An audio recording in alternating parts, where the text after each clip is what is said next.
I would like to extend a warm welcome to all members of the Planning Committee, officers and members of the public in attendance at today's meeting. I am Councillor Christine Ward, Chairman of the Planning Committee. I would now like to hand over to Democratic Services to read the housekeeping note. Hello. Please note that this meeting is being broadcast live on the Council's website and on YouTube. It will remain available for a minimum of 12 months. I would remind those in attendance to use your microphone when speaking and remember to switch it off when you finish speaking. Please switch any mobile devices to a silent setting for the duration of the meeting. If the fire alarm rings during the meeting, please can everyone leave the room immediately and use the nearest fire exit. Do not use the lift. Please go to the fire assembly point, which is located at the bottom of the car park where the garages are located. Thank you. For the benefit of those watching the meeting online, please would members introduce themselves during the meeting if not already introduced by name.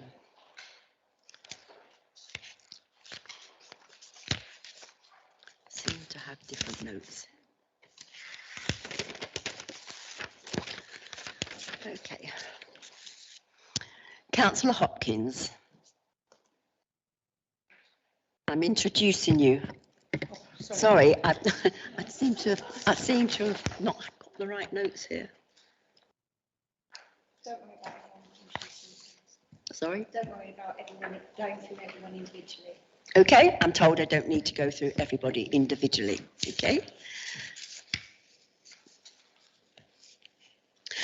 Do we have any apologies?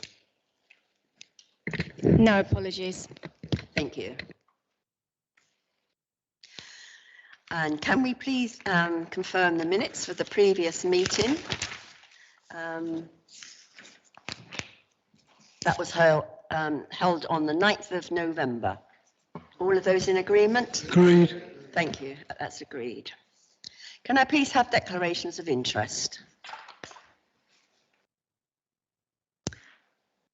Councillor Cressell. Kate Cressell on Totton and Ealing Town Council, not on planning.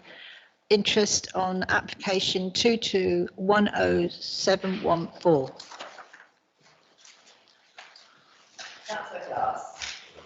Thank you. Item 4, Fawley Power Station update. I'm a member of Fawley Parish Council. Thanks, Chair. Application 19-11369, Southampton Road, Ringwood. I am a member of Ringwood Town Council, but not on planning.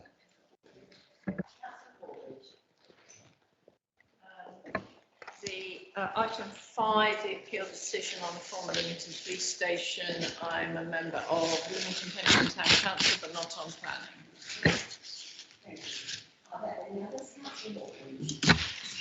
Yes, I'm a new Milton Town Councillor. I am on the planning committee, but I haven't discussed the land to the east of Brockhills Lane. This is a new application or a changed application from the previous one, and I've not been in discussions with anybody on this particular item. Thank you. I wish to declare an interest on the same application. I'm a member of New Milton Town Council, but not on the planning committee. Councillor Kangarani. Member of Totton Town Council. I'm not in the planning committee member. Thank you. Can you confirm what application that's for? 22-10714. Thank you. We will take breaks as we need them today. I think it's going to be a long day and there certainly will be a lunch break. So as and when we need them, we'll take them. We'll now go to our first planning application. And this is on page 5 of the agenda. Land east of Everton Road, Hordle. Application number 21/11731.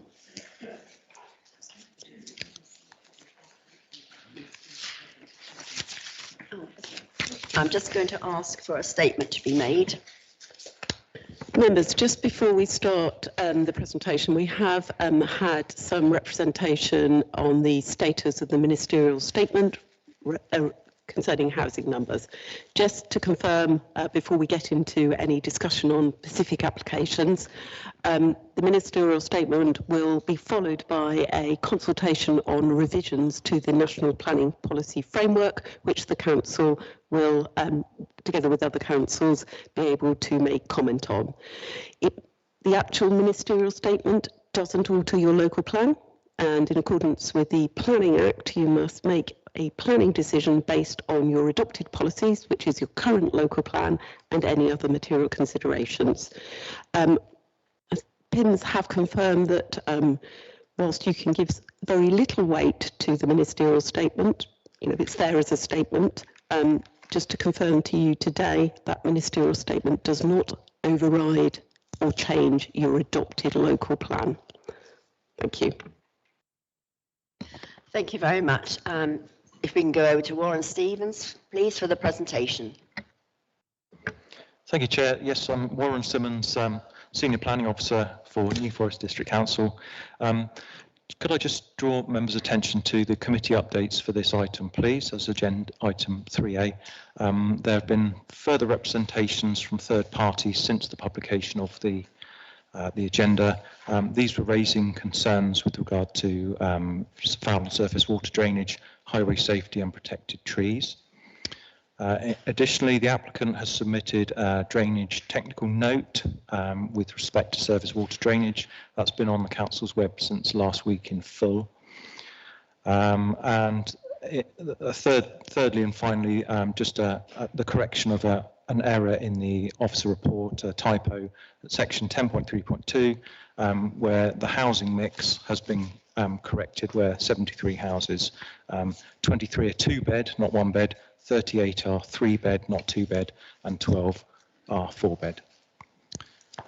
So moving on to the presentation for this application. Application number 21-11731 relates to land east of Everton Road in Hordle. That's the red line plan for the site. So this site is the majority of the land allocated under policy SS9, strategic policy site 9 in the local plan part 1.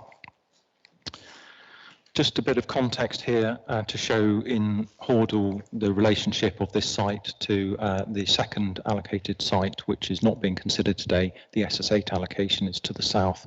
So today this application has regard to the SS9 application on the north of the screen there. So this is the concept master plan in the local plan for this policy and relates to this site. Whilst the concept master plan is indicative rather than prescriptive, it gives a good indication and direction of travel of how the development of the site is envisaged in terms of accesses and residential areas and public and other open space. So within the local plan, the site is allocated for at least 100 homes, depending on the housing mix provided, together with open space. It's important to note on this application that the application itself, whilst it covers the majority of the site, it doesn't include all of the allocation and all of the land. So here's a comparison. The blue is all of the allocation. The red line is the application site for this application that's being considered today.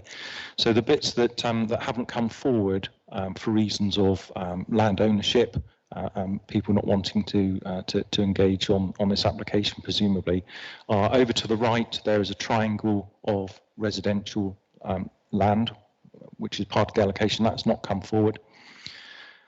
Presumably it will do at a later date under the cover of another application.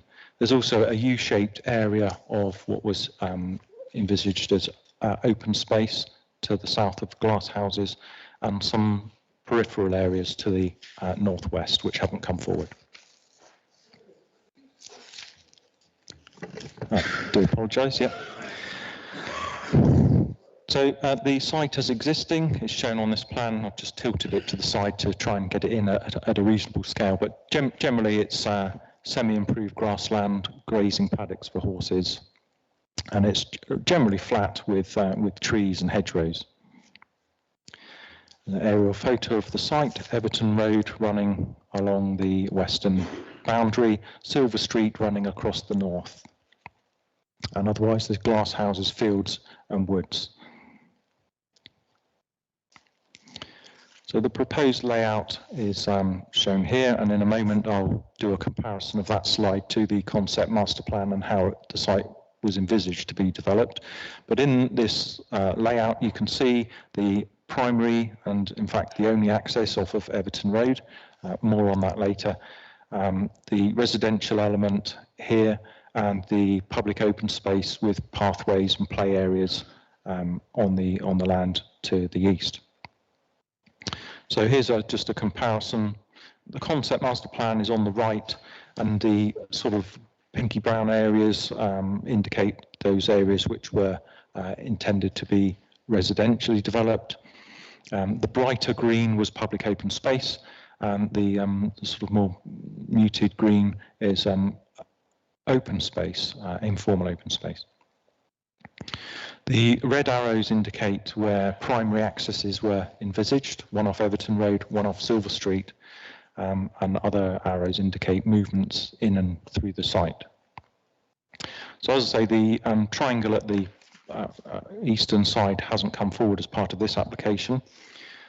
During the course of this application, consideration of it and the consultation with the consultees, detailed work with Hampshire Highways as Highway Authority revealed that the proposed access onto Silver Street was unsuitable in terms of pedestrian and highway safety.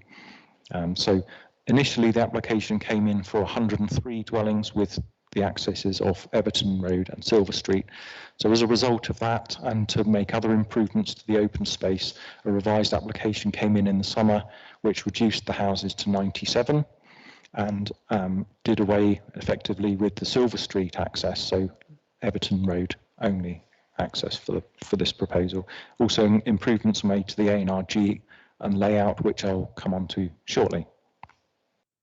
So just a few photographs in and around the site to identify, looking sort of southwards down Everton Road, you can see the site is beyond these mature trees here.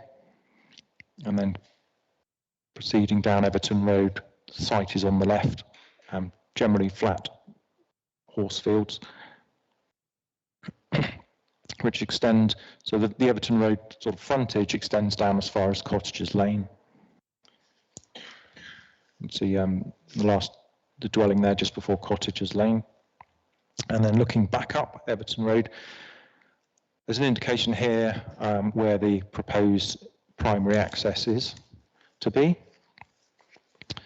So I've done some overheads looking down the proposed plan on the left there, shows the newly created primary access and visibility display.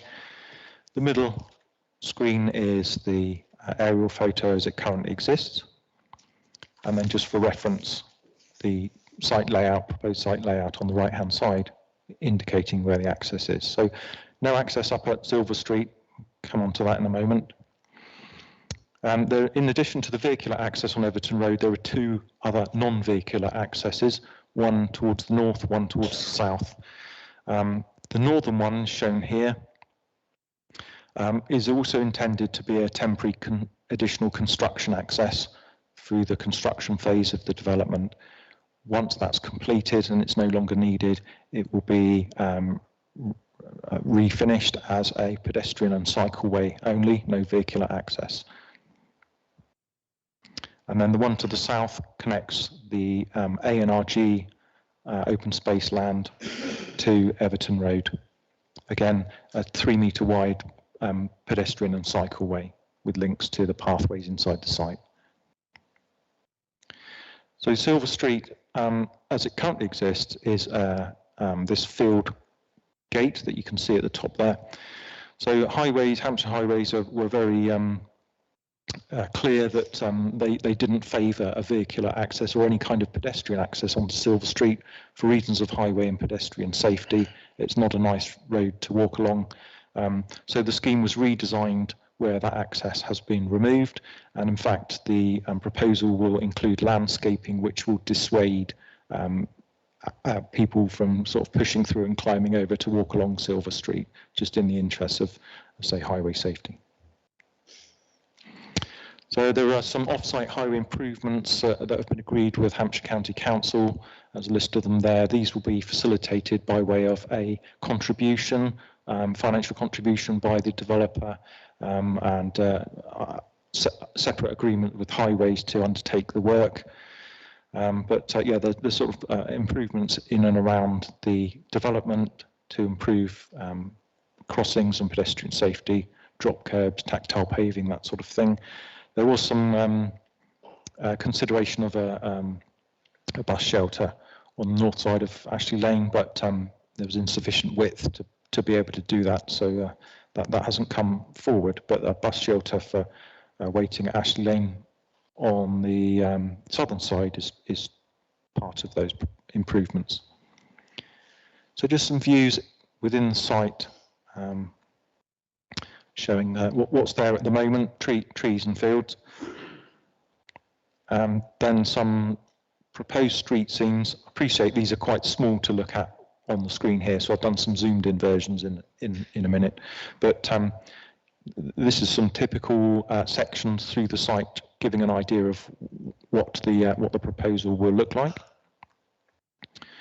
So the dwellings have been designed to be sort of accordant with the local sort of vernacular, the design scale of buildings and details and materials, a mixture of slate roofs and plain brown or red tiles, red stock or blended multi-stock bricks, and vertical emphasis to windows.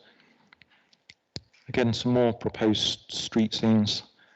The site is fairly inward facing, as it were. There's no sort of external frontages onto Everton Road or Silver Street. That is quite well screened by the existing trees to be retained. Again, just a sort of zoomed in version of what some of the house types will look like. Just running quickly through the house types, there's 7 or 8 of them, just to give you an idea of how things will look.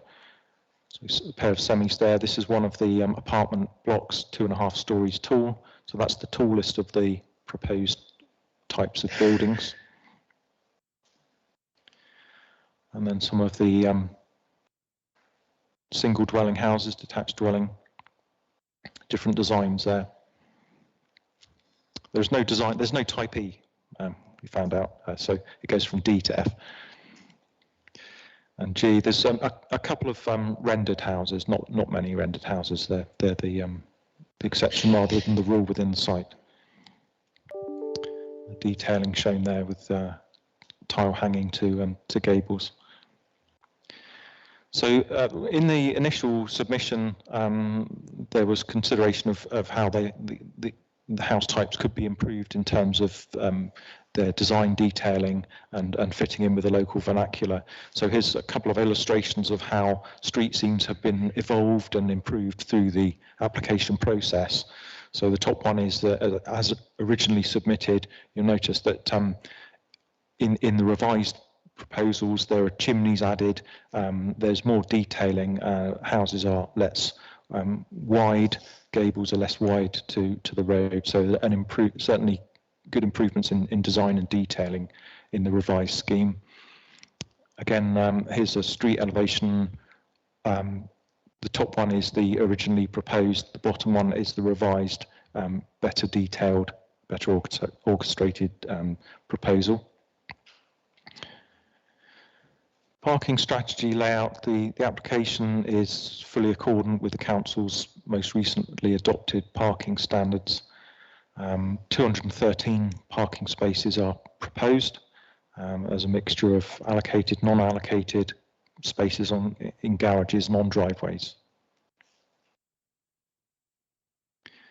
Just a couple of the garage designs, the double and the single. So a fully hipped roof on the double there. Affordable housing, it's important to mention this application is bringing forward the full quota of 50, in fact it's 50.5% affordable housing, that's 49 of the 97 units, including 17, the full quota of social rented units. So there's more affordable units than private on the proposed development. The A&RG layout, this was in, I think I've got another slide coming up which shows how this was improved. In the initial submission, the play area, which is down here, I think I've got a laser pointer thing here. Does that work? No. Laser point, let's try that. Oh, yes, it does. Right, so in this area here, there was more housing. So in the initial 103 house scheme, so to improve the A&RG and the relationship between the residential element and the open space element, that has been revised in the 97 house scheme.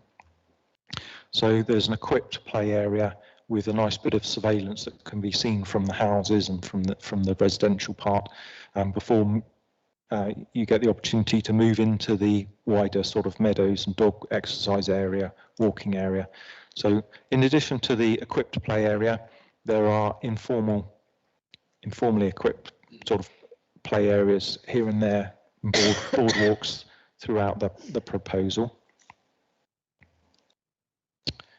Yeah, so I've indicated where there's informal areas there within the A&RG.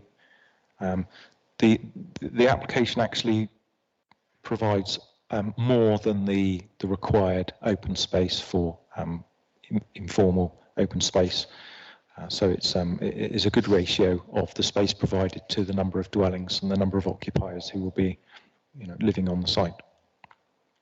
Just an indication of where the public open space and the A&RG is. So the A&RG is this browny pink colour, the public open space is the green, and this is entirely accordant with the concept master plan, how the site was envisaged to be developed in the local plan. So the drainage layout is shown there. And so there's a section of surface water sewer which may need to be upgraded. That will be sorted out as part of the conditions and the approval of a drainage scheme. That's alluded to in the drainage technical note that was circulated and is on the web since last week. So in terms of tree protection, there are a lot of trees on the site, the large group TPO. Tree loss has been kept to a minimum. There are no category A trees being lost.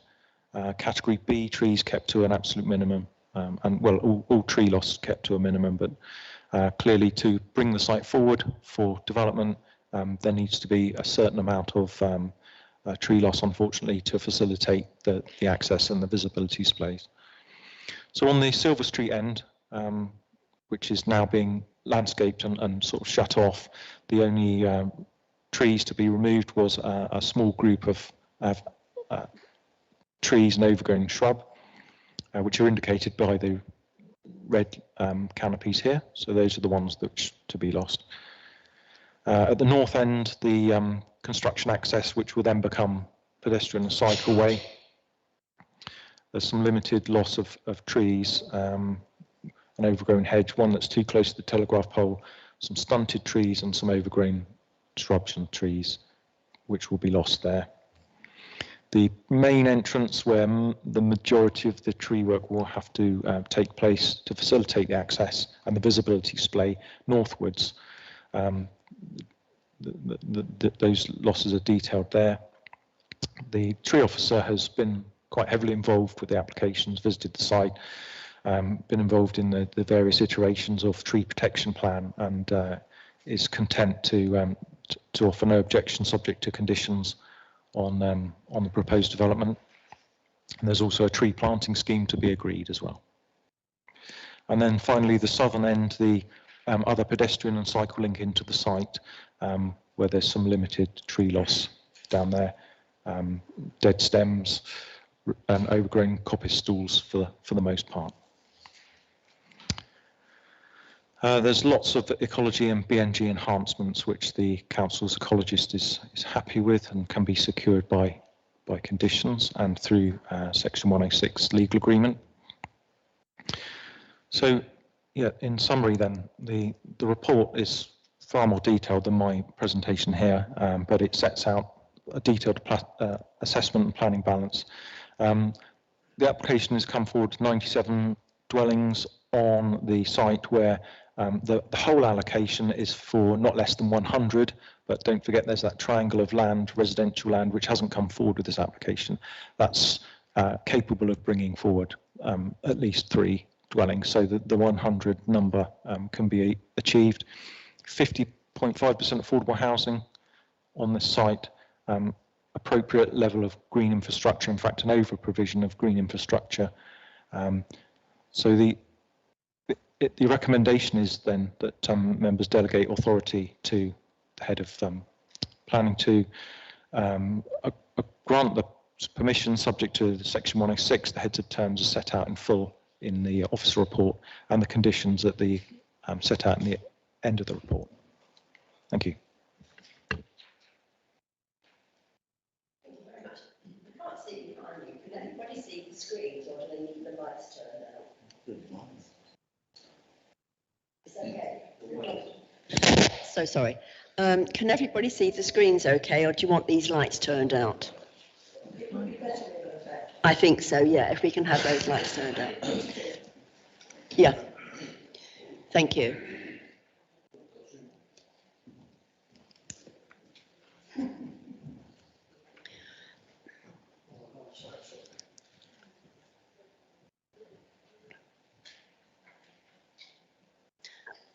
Thank you, that's better, yeah, thank you. Thank you.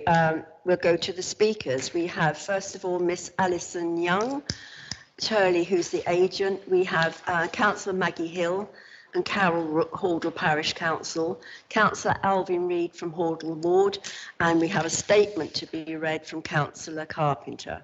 So if I can first go to Miss Alison Young Turley, you have 3 minutes. Thank you. Thank you, Chair. Bargate Homes welcomes the detailed and professional report prepared by the case officer. The proposal before you is the culmination of many years of assessment, consultation and refinement.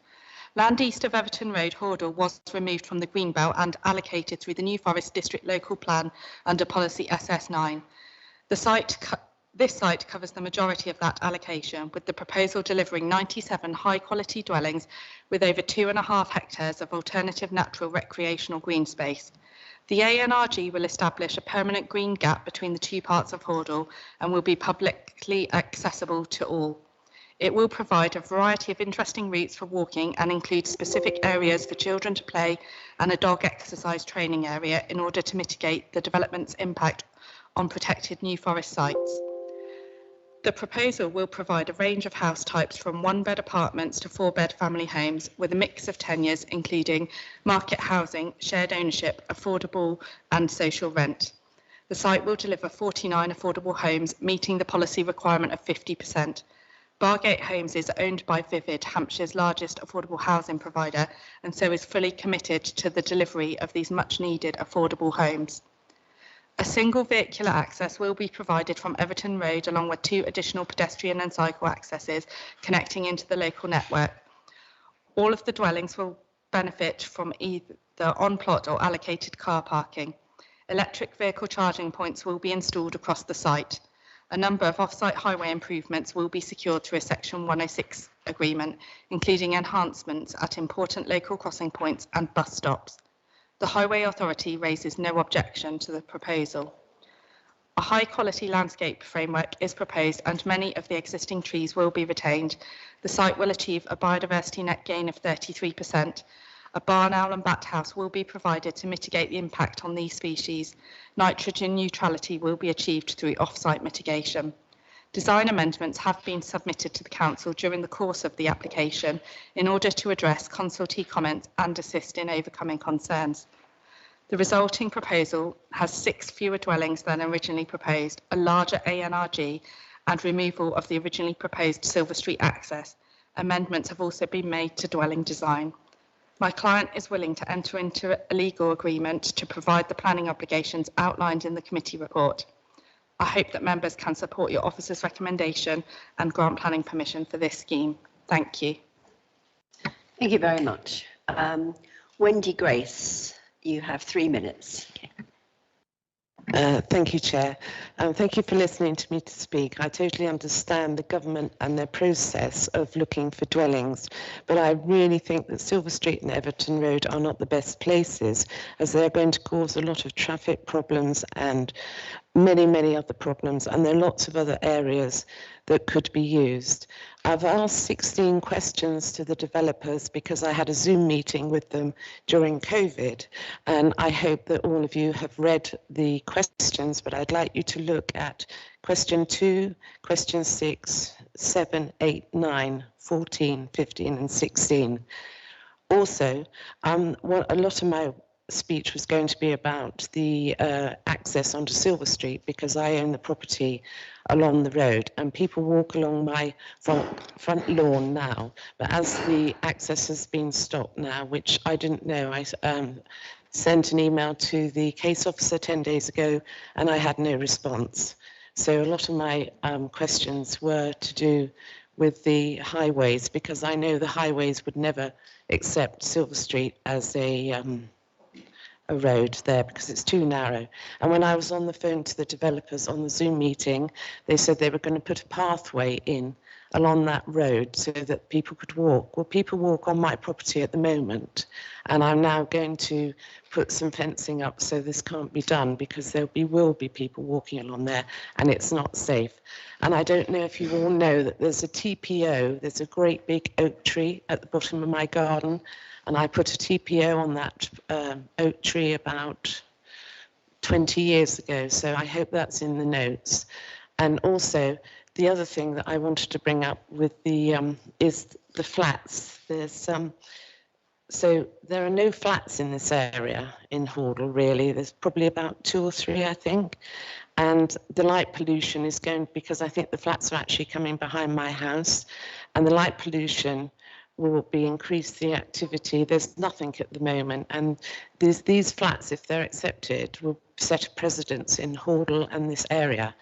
And quite a few of my questions were all to do with the access onto Silver Street. But the other thing is, when I was on the Zoom meeting, I noticed that the boundary on my house is not correct. The boundary's been there for 40 years, and Bargates Home had some of my boundary in their land. So I have had an email to confirm that they are not going to take any of my boundary, and I'd like that noted, please. And I think that's everything. Highways. I just think the whole thing is absolutely awful, and I don't think Everton Road or Silver Street can deal with the amount of traffic. They're saying how many parking. Normally, most people now have 2 cars per family, and I'm afraid that's 200 cars nearly on a little environment in a Hordle. Anyway, thank you for listening to me, Chair. Thank you very much. Councillor Maggie Hill and Carol Rook, are you both here? Are you both here? You're both down as speakers? No. Yes, just yourselves. Okay, so you have 3 minutes. Thank you. Councillor Rook was unavoidably detained. Yes, thank you. I'm Councillor Maggie Hill. I'm Chair of Hordle Parish Council. Can I just say from the outset that throughout the whole of this process, we've had a very positive dialogue with Turley and Bargate. So many of our points have been addressed, but there are others. The Parish Council is representing the overwhelming concerns of the residents of the impact of this proposed development on the local infrastructure and on the character and appearance of the village. This impact must be considered in conjunction with the SS8 site of Hordle Lane, with the potential to build at least another 350 dwellings. Hordle has no specific village centre. It has one convenience store, a fuel station, a pharmacy, one pub, but no train station or doctor's surgery. and buses are few and far between. Hordle Primary School is fully subscribed for the foreseeable future, and in spite of the potential provision of funding, has no further spaces to build additional facilities. Large local plan sites in adjoining areas will further increase the strain on other schools and affect the health and well-being of existing children. Everton Road is narrow, and so are the pavements. The crossroads at Everton Road with Woodcock Lane and Hordle Lane is an accident black spot. Essential parking along some stretches of Everton Road reduces part of the road to a single carriageway. This is further exacerbated during school drop-off and pick-up times due to the lack of on-site school parking. It's understood that this is the only proposed route to be used by construction vehicles from the A337. It is a busy road, and the siting of the vehicle access point to the development will further impact negatively on road safety, together with the increased amount of traffic. Residents are also outraged at the decision to remove several mature oak trees, in particular to provide the temporary construction access. Pedestrian access points and routes, as well as cycle routes within the development, are unclear and should be linked up with existing routes. Flooding continues to be a problem in Silver Street and Cottagers Lane, and will worsen with the additional connection of the development to the drainage system. The Council is concerned about the ongoing management of the NRG and the facilities provided therein. It should be available for use for all residents of the parish, with specific parking provided. It is quite disgraceful that Hordle is the only parish or town in the area to have no allotments. Residents have been requesting this provision for many years. The allotments adjacent to the SS8 site have never been used, as the council has been unable to acquire them in perpetuity, and the developers of the SS8 site are proposing to use the land as part of the housing development. I would like to draw your attention to the Parish Council's planning response submitted on the amended plans, where in addition to the above points, there are concerns regarding the impact on... Councillor, you have had your 3 minutes. If you just want to quickly wind up. May I have just 1 minute? Yeah. I just say that the overall design of the site is a large group of affordable housing at Silver Street end of the site appears as a segregated enclave with a secluded car park without oversight or informal supervision. So the Parish Council strongly urges the Planning Committee to reject this application until these points and the numerous concerns submitted by residents have been fully addressed. Thank you. Members, SS8 is not part of this application and should not be considered in conjunction with it. Thank you. Councillor Alvin Reid, you have Hordle, you're representing Hordle Ward. You have 3 minutes. Am I on? Thank you. Thank you, Chair. Thank you, Warren, for an excellent presentation, as usual. Could I ask you to put up, I think, the second or third slide that shows SS8 and 9 together? I just wanted members to see how that's going to affect the whole. I recognise, Chair, that 8 is not part of this, but the combined effect of 2 of them will affect the whole village. Maggie's already articulated most of the problems that are on this site, and I fully support the views of the Parish Council. But I must say I am conflicted. I do recognise and support the local plan. I do recognise the need for more housing, especially affordable and social housing. But I think there's a few things that can happen on this side before I can give it my full support. Turn to pages. One of the issues is flooding, and whilst Warren said there's a new technical report, I haven't seen a reply from Southern Water. So their statement that there is an increased risk of flooding if the proposed surface water runoff routes are to be discharged, then that stays valid, I think. I think my main concern is the lack of forward thinking in the design of the site insofar as PV panels, solar panels for both photovoltaic and aqua. There's no oh God, what do you call them? Air source ground heat pumps and ground source heat pumps.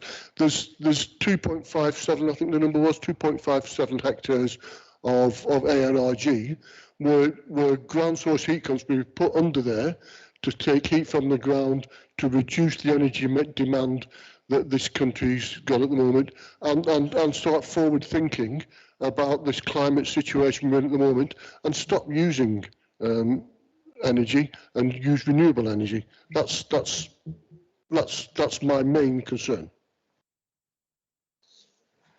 I do recognise, though, there's a lot of work being done by the officers and the developers, and I thank the developers for providing me with an update of what all the changes are. But along with Maggie, I think there's a few things that's got to be done to this application before I could give it my support. Thank you. If I can just draw your attention to page 27 on the agenda, you will note that air source heat pumps will be installed in each property. Next then to representation from Councillor Carpenter, which will be there. I do apologise, Madam Chair, I missed that. This is from Frank Carpenter. I'd like to make the comment that I greatly regret the loss of significant TPO trees along Everton Road for the entrance to the site. These trees create part of a leafy rural charm for this road for residents. Mature, healthy trees should never be lost for development in my mind. New planting can never make up for their loss, both in amenity value and wildlife value. I also regret generally the loss of this attractive, visible greenbelt land. Whilst understanding the District Council was tasked with creating the local plan several years ago, it would appear that the current Secretary of State said just a few days ago that the new planning bill will prioritise brownfield sites over greenbelt. It will also demand the right homes in the right places with the right infrastructure. This is too many homes on greenbelt without any new infrastructure or services provided locally. I therefore ask the committee to consider very carefully the issue of substantial amenity trees being lost and whether this currently beautiful green area of small grazing paddocks has been rushed forward in order to take advantage of the old planning law just before more community and environment-friendly guidance is introduced. Again, I have to point out it's not the old planning law. This is part of current policy and nothing has changed yet. Thank you. We'll now go to questions for officers or speakers. Councillor Hawkins. Yes, I've got three issues that I would like to talk to the planning officer, and they are two of them to do with water. I notice we've got some pond type things on the map. As we've just lost 3 or 4 young children playing on ice, I just wonder what we can do to stop that happening in that area. And also the fact that the water company themselves said there could be a bit of leakage in sewerage. Now that's not acceptable in this day and age. And the flooding part again is not acceptable. People shouldn't be living in floodplains or have to worry about access water. They need to put drainage in before they start building houses. Thank you. So the question is, and who are you asking? Officers. Thank you, Chairman. The first thing to just to make clear is that none of the site is within Environment Agency flood zone 2 or 3. It's all zone 1, which is the lowest level of i.e. not prone to flooding. Southern Water have confirmed that the site can be drained in terms of foul water. There's not any suggestion, as far as I'm aware, that there is an issue with foul water drainage. In terms of surface water drainage, the lead local flood authority is not Southern Water, it's Hampshire County Council Surface Water Management, and they are the authority on whether or not surface water issues are going to be a problem. They do not consider that there is. When Southern Water have made their comment about the existing surface water sewer that may be used, they're talking about the current situation rather than the situation as proposed, when that sewer would be, that surface water sewer would be increased in its capacity, and that will be secured through by condition and through the section 106. So in as far as officers are concerned, and having regard to the lead local flood authority's advice, being Hampshire County Council, officers are happy that the site can be adequately drained in terms of surface water and foul water. The other point you mentioned was in the ANRG some scrapes. I believe they're referred to as scrapes, which would be at certain times could contain surface water. As part of the ANRG management plan and signage, let me just find the, there we go. Right, so yeah, these are shallow scrapes, but any amount of water I entirely accept it is a potential danger to people using that. So certainly as part of the ANRG management plan, the design of the ANRG, that can be looked at in terms of dissuading people from getting into it or having advisory signs, that sort of thing. But that certainly can be looked at as part of the condition, which will define how the ANRG is set out. Councillor Bellows. Yeah, just a quick little question for the officer, and thank you, Warren, for that really detailed report. That was brilliant. On slide 17, I think it was, I just had a small query. That's where the vehicle access is from Everton Road, is it?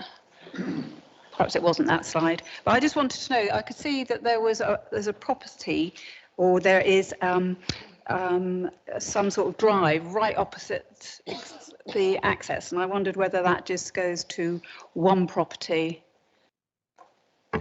Yes, there is. It's a private driveway with a sort of linear garage behind.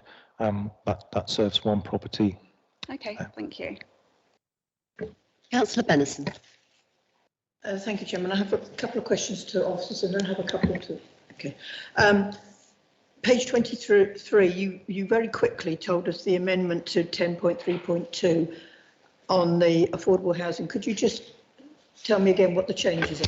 Yes, it was my error, I'm afraid. In describing what the mix of the housing to be provided was, I had broken it down into houses and other sorts of dwellings, flats and maisonettes. In respect of the houses, 23 of them are 2-bed, not 1-bed. There are no 1-bed houses.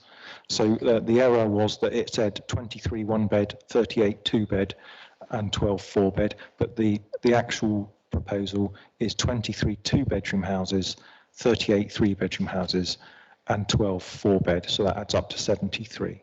So the 4-bed flats and the 8 1-bed maisonettes are still in the That's mix? all the same, yeah. Okay. Yeah, that's everything. So that's one question. The other question was on page 27, Urban Design Officer's consultation comments. He says there are a number of unresolved elements. Are you able to, in summary, say what those were? So the urban designer advises us and does a very good job in a very specific role as to the appearance of developments and how design and detailing can be approved. In essence, he has a very narrow range of a narrow remit in terms of he is purely looking at design and detailing and sort of those character elements. And whilst he does an excellent job, he describes an ideal, whereas officers have to take what he says and consider that in the wider planning balance. And as you're probably aware, as things get more refined, they become more subjective. But the design and the detailing was revised and improved throughout the process, as I showed in some of the slides where details were improved. So, yeah, in summary, the urban designer will, I think, always say that things could be better, but officers are content that what we've achieved, what has been achieved, is entirely appropriate and a good improvement for the development. Okay, thank you. If I could, a couple of questions to I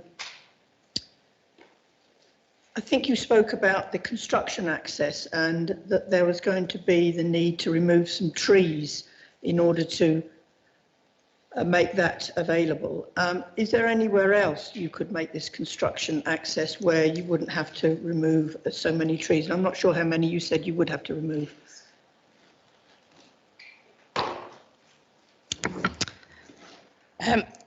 The construction access is actually going to be a permanent pedestrian and cycle access. Yeah, I understand that. So that is the best location for it when taking into account all of the considerations, including the tree loss, but also the connectivity in the village. When you look at the options up and down Everton Road, it fairly equally spaces out the three accesses along that part of Everton Road. But I guess as a construction access, you'd have to make it wider than what you would for a pedestrian access. Am I correct in that thinking? No, it will be this. It won't be any wider because it's a construction access. Okay, so even for providing the pedestrian access, you'll still have to remove these trees? Yes. Okay. Mention has been made of allotments. There are no allotments on this site, but there is an awful lot of public open space. Could you not have accommodated some allotments in that public open space? Sorry. Yeah, we did put forward allotments early on in the application process, but it wasn't considered that this site was the most suitable site for allotments. Because? Councillor Bennison, I don't think this question is relevant.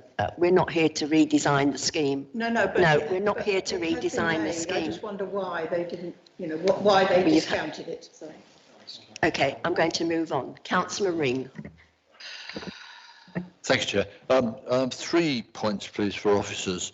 In that presentation, which, thank you, was very thorough, you mentioned more than once that there is a minimal tree loss and that there is yet to be agreed a planting programme. Will we be able to implement a 2-for-1 policy on that? Do we know what numbers we're going to be talking about?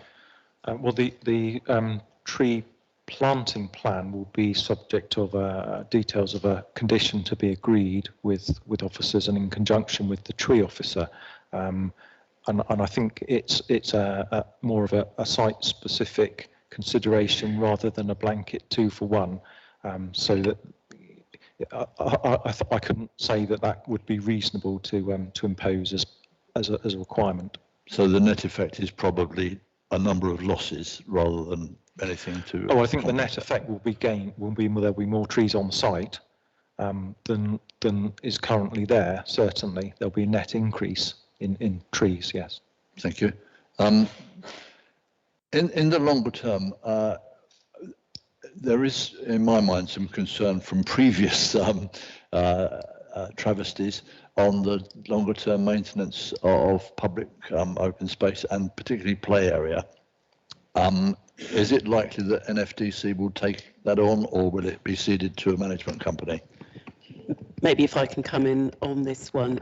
This is a housing association. They will be managing that land. As members will have seen in more recent planning proposals, we have very rigorous monitoring and management clauses within the 106.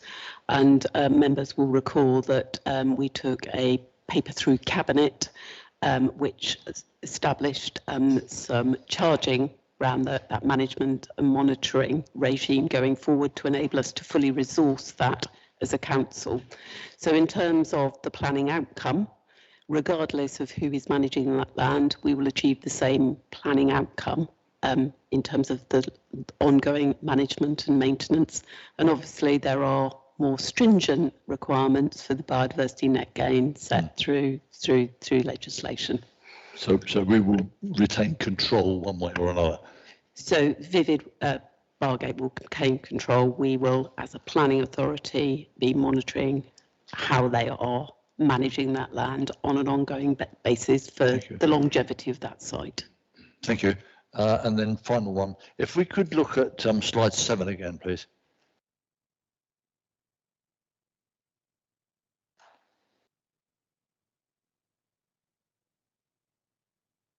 Thank you. The two areas that are not within this application, but presumably are owned or will be owned by the same developer, and we have the bottom triangle already allocated in that sense for housing. The U shape on there at the moment is retained as open space. Will we be in a position to insist that that remains open space, or if a subsequent application comes forward for more houses, A, it puts more houses in there, and B, it reduces the ratio, or potentially reduces the ratio of affordable homes? Right, okay, thank you, yes. So first of all, the triangle of land for residential is in separate ownership to the applicants. They have no ownership or control over it. There have been approaches to the council about the development of that land in terms of pre-app inquiries. I think that owner perhaps is watching and waiting to see what happens. In terms of the U-shaped bit, any development of the site will need to accord with the policy SS9. SS9 in the concept master plan shows that as open space. Whilst every application that comes forward looked at on its merits, any proposal for development in there would have to accord with all the provisions of SS9 in terms of providing affordable housing, public open space, formal and informal, and ANRG, which would severely restrict the number of dwellings that could be put on there if it was considered acceptable to put dwellings on there. But as things currently stand, that part of the allocation is for open space, not residential. So that would be the starting point for the council's consideration of any application. Okay, thank you. Thank you, Councillor Corbridge. Thank you very much, Madam Chairman. I had two questions. Councillor Benison asked my first questions about allotments, and I feel quite sad that that's just been dismissed. However, I'll let that rest. My other question, I fully understand that we're not discussing SS8, but there were some very realistic concerns raised about infrastructure for these two very large sites. I know this area very well. It is clear it's a very rural area with very little by way of public services. And I just wondered if as a committee we could be reassured perhaps that when the larger of these sites is looked at, that some of these issues will be looked at in more detail. Thank you, Councillor Corbridge. I'm going to bring in Claire. Well, either of you, can you just? I'm happy just to have a comment on allotments, if that's right. So when this application initially came forward, it did include allotments, even though I would make the point that provision of allotments is not a policy requirement. It's mentioned as desirable in the text that supports the policy, but it's not a policy requirement.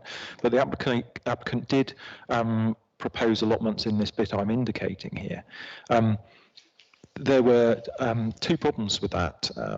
The first is that allotments as a land use doesn't count as ANRG. So by putting allotments on that bit of land, you're reducing the ANRG, and at that point it would have reduced it to below the actual formula calculation of how much ANRG was required. Additionally, there's supplementary planning guidance with ANRGs that says what radius of walkways would be required to be provided in ANRG, and that interrupted that as well. But the most sort of fundamental issue with having allotments there was that the amount of tree cover, leaf shading, seed drop meant that site was really not suitable for the growing of vegetables and that sort of thing. So all of the focus on allotments is now on the SS8 site, which hopefully will come forward with those on there. Now, what was the other? Sorry. Right. So yes. So in infrastructure there. So it's important to note that this site is an allocated site in the adopted local plan. So the sort of consideration of the principle of developing it for housing is already made. It's already there. It's established, and it is a policy of our relatively recently adopted local plan. But in terms of infrastructure, shops, doctors, dentists, that sort of thing is kind of left to market forces to, if the demand's there, then they'll follow in theory. In terms of schools, it's an interesting one for Hordle, because a lot of work was done between the applicant and Hampshire County Council as education authority to look at the impact on schools, and in particular the primary school in Hordle. It turned out that whilst the primary school is full, it's full because of people coming in from surrounding areas, as well as people living locally, and that if there wasn't that moving into the area, travelling in, the school would be able to did have capacity for the new children that this scheme would generate. However, within the Hampshire County Council's school place planning areas, they have to consider other primary schools in the area and the effect of the displaced children who would prefer to go to Hordle and then having to go to other schools. So it ends up in the contribution that you see detailed in the report, which the applicants are happy to enter into with the Section 106. Councillor Holding. Yes, mine was on infrastructure. I am really concerned because this thing where we say, oh, we'll leave it to market forces. What we're doing, we move a lot of people into an area. I taught in schools and colleges for many years, and we literally, at one place in Lower Early in Reading, had to close the school doors. And children were being bussed all over the place because of the lack of forethought, because there were too many children for the schools. The whole of the carbon footprint was going because we had to send children so far away to and from school. The same thing happened with the dentists and the doctors. What is the question? No, what I am saying is, can we really have another look at this? Because the impacts that it has on people is awful. And in the end, they do end up using what should be green space to put schools or doctor's surgery in, because there's nowhere else for them to go. And so instead of just saying, look, we've got to get hundreds of houses first and we'll put in everything that's needed afterwards, I feel we put the cart before the horse. And when we're looking at applications like this, I think it's very, very concerning that we're saying, oh no, that's not on the book. We can't really look at that because of the impact it has. Of the officers? Yes, I am asking a question about this. I mean, do you agree that this is the wrong way round? Right. Can I just confirm the situation? You've got a planning application before you for 97 houses. That is not of a scale that is going to deliver new shops, new doctors, surgeries, or create sufficient demand for those facilities. It's 97 dwellings. In terms of the education contribution, as the case officers explained, we've done significant work with the County Council. We have to rely on them as the education provider and ultimately the allocator of school places within this environment. I think Warren's explained to you quite succinctly that at the moment you have children coming into the area to attend this school, and we've got that happening throughout the district, and it's quite prolific in places like Fordingbridge with the secondary school. Half the children are coming from adjoining counties to take up school places within Hampshire County schools. So within this school, Warren has explained that you've got children coming into the village. I suspect, though this is not, within our gift as a planning authority, that over a passage of time, places will be allocated in Hordle School to the future occupants of these dwellings, and that travelling into the village to school will cease, which obviously plays to our climate change and sustainability agenda. So the Education Authority have confirmed to us and satisfied themselves that with the contribution there is sufficient provision for the future in Hordle School for the future occupants of this property. Yes, it still doesn't. Thank you very much. We're not into debate. Councillor Sevier, I've got 2 more people on the list. Councillor Sevier, Councillor Crizell, and then we'll go into debate. Yeah, thank you, Madam Chairman. It is a question. I promise a question. Can you just show us on the map, because I'm still a little bit unclear about surface water drainage system. It's talking about a discharge point. Can you just go through it? I know you sent an email, it came through that there was something on. I didn't have time last night to have a look. But can you just talk us through, because obviously that is throughout the New Forest an issue onto how we're going to get rid of surface drainage. Thank you. Okay, yes, so the surface water drainage and runoff for the site shouldn't exceed the existing levels. The surface water drainage is in what's known as SUDS, urban drainage systems, under the roads, parking areas, and in ditches and scrapes within the site. The Southern Water have raised as a potential concern to them, even though they're not lead local flood authority, is that if those levels are exceeded, where does that excess water go? And the answer is it goes into existing surface water sewer in Everton Road, which goes then down a passageway to Acacia Avenue, is it? And then off under to the woodland to the south.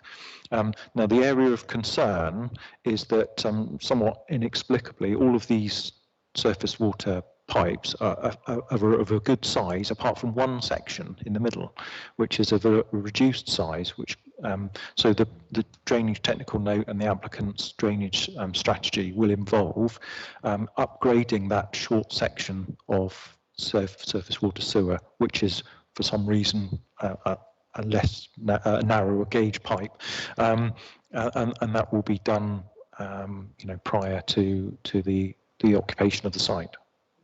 Thank you. That explained it very nicely, because obviously the last thing you want is water coming up through the drains. Thank you. Very much. Last question, Kate. Thank you. I probably know the answer to this, but I'm going to answer it anyway. In my past experience with Vivid in another area, they do not have a good record of adhering to conditions, which we've got many on this site. How confident are you that Bargate will act in the same way or disregard the conditions that you've put in place? Well, that's news to me, but I'm entirely confident that those conditions are reasonable, necessary and enforceable, same as any other development. And also, if in the same way as any other development, if conditions were hypothetically breached, we have an enforcement team who would chase that up. But I've got no reason to doubt that they wouldn't be complied with personally. Okay, thank you. Members, we are now in debate. Councillor Sevier. Do you want to go first, Councillor Wade? Because yes, we. But usually somebody has to start the whole thing off. Yes, I'll start it all off. Basically, this is an allocated site. The houses are not of great density. It's not as looking around at the map of the surrounding area. It seems to be well designed. It will support some of our more our needs in the way of housing. We will have families. We'll have and it is, I think, at the moment, I find no reason, substantial reason to turn this down. That's where I start the discussion. After it's over to everybody else. Thank you, Councillor Wade. Thank you, Chairman. Well, this is a conflicting item, isn't it? There's clear opposition locally, both from the parish council and from the 80 odd complaints.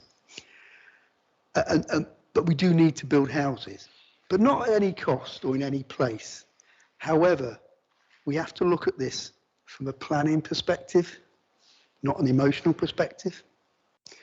And one of the greatest comments that all of us must hear throughout the forest, our children can't afford to live in the community, from the waterside in the east to Ringwood in the west, because they can't find affordable housing in the communities that they grow up in, and they have to move out somewhere else. Clearly, this development will go some way to perhaps addressing part of that issue. It's in the local plan. If we want to use the local plan to defend our communities, we can't pick and choose when we use it, can we? To meet our arguments at the time. If this was in the middle of a leafy lane surrounded by houses, there's probably very good planning arguments why we could put an objection for it. But it's on a greenfield site with a tree barrier, a reasonable tree barrier between it and the road, the properties opposite. From a planning perspective, there's been I can't see any reason why not to support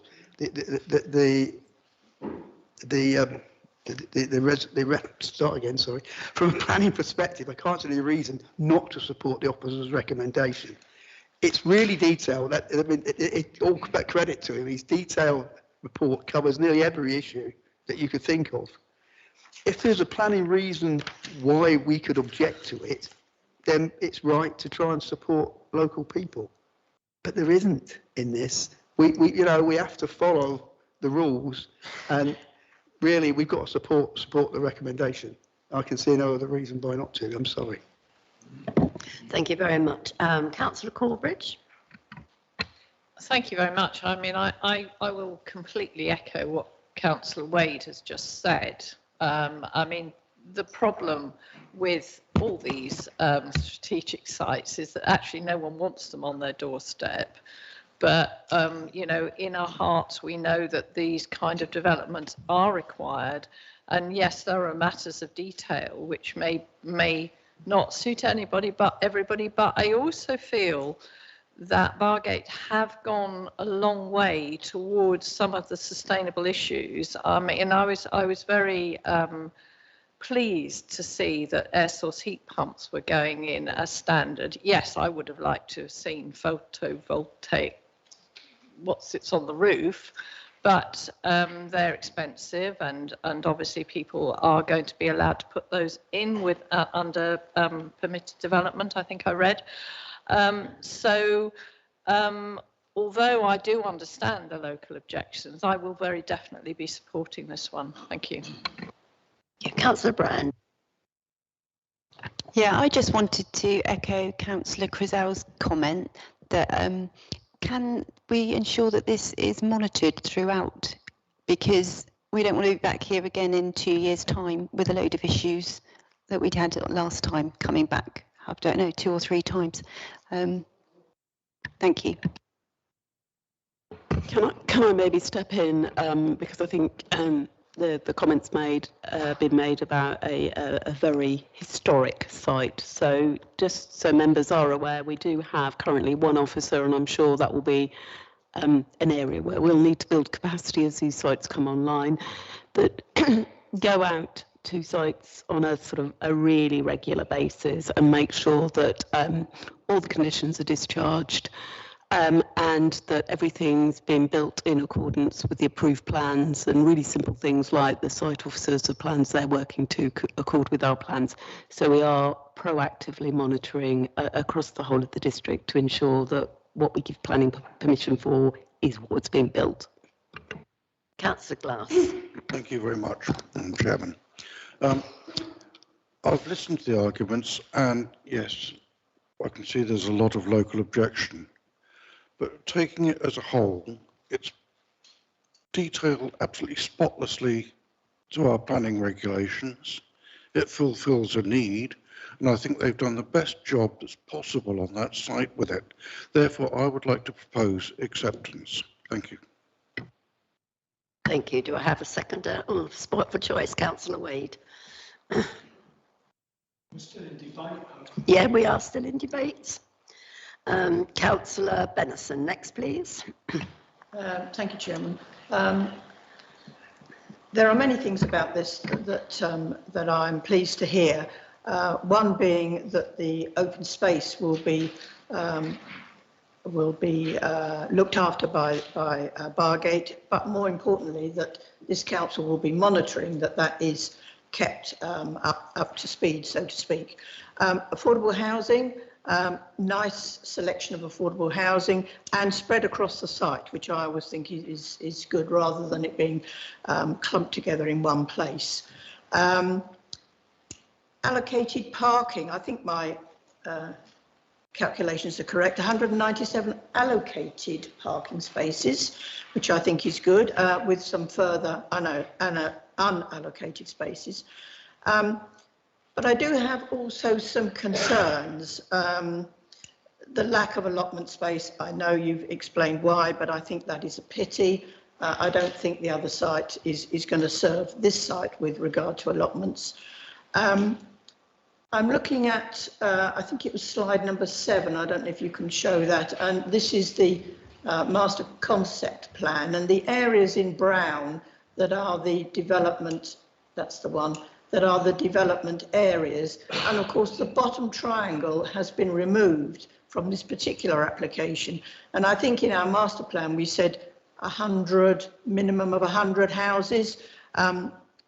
We're told that this site, which is without that triangle, is 103. Applicants have now got it down to 97. It's a reduction of 6. I'm not sure that if that other site comes forward, we'll only get 6 houses on there. But, you know, what I'm saying is that it could be interpreted that maybe there's a little bit too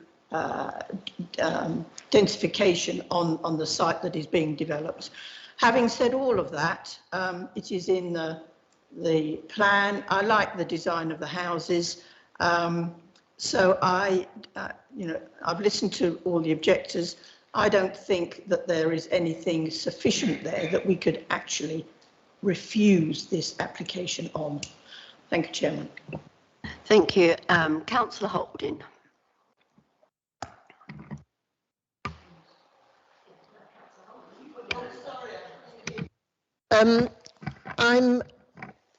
I look at this and I think, yes, we do need social housing, but is this in the right place? And we're asking this with everything now, because everywhere we go, people say, no, we don't want it. But when there are 85 representations and 81 of them against it, it really should tell us something. Because we, in the end, are representing people. And unless we stick out for change and say, look, we've got to get these things right first, the infrastructure, everything that people need, instead of just putting people there and then it being a hodgepodge of putting it in afterwards, we will continue to get it. And I cannot support something like this that nobody local wants, because I think that we have overall to come up with something better. We've got to tell the government and everybody else, no, we're not happy with it, because this doesn't fulfill what local people want. We're not working on an island. We're supposed to be working for and with people. And that's what I came on the council for, not to just get my own ideas or copy what people tell me I should say from a book or a paper. And so from a common sense point of view, I understand the officers have worked hard and long, and so has everybody else, but it does not fulfill what we're here for or what people want. And so I will not support it. And if I'm an odd one out, I'm an odd one out. But that's the way I feel. Thank you very much, Councillor Holding. Councillor Hawkins wants to speak, and then I'm going to bring the debate to, well, one more then. Councillor Kangarani. I think it's been well debated. There's been many questions. So after Councillor Kangarani, we'll come back to the vote. Councillor Hall. Disappointed. The houses are needed. They're not looking too bad, the houses, but what worries me is on page 8, it says constraints, small sewerage discharge, risk zone red. Now, for goodness sake, today in this day and age, we shouldn't have those sort of things. We're putting young people's lives at risk. So what do the kids do when they go out, you know, of an evening in the summer, go in ditches and all sorts of things? And if they're contaminated, what are we doing to the children? No, it's wrong. And I'm sorry that about this, you know, I'm bringing flooding back again. I know it's not a floodplain as we know it as floodplain, like the Thames. Silver Street currently suffers from flooding near the proposed access onto this site, and the parish council is concerned that the situation will be exacerbated by runoff from the new development. Now, come on, if there's a squeak of flooding, we need to look at it before we start building so it doesn't happen. The infrastructure is not there. Doctors, schools are full up. There's lots of things, not enough shopping areas for all these people who are bunging in what is essentially known as a village. And I cannot accept this application and with those problems still needed to be sorted out. Thank you very much. Councillor Kangaroo.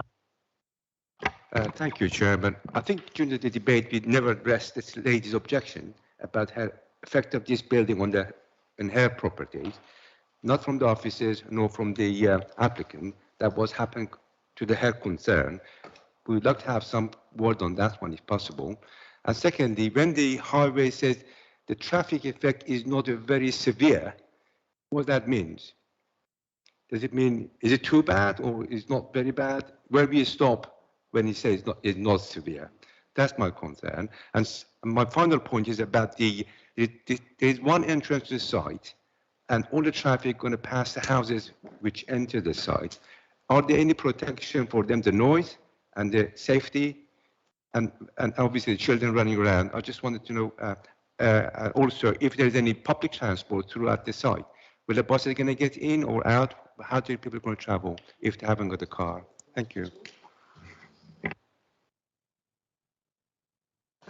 Members, I'm just going to ask Warren to just confirm this position on sewage, because it's really important that nobody goes away this morning thinking that they may have made a decision on a planning application that's going to leak sewage anywhere. So, Warren, can you just confirm the comment on the constraint on page 9? Yeah, so the sewage red discharge zone, that is relevant only to non-mains drainage, septic tanks and packaged treatment plants. None of that is proposed for this site. The Southern Water have confirmed from the outset that the entirety of the site can be drained through the existing foul water sewage drainage system. So that constraint isn't relevant to this development. And in terms of just to go over the surface water situation again, the appropriate authority is Hampshire County Council as the local lead flood authority. They are content that the site can be satisfactorily drained. They've mentioned that there's more than one viable option to ensure that it is drained for surface water. And in addition, we have condition 14, which has been recommended by Hampshire County Council surface water drainage for a detailed surface water drainage scheme to be approved in writing, and all the technical elements of that put in place before the site is developed and occupied. So in those respects, officers are entirely satisfied that the site is satisfactorily drained, foul and surface water.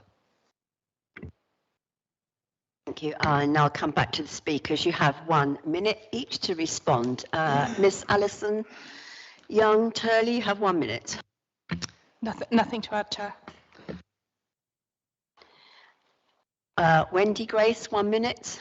I'd like to thank the councillor for thinking about my property, because it will make such a difference to my property. The flooding outside, which I agree with, is awful. outside where my property is along Silver Street.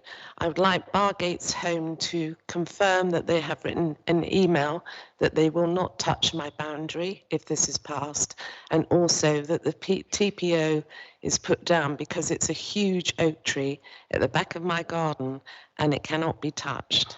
Thank you. Thank you. Councillor Maggie Hill.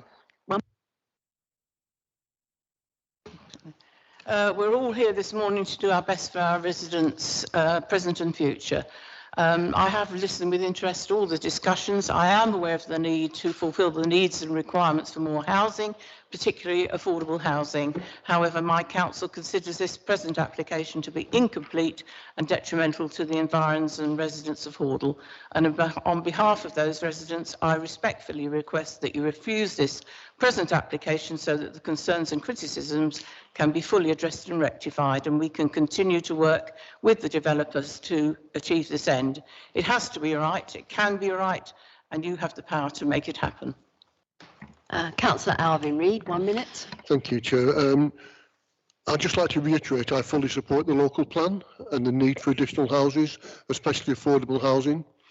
But it might be worth remembering what the Ministry of State said last week. If we are to deliver the new homes this country needs, new developments must have the support of local communities. Clearly, 95% of the people who've expressed an opinion have objected to this application in its current form. Not the application itself, but in its current form. So I ask this committee to reject it and ask the council, the developer and the residents to get together again. As Maggie said earlier, there's been some excellent dialogue so far, and I ask that that dialogue continues to come up with a scheme that's acceptable to all parties. Thank you. Thank you very much. Members will now go to the vote. The recommendation is to grant subject to conditions. That has been proposed by Councillor Glass, seconded by Councillor Wade. All of those in favour, please raise your hand.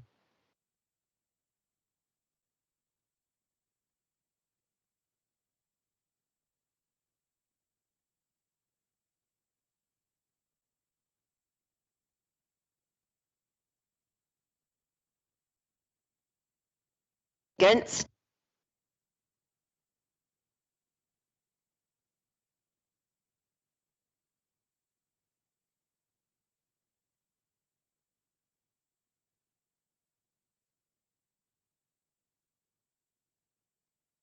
Do we have abstentions? One abstention. Is that, I do not know. Yeah. Okay. So, members, that has been granted. Thank you. We'll continue with the agenda. I have two announcements I want to make before we go on to the next agenda item. You'll have in your committee updates Brock Hills Lane, New Milton.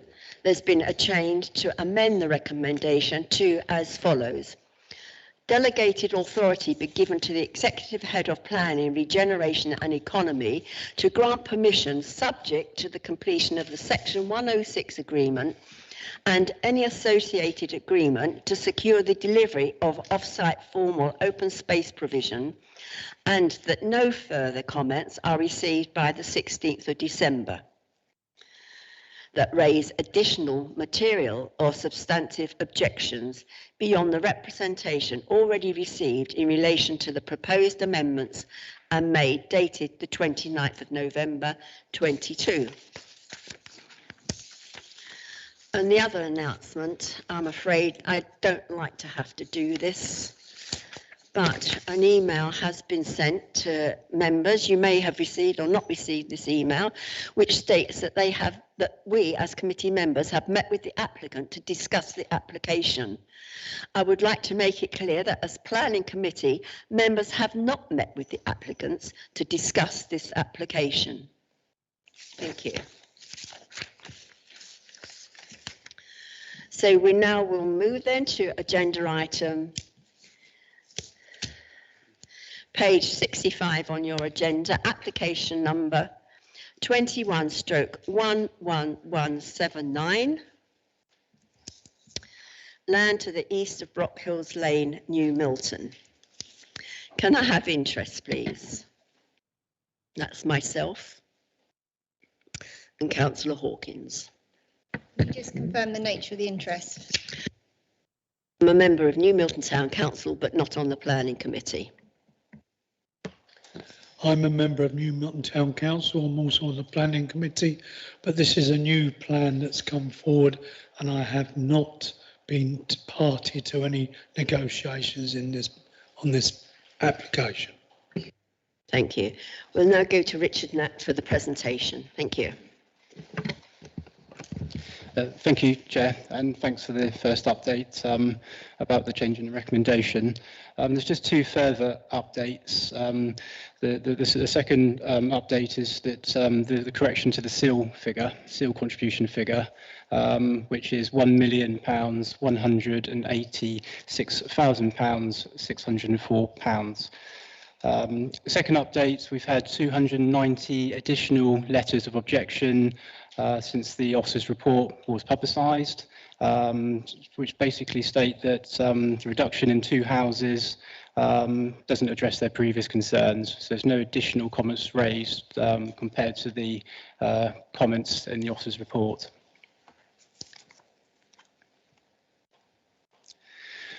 Just turning to the proposal, it's a full planner application. Proposal for 164 houses, 50% affordable, on-site public open space, on-site ANRAG, on-site play areas, footpath landscaping, drainage infrastructure and enabling works, single access to be provided from Brock Hills Lane.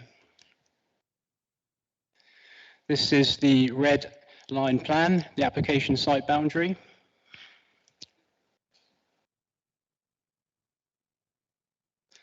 Just to help provide the application site in the context of New Milton, the site, as shown on here, is in the northeastern parts of New Milton. And the New Milton Town Centre is here.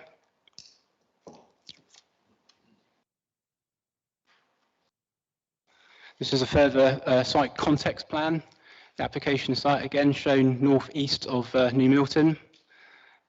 New Milton Town Centre is here. We've got 2 bus stops within 400 metres of the application site. They both provide links down Manor Road to New Milton Town Centre. They also provide links towards Ashley shops and primary and infant schools. They also provide bus connections to Bournemouth and Lymington. Just to show on here as well, you've got Arnwood School, secondary school, just beyond the town centre. To the southwest of the site, you've got Ferndale Shops. It's a retail shop, and that's within a 10-minute walk from the application site. This is just to show a more zoomed up image of the site. So the application site shown in red. On the north, to the north of the site in east, coloured, that's the New Forest National Park. Directly to the south of the site and to the west of the site, these other coloured areas are sinks, so they're local designations, ancient woodlands. To the eastern boundary, just outside the site, is a Dane Stream, which is the main river. And to the southwest, which cuts through the application site, is a tributary to the main river. Stanley Caravan Park, static caravan park, just to on the south and eastern boundary. And then we have some houses, 3 houses, Cattery, Vets Practice on the western boundary, and Dane Croft House, just outside the site.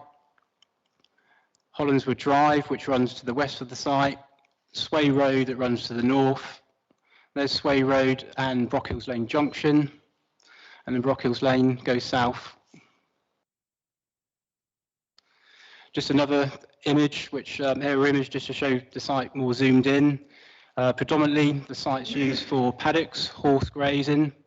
Within the site, there's some existing hedgerows. In terms of trees, there's no tree preservation orders on the site. There's some ash trees along this field boundary.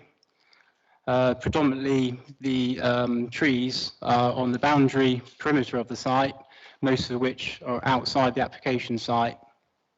And this just shows the 3 houses and the Vex practice and the cattery, which backs onto the application site. Directly opposite the site is a public right-of-way that takes you north towards the New Forest National Park.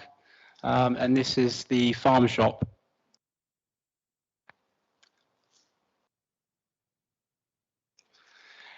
The application site is a strategic site allocation. Just to correct on the word in here, the application site, the allocation is for 130 houses at least. So the 164 is the amount of houses proposed. So just to confirm that the allocation is for residential development of at least 130 houses and areas of public open space. This image on the right here is to support the local plan policies. It's a concept master plan just to show and inform how the site could be developed, how it could come forward. It indicates where the vehicle access could go along Rockhills Lane. It also shows the blue arrows of potential pedestrian connections. It shows where the housing could go, the built form in these coloured areas. And also shows the green infrastructure, the public open space and the ANRAG to wrap around the boundaries of the site, mainly concentrated to the south. The policy says seeks to provide a new rural edge neighbourhood by creating a compact of well-designed buildings and streets with enough garden space internally and along frontages to create a sylvan setting, providing a central north space, green space corridor connecting Sway Road as an internal focal point for the development, with the main areas of ANRAG to the south and eastern boundaries, buffering the woodlands and the Dainstream. So the Dainstream running to the east and the woodlands that runs to the south, and these are the areas that are envisaged to be green space. This is just a site master plan of the whole development. I don't intend to talk about it at the moment because I was going to go through the character areas, but we can use this plan if need be. Turning to the access and traffic issues with the site, Brockhills Lane runs through here, and there's the junction, and Sway Road runs to the north. Hollandswood Drive runs to the west. As explained, there's just one single vehicle access into the site from Brockhills Lane. That will provide a main spine road within the development, and then you have secondary streets off that main spine road, forming perimeter blocks, and then the roads narrow to form more private drives, courtyards, and cul-de-sacs. There is a second access proposed from Sway Road, but this is only in event of an emergency. So it's not the main or the second access into the site, it's just for an emergency. That will be an event that if the main access was blocked, a tree fell down or was blocked in any way, there's an emergency access can come from into the site from Sway Road. There's 2 or 3 key issues here. One of the issues is that the site needs to link to the existing footpath network outside the site in order to create a sustainable development. So you've got Hollandswood Drive, where there's an existing footpath network, and south of the site in Brockhills Lane, there's an existing footpath as well. These are important where they would link and take the people living on the site to the schools, the shops, and other parts of New Milton. Currently, Brockhills Lane doesn't have any footpaths along the section of Brockhills Lane, and it's not street lit. The proposal does link into the existing footpath with off-site footpath links. This is the first one. So within the development, there's footpaths that link from the houses to an existing footpath within the green space, which will be just south of the junction of Hollandswood and Brockhills Lane. The footpath at the moment terminates on the corner of Hollandswood Drive. The proposal seeks to provide a footpath about 6 to 8 metres long, which will be directly opposite a crossing point proposed as part of this development, all within highway land and the applicant's control. and this will provide access for pedestrians and cyclists from the application site to connect to Hollandswood Drive. Here's just some images of Brockhills Lane and the existing access. So this photograph on the left-hand side was shown close to where the access is to be proposed, and the visibility display looking left. And the photograph on the bottom left-hand side is just showing the visibility from the access looking right. Speed surveys were carried out as part of the transport assessment, which then dictated the visibility displays to be created for the access point, and that would involve minor trimming back of the vegetation to ensure that the visibility is maintained at a certain distance and height at all times.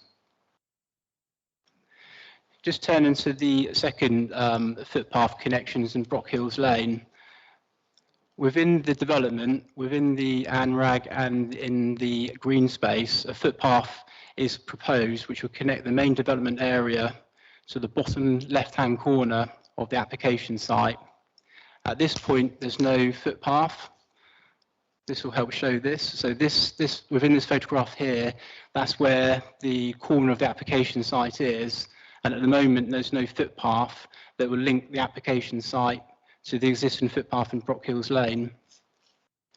There's two aspects to this. One aspect is that planning permission has been granted for 7 houses directly opposite the application site, and that included the provision of a footpath on this side of Brockhills Lane, which would be directly opposite the application site and where the footpath is proposed as part of this application. The 7 houses in Brockhills Lane, which is outside the site, completely separate development, has been built, but the footpath, as you can see, hasn't been built. That's something which the applicant will have to provide that footpath as part of that plan and permission. The proposal as part of this application is to provide a crossing point to that footpath. Because of timing issues, delivery issues with that footpath, it's essential that the proposal as part of this application provides a footpath that connects the development to this existing footpath, and this needs to be achieved before first occupation of the development. In the event of timing delivery of that access, the applicants have proposed an alternative footpath from the application site on the eastern side of Brockhills Lane, which will then cross over into the existing footpath network. So that a new footpath is proposed along the eastern side. So this is an alternative access pedestrian connection in the event that the footpath on the other side isn't delivered within the time before the houses come forward as part of the application. The important thing is that this can be secured by a legal obligation, a Section 106 agreement and a 278 agreement, which is an agreement with the Hampshire County Council to get that footpath link delivered. Just turning to character and local context matters. There's just some images of the local context. So on the left-hand side, the two photographs here are just off Hollandswood Drive. That is a low-density area with detached properties, predominantly 2-storey. There's some bungalows, and predominantly the houses are there are 3 and 4, 5-bedroom properties sitting in quite spacious settings. On the eastern side here, this is Brockhills Lane. As you go towards the town, towards Ashley to the south, properties, you've got some semi-detached properties here, and they're the 7 houses which have recently built directly opposite the site. Just some further images of the properties which back onto and directly opposite the site in Brockhills Lane. Turning to the character issues, on the right-hand side, this is the concept master plan, which shows to inform or envisage how the site could come forward. On the left-hand side is the applicant's master plan, and when you compare the two, the houses and where the green space is broadly in accordance with the concept master plan. So the south of the site and the east of the site, the green space on both sides, and there's a corridor, a link along the boundaries, as shown on here, to connect the green spaces together. through the middle of the site, the north-south spine, which leads to Sway Road. Again, the green space runs through the central part of the site. So the master plan is very close to, broadly conforms with the concept master plan. How the site's been brought forward relates to sort of context, character, the design concept for the site. These coloured areas just help show the different character areas within the site. The village high street is this area here. This is off the main access of Brock Hills Lane.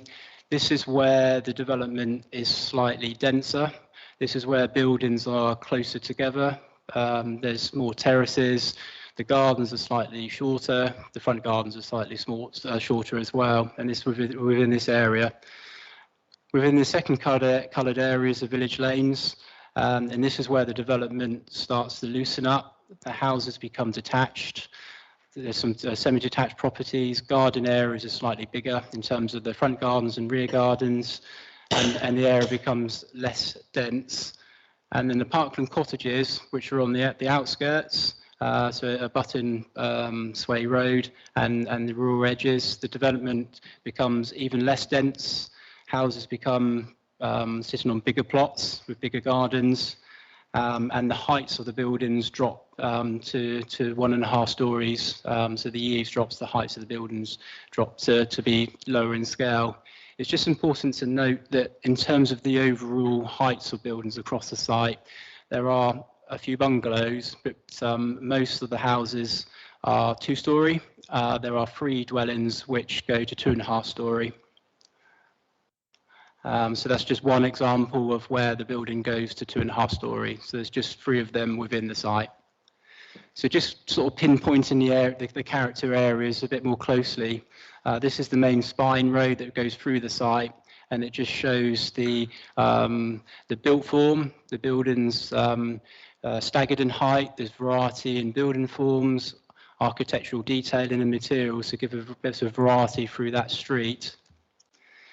Looking at the layout plan here, even though the built form is more dense within this part of the site, you can see you've got the green spaces to the front of the site. The buildings are set back.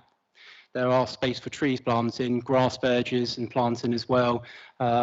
So even though it's denser, there's still tree planting and soft landscaping within that part of the site.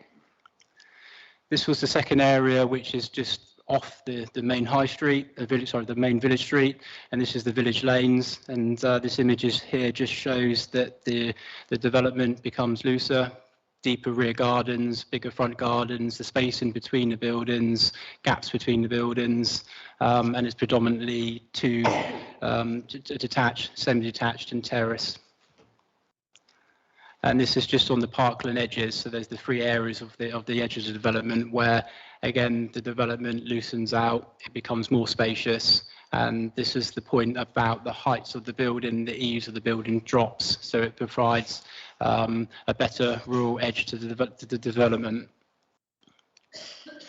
Just to show some of the house types, these aren't all of the house types through the development, but it just shows a flavour of the variety that's been created, different materials, chimney details, porch details, there's some traditional forms there, and there's an element of consistency across the site. This is the apartment blocks, and these are ones where they are close to the main village street, the main central parts of the site. And showing the images here just help show some legibility and some strength within the building in terms of the form and the architectural detail and the materials used. And some of the apartment blocks are smaller, so they do have the appearance of large houses. In terms of sort of moving on from character to tree and hedgerow loss and new planting, this is a site where the actual level of hedgerow loss and tree loss is very small, and most of the hedgerow and tree loss to be created is through access points to help facilitate the development. So there will be along Brockhills Lane a break in the hedgerow to create the access point. So there'll be a small loss of hedge to create the access point and one loss of a holly tree, category C tree to Brockhills Lane. Along this section here is where you've got 5 ash trees. They're suffering from dieback. They're category C trees, so for long-term management they will have to be removed. And this is where the main road comes through, and there will be a break in the hedgerow, and there'll be a further break in the hedgerow here just to get the second access through to where the houses go. And then it will just be a short break in the existing hedgerow for the pedestrian link into the green space. This plan here just shows the landscape framework, public open space in the ANRG. Just going back to the hedgerow loss and the new hedgerow to be created, over 240 metres of new hedgerow will be created as part of the development. So along Brockhills Lane, close to where the access goes, there will be significant new tree planting, and the existing hedge will be infilled with new hedges. New hedges will be provided around the existing dwelling together with new tree planting, and a new native hedge is proposed along the whole perimeter of Stanley Homes Park, along here and along here. And there'll be new hedge and tree planting around the back gardens of the existing houses in Brockhills Lane. In terms of new tree planting, there will be at least 100 new trees to be planted throughout the development, most of which will be within the green space, but there'll be significant new tree planting within the streets. There'll be some new trees planted within the back gardens of properties as well. In terms of the green space and how it works, most of the southern part of the site and the eastern part of the site is where you have the recreational walks, the green space. 2 attenuation basins are proposed within these areas, footpath links. You've got a diverse mixture of green spaces, grassland habitat, rich meadows that will provide a network of walking routes and visual interest throughout the site. And a play area, children's play area is proposed here. So there's a main children's play area which will be looked on by existing or proposed houses as part of the development. And there will be some smaller play areas pocketed around the site as well. In terms of flooding and surface water drainage issues, the eastern boundary of the site is a Dane stream, and the southwest is the tributary to the Dane stream. The site slopes quite significantly to the east, so the site will slope down towards the Dane stream, and the site slopes down quite significantly as it approaches the river to the south. I've just dotted on here these white dots on here on both sides. That's broadly where the houses are proposed. So the distance from the proposed houses to the stream is more than 20 metres. But most importantly is that because of the drop in the site from the stream and where in the event of a flood could occur to where the houses will be, you've got a buffer, you've got a distance of about 3.5 metres. So where you've got the finished floor levels of the nearest house to where the stream is, you've got at least 3.5 metres. So it's quite a significant difference between the river and the houses. Based on the records and the information submitted from the Environment Agency and from the applicant, there's been no historical flooding on the site. In terms of the surface water drainage strategy, it's sort of informed by two parts.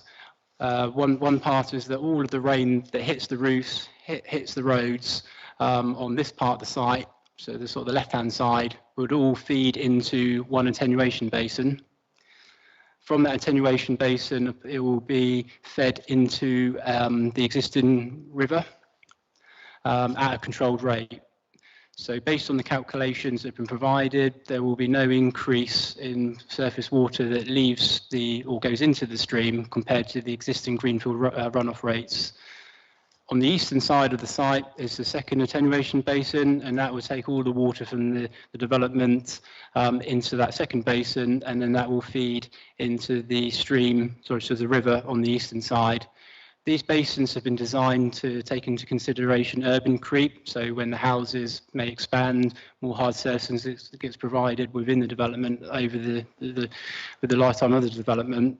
That's captured into the design of the basins or the size of the basins. And climate change has also been factored in. So this isn't really to take on board, the size of the basins isn't to take on board the time now, it's the time in the future. Just to help give an impression of what these drainage features look like, they are within the green space. A lot of work that's been done to have a clear understanding of how they look, their profile, how deep they will they hold water, and how they would form part of the landscape and the ecological benefits they will provide. So this is the southern basin. These sections here show that the walking routes around the basins mean that you can walk down into the basins, you can use the basins. There will be elements of grass habitat in there, shrub planting, and the way that they are sloped, they're quite gradual, so you can walk down into the basins safely. They're designed to be dry. Obviously, under a storm or flooding events or high rainfall, they will become damp, but that's only for the short periods. And a lot of work's been done with our urban design officer and landscape officer, who fully endorses that they will form a positive part of the landscape. And this is just the second basin. Again, sections show of how deep they will be, how you can walk down into them, how they'll be planted, and how they will form part of the landscape. In terms of ecology, currently the site is used for horse grazing, so there isn't a lot of ecological value currently on the site from the grassland habitat. Through the development itself, by providing new grassland habitat, providing new trees, fruit trees, providing the new hedgerows, the proposal will provide at least 10% biodiversity net gain, so that's a 10% improvement on the ecology compared to the existing situation. The proposal has also been designed with green buffers next to the woodlands. And this is important for connectivity, for ecology, but also a buffer to the woodlands to the south, where you've got bats and other species. So the scheme has been designed to take that into consideration. Not only will the proposal provide new grassland habitats, the suds features which benefit ecology and tree planting, there will be bee bricks and bat tiles within the buildings themselves. In terms of affordable housing, the proposal provides 50% affordable housing. Just one correction on here, the affordable rent is 25 and the shared ownership is 24, so I apologise for that. So the scheme provides 50% affordable housing, but it doesn't provide the policy compliant mix. So the applicants did submit a viability appraisal to saying that they cannot provide the policy compliant mix. Even though they can provide the 50% affordable. We had appointed a viability consultant to check their appraisal, and there's been a lot of work that's been done with our consultant and the applicants. And through that process, we have provided from the initial scheme had no social rent. We've now got 13 social rent. And we've also increased, the applicants have also increased the affordable rent from 23 to 25, and social rent and affordable rent, which now has increased, is where there's a greater need in terms of housing need for affordable housing. This just relates to residential amenity. I don't want to touch too much on the residential amenity, the impact on neighbouring properties. It's set out in the report there will be an impact on neighbouring properties, but the distances involved, how it relates to the neighbouring properties is acceptable. There won't be the demonstrable harm to refuse the application, so the distances from back to back and the relationship is considered acceptable. And you can see from some of these images here, there'll be new shrub planting, new tree planting along the boundaries to provide some added protection. And just to the Stanley Holiday Park, the green space will provide a buffer along the boundary to the holiday park, so the houses will be slightly set away from the holiday park. Just some further photographs, just to pick up on the point that the site itself is quite well contained with the woodlands and other houses. Most of the views are quite localised, so the site, you really only see the site when you do approach the site from Brockhills Lane and you approach the site from Sway Road. So the views of the site are very localised. And there's just some images at the moment of the back of Stanley Caravan Park, where you can see at the moment there's no hedge, it's open to the existing site itself.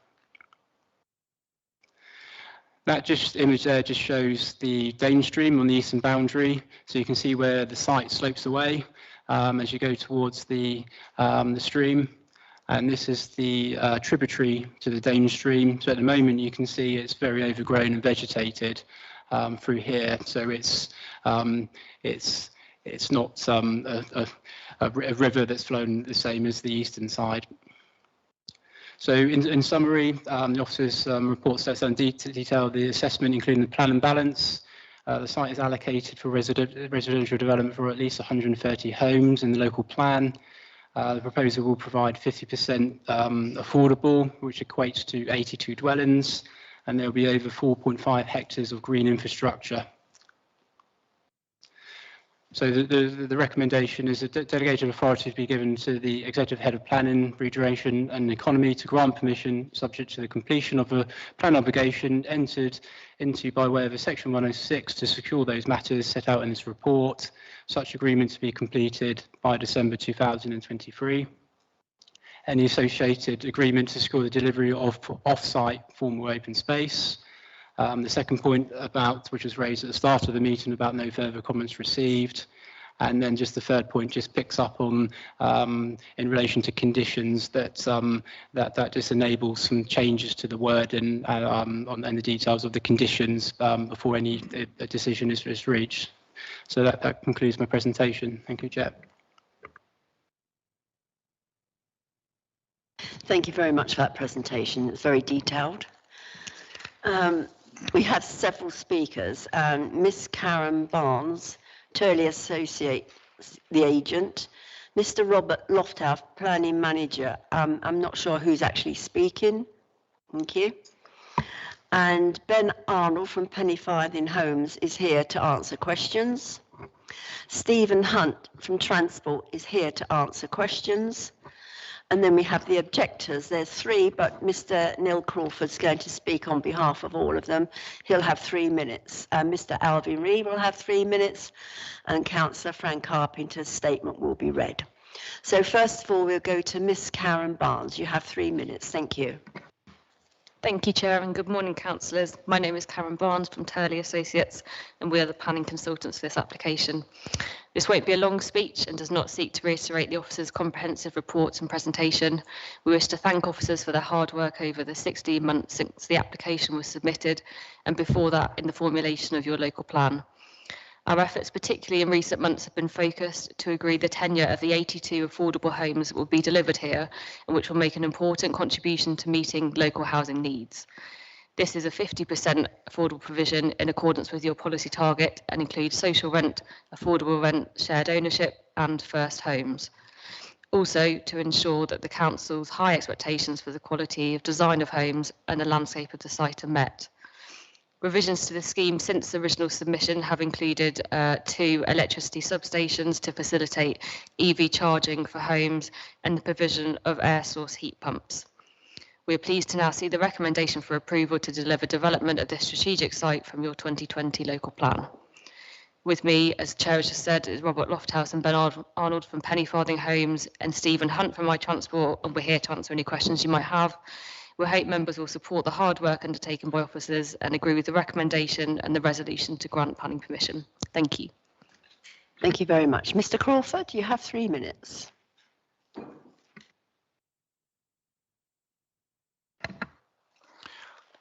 Hello, I'm speaking on behalf of the 407 members of the Residents Against the Brockhills Lane development. The SS10 site has been identified for development, and we agree that the New Forest is in need of more housing. I'm not here to publicly bash Pennyfarding Homes for what many of us believe to be a wholly inappropriate, large-scale development in the wrong location. I am here to request that as councillors and public servants, that you will listen to the local people and act accordingly. The planning officer has summarised for you the objections of the community, and I'm sure that you have looked in detail at the 468 individual objections on the planning portal. The recommendation to proceed with this development using the soon-to-be replaced tilted balance clause within the NPPF is nothing short of staggering. To disregard the opinions of the New Milton Town Council and residents is extremely disappointing. New Milton Town Councils have worked tirelessly to develop a town plan that meets the needs of the people. So why has Brockhills Lane should never have been excluded from this plan.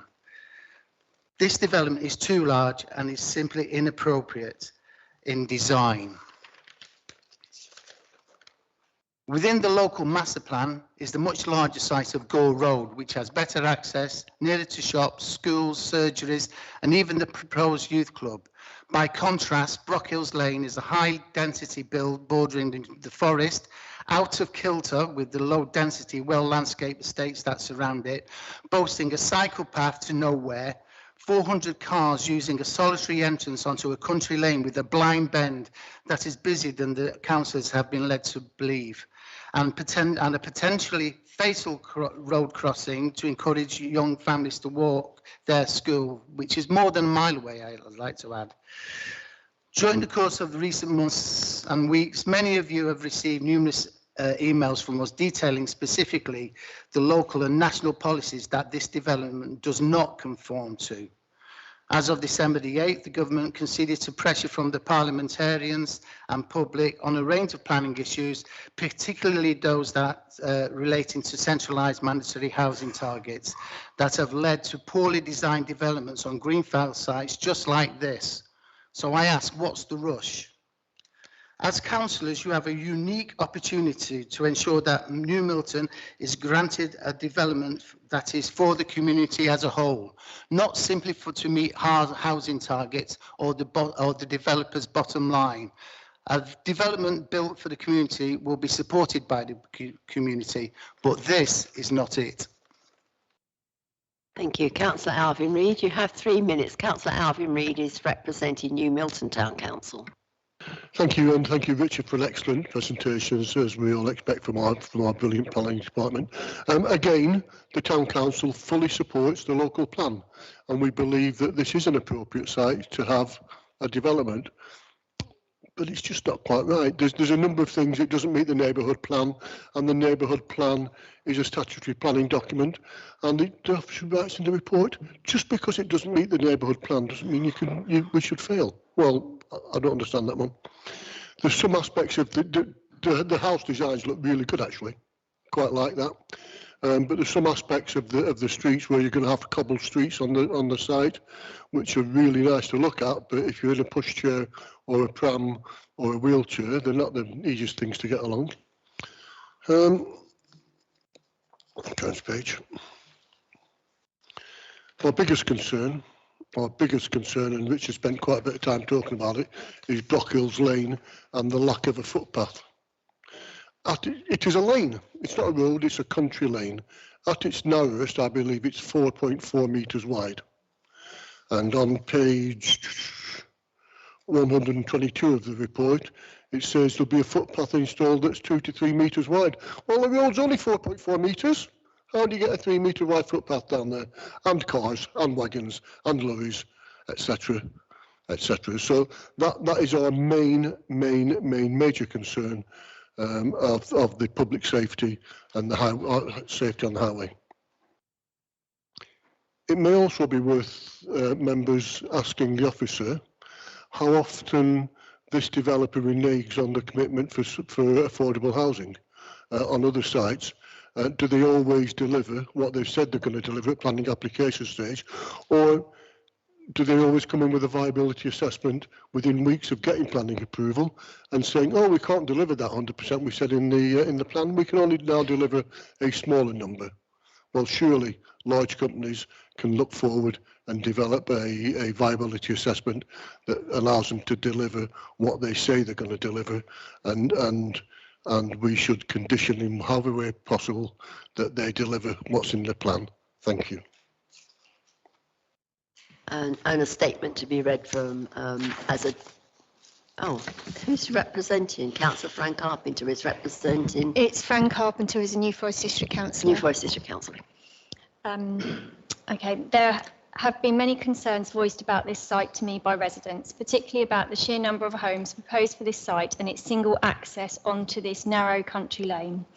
Whilst understanding the District Council was tasked with creating the local plan several years ago, the current Secretary of State stated just a few days ago that the new planning bill will prioritise brownfield sites with stronger protections added for greenbelt land, and communities will have more say about where development goes. The bill will also demand the right homes in the right places with the right infrastructure. As with the Hordle strategic site application today, this is too many homes on Greenbelt without any new infrastructure or services provided for those residents or others nearby. And residents certainly do not think it is right to put it on this lane. I therefore ask the committee to consider carefully the issue of the road access point onto Brock Hills Lane and whether you consider it an appropriate and safe entrance and exit for so many properties. Also, whether the density of this site is appropriate for this tranquil and rural setting, particularly given the changed emphasis of the government's new planning laws.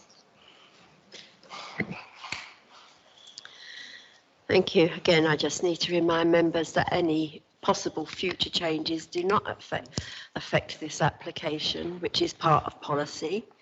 And as for the gentleman's comments on Gore Road, that's at the other side of town and nothing to do with this development. So we will now go ahead with questions, please, to officers or speakers. Thank you, Chair. Just to dwell a moment on the particularly pedestrian access or egress. Whatever happens, pedestrians will be required to cross Brock Hills Lane in order to access the town centre. It's unlit. Do we know what the speed limit is on that road? 30. It is 30. Thank you. That was my question and what we might do about it. So that's answered. Thank you. Councillor Cressell. Could the officer just elaborate on the width of the path that was mentioned earlier, because it sounds crazy if the person that was speaking is right about the width and where it was going to go? Yeah, just to pick up on a couple of things, I think that's important just to say that. Oh, sorry, just to pick up on a couple of things. Brock Hills Lane doesn't have any footpaths until you reach the bottom corner of the site, and doesn't have any floodlights as well, so street lights as well. But when you go to the south of the site, where the existing footpath is here, that's when you start to get street lights. The way the developments come forward is to provide within the development, the footpaths and the connections within the development, rather than provide a whole new footpath along Brock Hills Lane, which creating the footpath along Brock Hills Lane would have a negative impact on the rural character. Also would need more street lights or streetlights. So there's quite a lot of consequences to that, which could have ecological consequences as well. So the design of the development is to provide the footpaths within the development, and then to come at a point here, the bottom corner of the site. And there's at this point here that there's a planning permission to provide a footpath here, and it changes in width, I think from 1.8 to 2 metres wide, and it doesn't encroach into the road itself, so the road width doesn't change. If this is not delivered within the time when if the planning permission is granted for the the development in front of us, the applicants have got an alternative option, which we would secure for a footpath on this side of the road. So it's not within the highway, it's within the highway land, but not on the road itself. So it's on the grassed area. And that ranges in width from 1.6, 1.8 to 2 metres. So that it's a standard footpath width. The Highway Authority have looked at this footpath in terms of its width and is it feasible and is it safe, and they have confirmed it is safe. When you get to the end of the footpath, which will be just beyond this image here, there will be a crossing point. So it's the new footpath would terminate, and then they would measure, and as part of this scheme, the visibility, so that you base it on the visibility looking left and looking right, so there's a safe crossing point as well. If planning permission is granted, this will be linked to a Section 106 agreement and a 278 agreement. When the 278 agreement, which is the agreement between the Highway Authority and the applicant to provide this footpath, the finer details of the surfacing, the widths, it might be some slight changes will come forward, but essentially this footpath is what you would normally expect in a residential street, and it's all within highway land, so it's deliverable. Supplementary. The thing that worries me about all that, sounds all very clever and complicated, but in that conversation, I know it's not in this planning application, but the bit of pavement that they're waiting for to be done, you say if it's not done in time, how can that happen if there's conditions to say something's got to happen? And then you say, well, if it doesn't happen, such and such, you know, it doesn't make sense to me. Yes, there is an outstanding issue with the footpath on the other side of the road, but this development is not contingent upon that being provided. So if that footpath is provided, then great, there's another option as well. But this proposal is putting forward its own footpath scheme. So we may end up with two in theory, which would... Councillor Wade.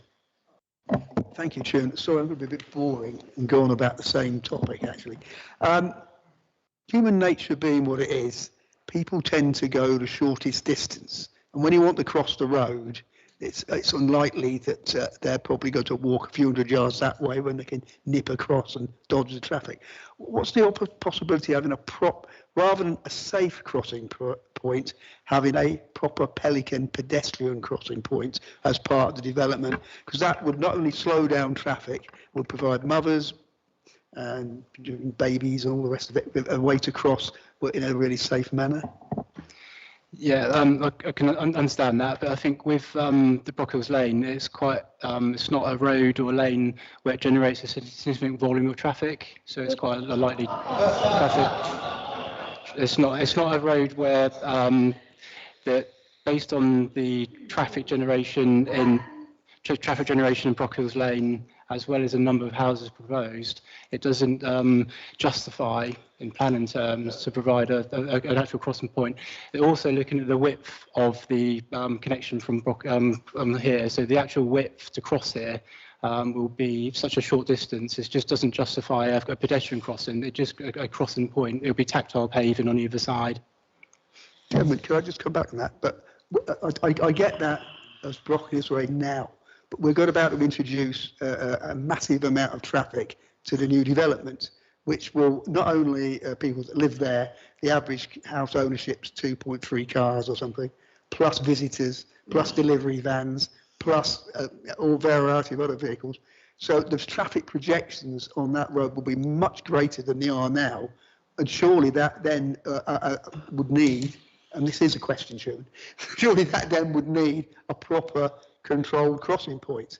Because if we're going to put that amount of extra traffic on the road, it's logic to see then we need to put extra safety on. Yeah, just really to reiterate what I've already said, really, and it's not something where, based on the number of houses proposed and the nature of the lane and the comments from both the applicant's transport consultant and the Highway Authority, if there's been any discussions about the need for that type of crossing facility. There will be a crossing facility, but it won't be a pedestrian, a signalised crossing facility. There has been a lot of traffic surveys that have been carried out as part of the application that dates back for so 2016, different traffic surveys, different times of the year. So that has all been tested, and it's also looked at the number of the houses being proposed and the trip rates as well. But I think the key thing is really, from our point of view, we've never looking at it from is it reasonable, is it related to development, is it acceptable in terms of the scale of the development, meeting the plan and test, and any comments from the experts, which is a higher authority. There's been no mention, there's been no talk or justification to say that we need to provide a signalised crossing point at that point. It's purely tactile paving from one side to the other.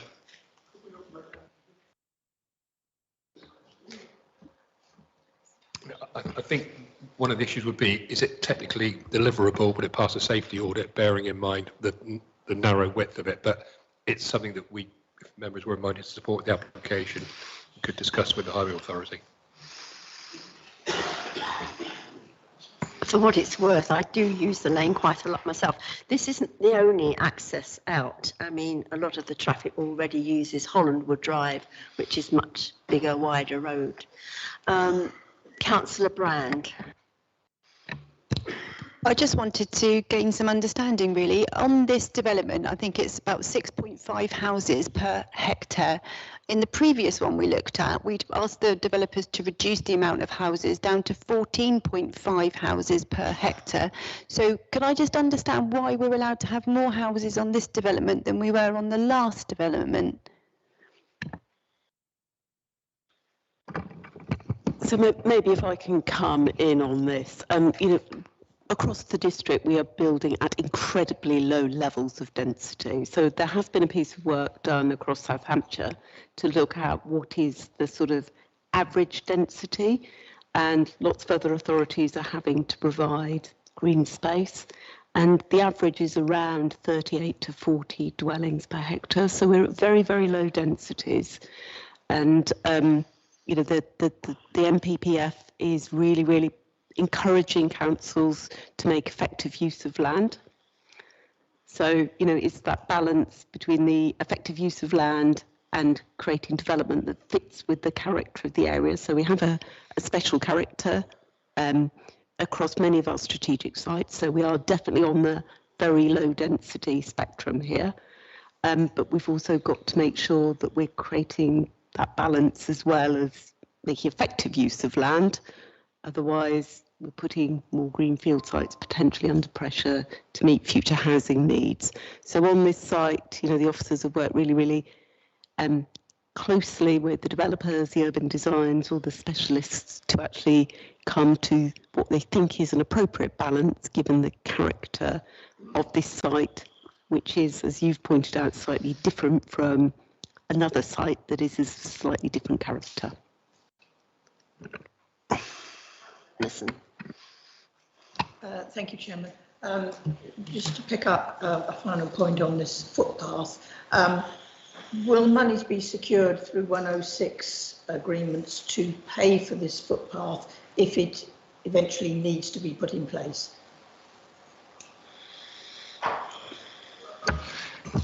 It's very unlikely to be a financial contribution. It would literally be the delivery of that footpath.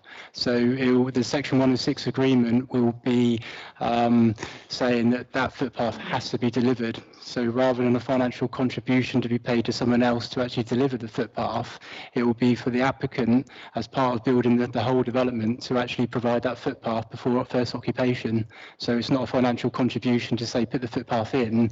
It will actually be saying within the 106 agreement that footpath has to be physically delivered and be made safe by the applicant prior to first occupation.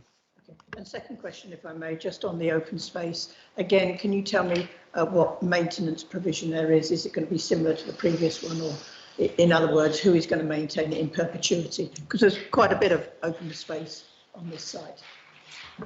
We haven't got to the stage where who actually physically maintains that area. That will form part of the 106 agreement. So we haven't reached an agreement who specifically manages or maintains the open space, and that will form part of a Section 106 agreement. Would it be something that District Council will monitor? Yeah, yes. So part of the Section 106 agreement, there will be mechanisms within the 106 agreement which will enable a monitoring process through the build process and through the open space process as well to ensure that the implementation of the open space, the implementation of the biodiversity net gain is all delivered. So there are monitoring contributions that will be put into the 106 agreement to secure the monitoring of the application, the build process, the landscaping process to ensure that it's been carried out and implemented to a satisfactory level. Okay, will we eventually have in perpetuity the name of somebody who is going to look after that space? Members, just to confirm, we will be applying a consistent approach to how we manage and maintain open space across the district. So the 106 on this site will reflect the 106 on the Bargates. The District Council will not be maintaining this land. We will be working with the applicants, developers, to look at setting up a management company in a similar way as we discussed in the previous scheme. Okay, thank you. Thank you. Sorry to keep labouring the footpath, but is there any way we can ensure that that footpath is put in before the first house is occupied? The main reason being, I use a mobility scooter and I need it, but there's nowhere to go down a ramp and up. Then some Burke has parked on the pavement this side, but that's not a planning matter. But if we could ensure that that is available to people who need it, even mums with prams, before the first house is occupied. Yeah, that is the planning. Within the 106 agreement, we will secure that footpath on the right-hand side because that's come forward as part of this application as the alternative route is in highway land. The footpath on the other side, on this left-hand side, isn't in the full control of the applicant. So that's the point that. Here, this one, yeah. So it will be provided before first occupation as part of the legal obligation. Corbridge. Thank you very much. I just wanted to explore with Richard a minute, if I may, a little bit more detail about why the decision was taken to have the main entrance to this new development onto such an unsuitable road instead of improving an entrance onto Sway Road with corrected visibility splays. Could you say a bit more on that, please? Yeah, just when we receive a plan application, the application is submitted with a transport assessment, and they make a case to say how the site comes forward. They do a lot of transport work, where the access could go, traffic surveys. So the experts from the applicant side, in conjunction with the higher authority, look at the nature of Brockhills Lane, look at the nature of Sway Road. They look at traffic surveys. They look at visibility. They also look at tree issues because it could be that there may be tree loss that could come forward. There's nothing in the local plan that says that there should be an access from Sway Road. The concept master plan with the local plan envisages there will be a vehicle access from Brockhills Lane. Brockhills Lane is 30 miles an hour. Sway Road is 40 miles an hour. When the traffic speeds are higher, you need greater visibility. So you're looking at having if there was an access from Sway Road, having the main vehicle access gone onto a faster road. Whereas Brockhills Lane has been carefully assessed by the applicant's transport consultants, has been assessed carefully by the Highway Authority, and Brockhills Lane, based on the traffic generation, the nature of the lane, has been considered to be the most appropriate access to the site.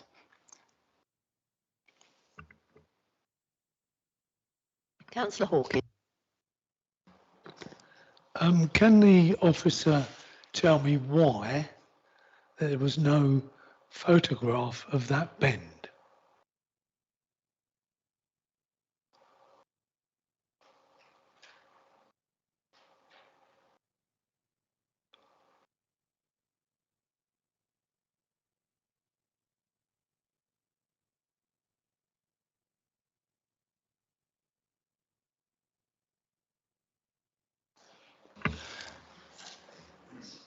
So there's the bend that was referred to in the representations here. So that's south of the site. So this is the bend in the road at the, and then you've got when you come out of the bend here, heading towards the application site here on the right. But that, excuse me, but that's not a good picture of the bend. You wouldn't think there was a bend there. Can I just come in on this? We obviously give you, as planning officers, really detailed presentations. I don't think it's the role of the planning committee to go through the angles of photographs and so forth. You've got a very, very detailed transport assessment to support the application, and you've got... Excuse me interrupting, but that's, if we're here to decide on a planning issue, we need all the information that you can supply, and that's all I'm asking.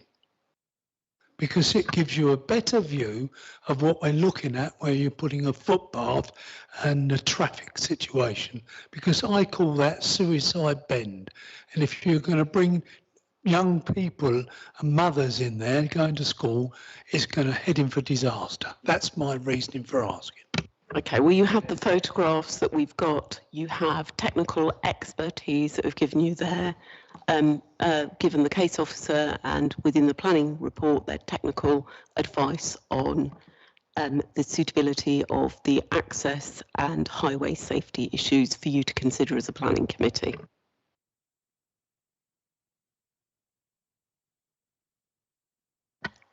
Councillor Sevier. Yes, I have to thank the officer for a good detailed report, and there's a lot more supplementary documents online as well, which one can go and look at. I've just got a little peculiar question. On page 94, it's talking about improvement to Brockhales Lane and Sway Road Junction. Can you just take us a little bit through that? Will that mean that people are coming down a little bit faster than if they can turn off, or is this just where people can sort of back up while they're waiting to turn in? I'm just trying to understand, because obviously that's a problem on a faster road when you've got people stopped waiting to turn in. Thank you. Yeah, thanks for the question. This is Sway Road, runs through here. This is the junction of Brockhales Lane and Sway Road, and then you head south towards the application site.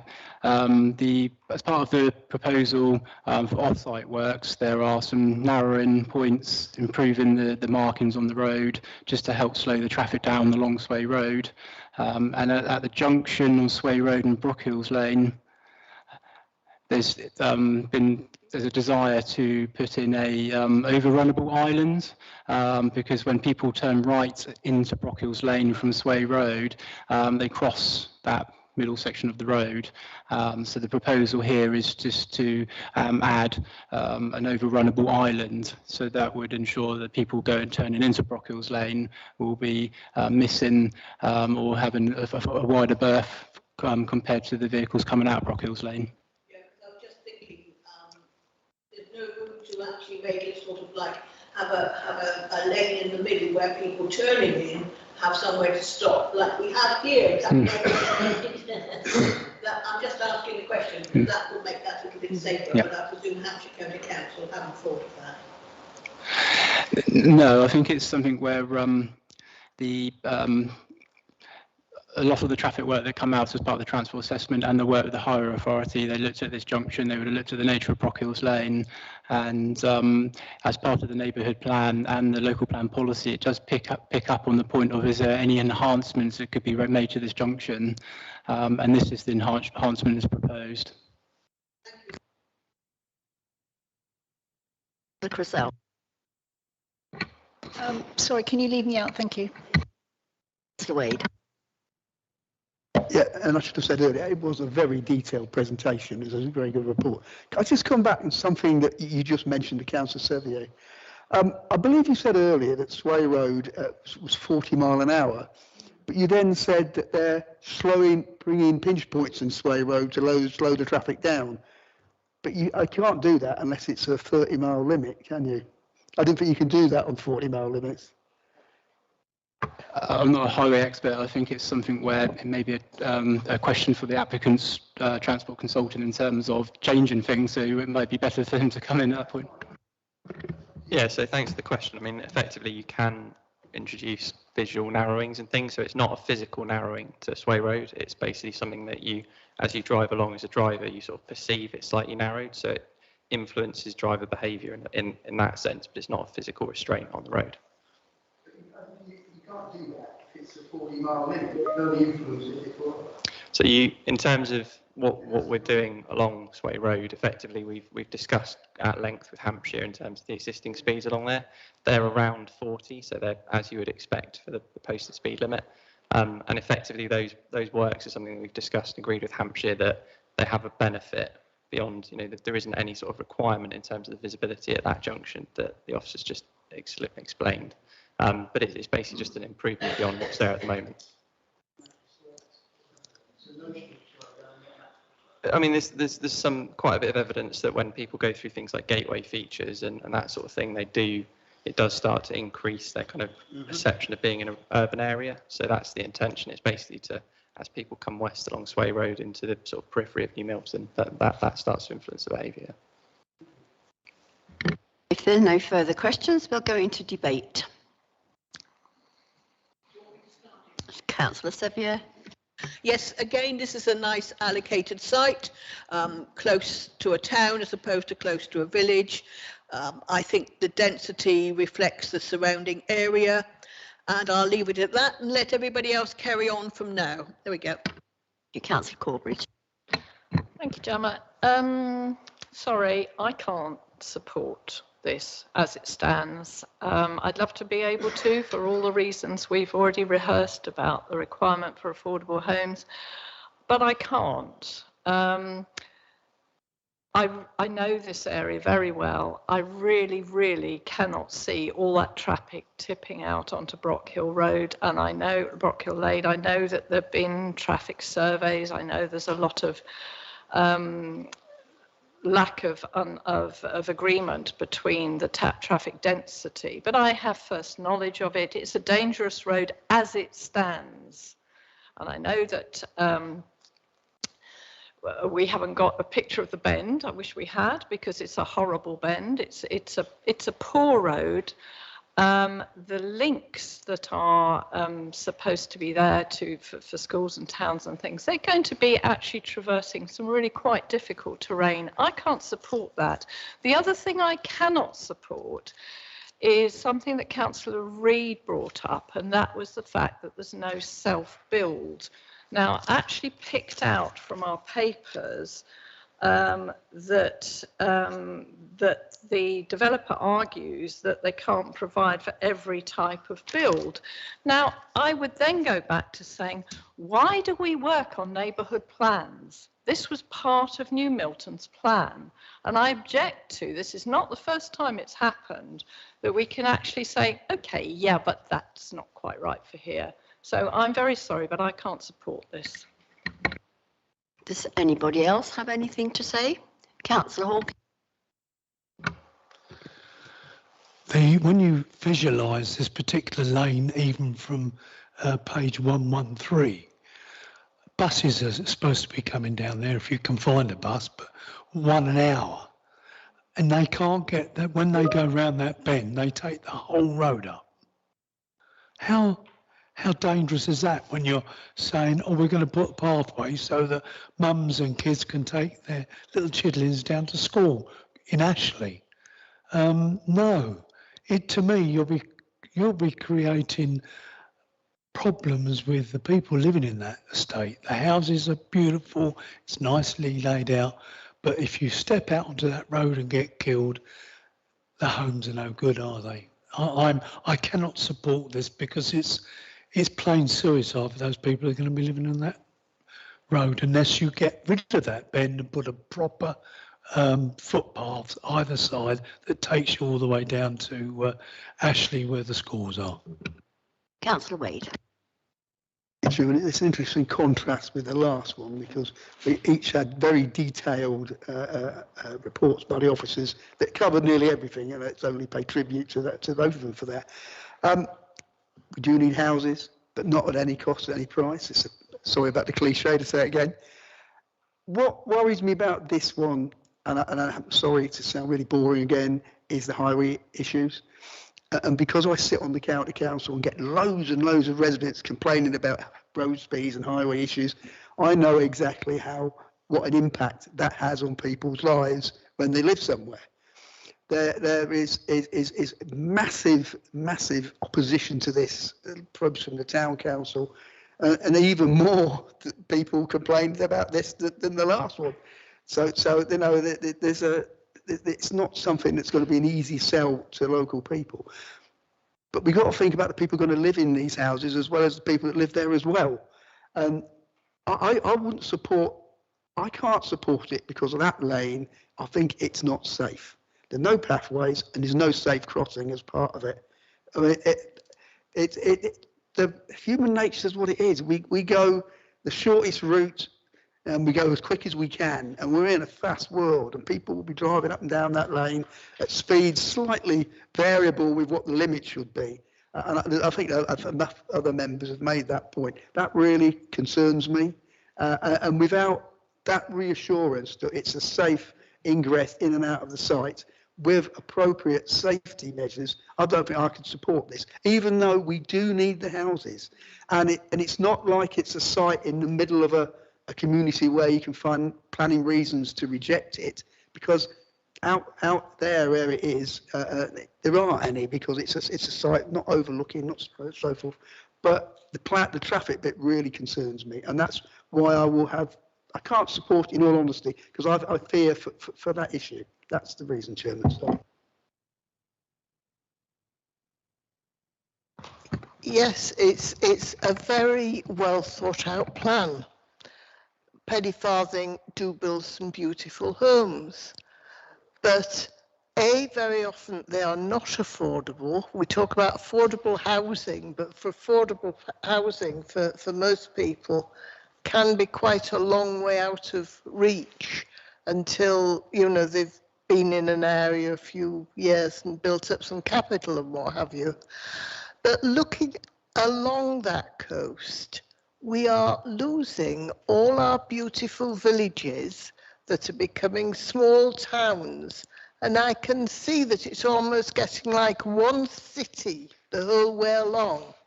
We cannot go on and on taking in more and more people. There'll not be enough food being able to be produced locally.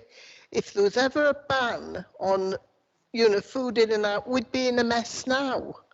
And all the practical things, now we're having problems with gas because we've got to import it. And, you know, I think we've got to look ahead more at the whole picture instead of more and more. And yes, this is good, but again, it's far too big. And I do not want to lose our beautiful New Forest because it's so precious. Once it's gone. We've had it. And so I won't be supporting this, sadly, because Councillor Bennison? There's a lot that's good in it. Thank you, Chairman. I'll start with the plan itself. I like the way it's set out with the village high street, the village lanes, and then the parkland cottages. I think that sits quite nicely within its surroundings. I do have a slight issue with only the one access out of the site, and I understand why the second access was removed, because there was a fear of a rat running. That could have been dealt with within the site, I believe, by restrictions. I think for the people that are, if it gets built, people living there, having just the one access could be a little bit of a drawback. Coming to the lane itself, I have a similar lane in Marchwood, has no footpaths. We've been trying to get a footpath down it.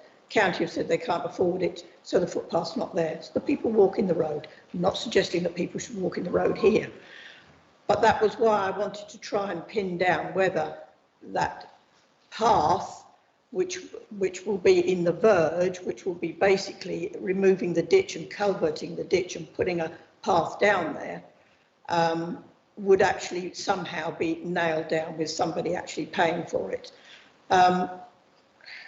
So I think this is a difficult one to come to decide which side of the coin to come down on.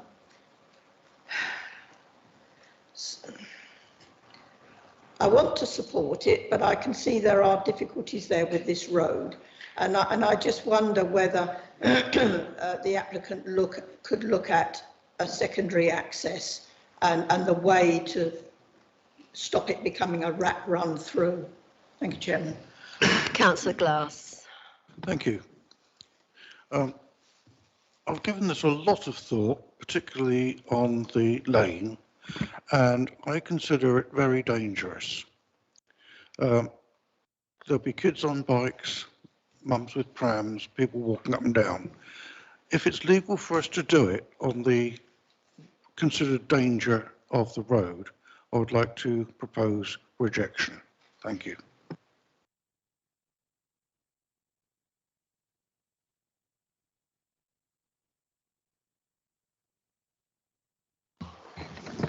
Yeah, I just wanted to say that I understand that this is designated for housing, and that was a brilliant report, thank you.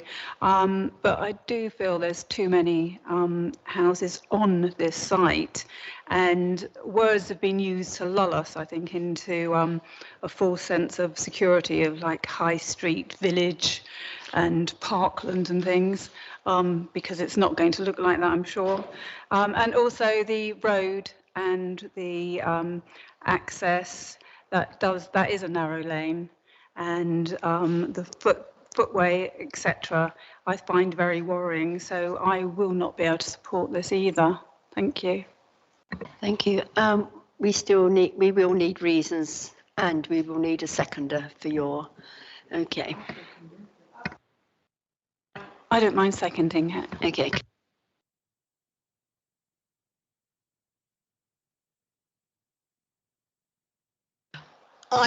Listening to the debate, I understand we all have concerns about this road. I know at the moment we are going for rejection, but I think if we want to make whatever happens, it's going to come back.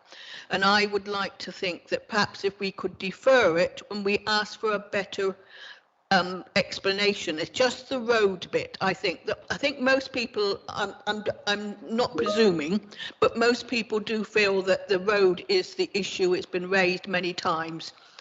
So that could be one way of doing it, and then asking for a better report, and actually perhaps we could even get Hampshire County Council here to explain why we can't have a pavement.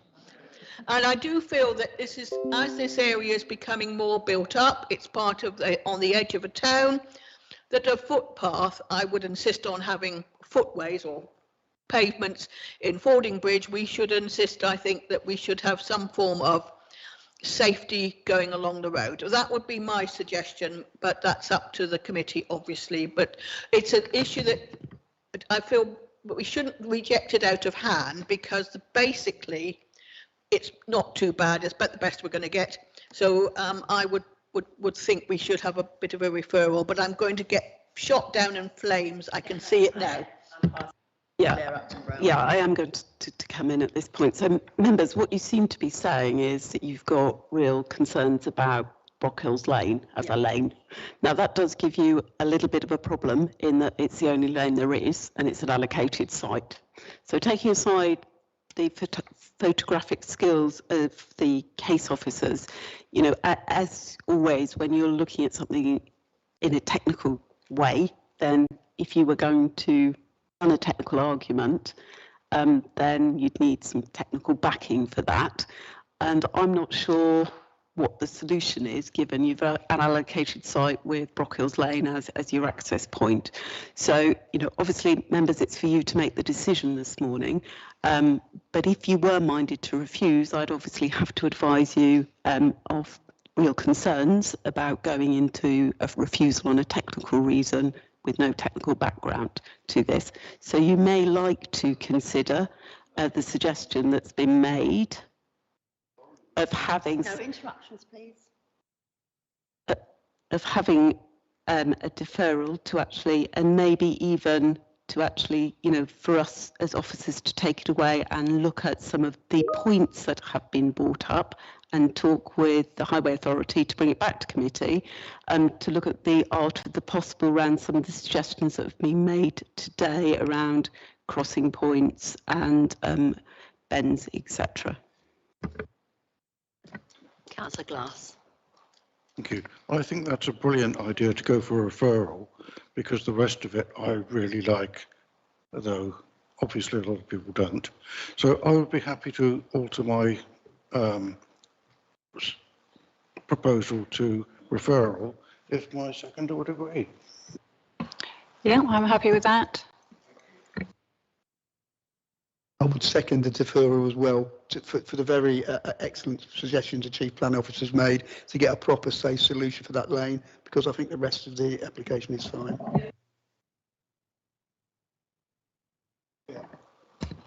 Could I ask, if we're going for deferral, that it sounds to me like the developers haven't talked to the parish council or the town council.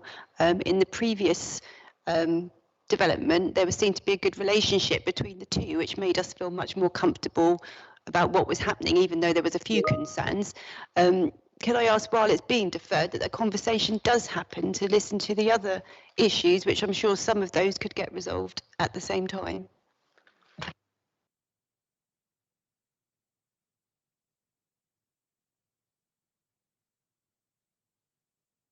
Can I just ask, was there any prohibitive reason why we couldn't have an access onto Sway Road?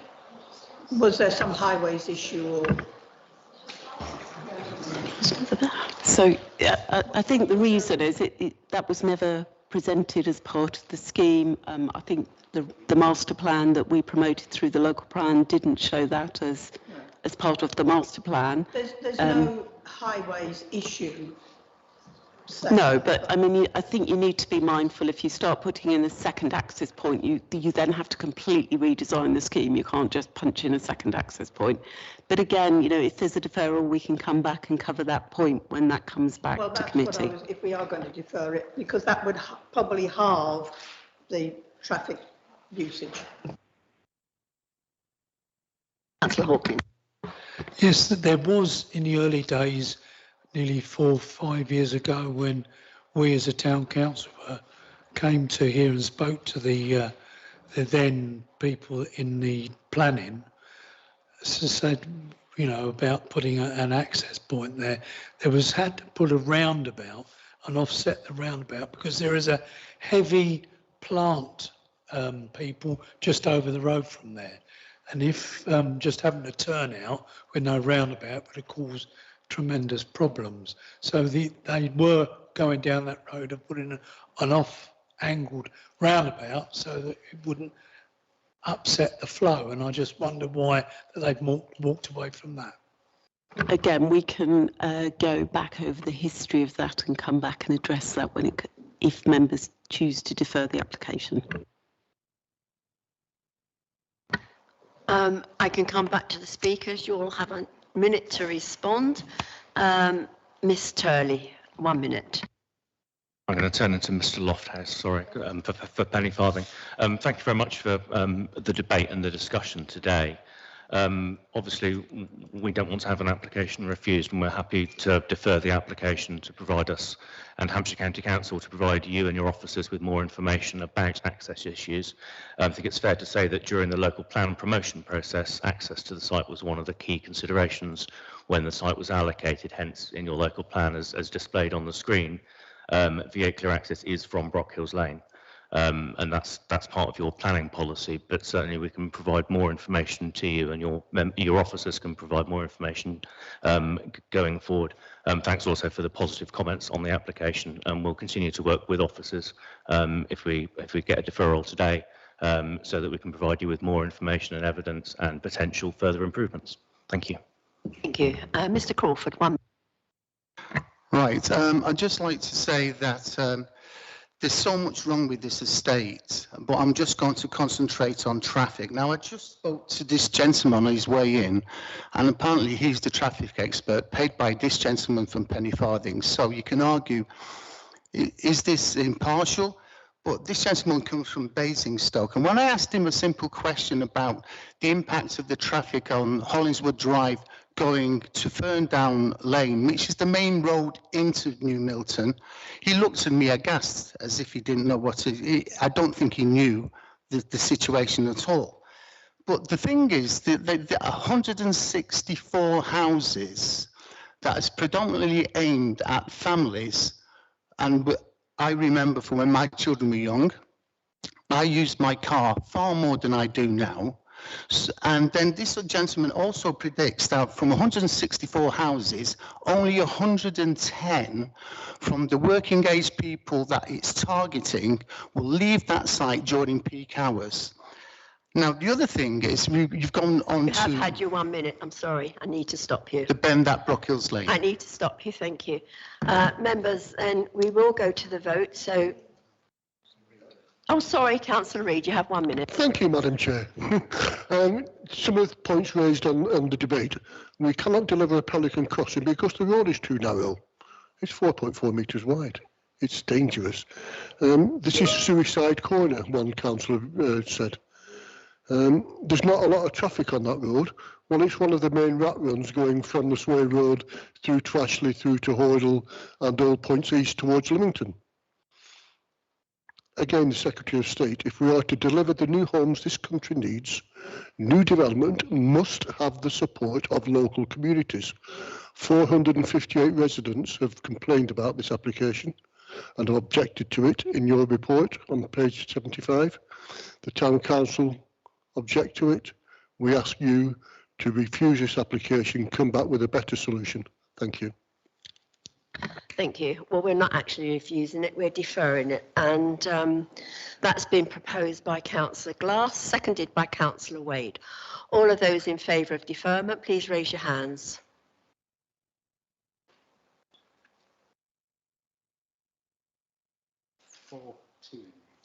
Were there any against that?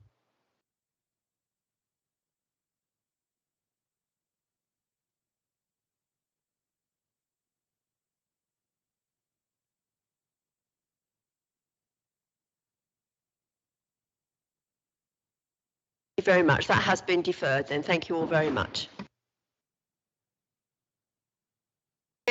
Having the next application is on page 143 of the agenda. Councillor Hawkins, and it's application number 22/10714, Little Testwood Farm, Salisbury Road, Calmore. We have one speaker, Mr. Dan Templeton. We'll go straight then for the presentation. Did we have any? Oh, we did. One interest, please. Can we have interest? Two. Interest. Yeah, if you can state what your interest is, please. Totton Town Council, not on planning. And Councillor Kangarani. Doesn't apply here. Actually, I'm not town councillor, but I'm not in the planning committee. Yeah. Okay, thank you. So, Mr. Gilfillan, if you'd like to go ahead with the presentation, thank you. Thank you, Chairman. Little Testwood Farm, just on the edge of Totton, Calmore area of Totton. Site outlined in red. You can see the size and extent to which it reaches. Large site, allocated for employment development in part 2 of the local plan. That's the site-specific allocations element, alongside the DM policies in part 2 of your local plan. Just to give those of you not familiar with the site, put it in some context of the surrounding area there, you can see Calmore, the residential areas to the south of the site, Testwood Lakes, of course the Totton and the shared football ground, football club. Adjacent to it, an industrial employment development. Slightly further to the south, the site is on the Salisbury Road, heading out of the town towards the main road and the motorway, of course. Strategic site SS1, opposite the site where we've got reference there to Shravs Hill, extending across all of that area through to the dual carriageway and the land to the north on the north side of the A36 as well, which is where the Bloor Home scheme that you may recall has been considered by this committee a couple of years ago now. Add some aerial photo imagery, you can see more clearly the football grounds, industrial development, employment sheds to the south, the lakes, and the area to be residential development in due course. Site photos, Existing access to be upgraded. I'll show you plans of that presently. Site hoarded as a result of extant planning permission on the site for industrial development. The site has been relatively recently cleared, but has been re-established, re-inhabited by scrub planting,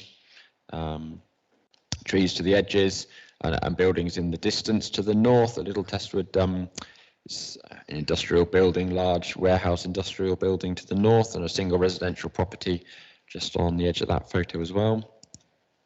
Photos looking from the other direction, you can just make out the stand at the football club, and then the entrance into the site and the street lights on that access road. A relatively flat, clear site, and level ground. And then putting that into some 3D context, you can see the size and scale of the warehouse industrial building to the north. The site immediately wrapping around the edge of the site is used as a traveller's caravan site. You can just make out some caravans on that site. There's no demarcated pitches or anything remotely like a more traditional touring holiday caravan park.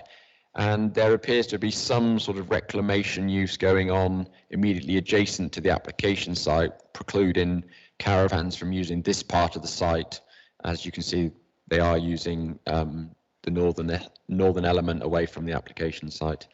Again, you can see the football pitch and the buildings and stadium associated with that more clearly. A36 at the bottom of the photo there. I referenced briefly an extant planning permission for industrial employment development. That is the layout of that scheme.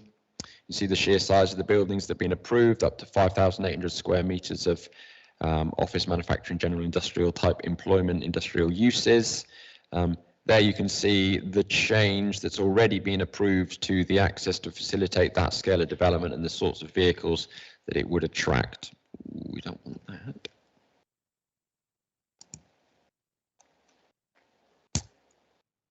Landscaping across the southern edge of the site has been approved as part of a scheme to reroute a stream that crosses the site.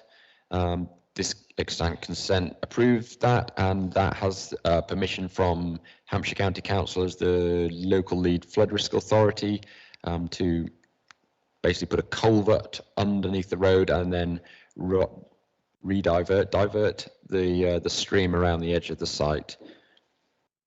The proposal before us includes such measures, but as I say, that forms part of that extant consent, so is already approved and accepted in principle. So looking at the scheme before us, it now proposes a mix of employment and a retail development. Single retail food store on the northern element, up to 1,800 and 1,900 square meters, which of course includes storage, warehouse, back of house facilities, giving 1,300 square meters of retail floor area for the applicant being Aldi. One would assume, therefore, Aldi as a food store provider.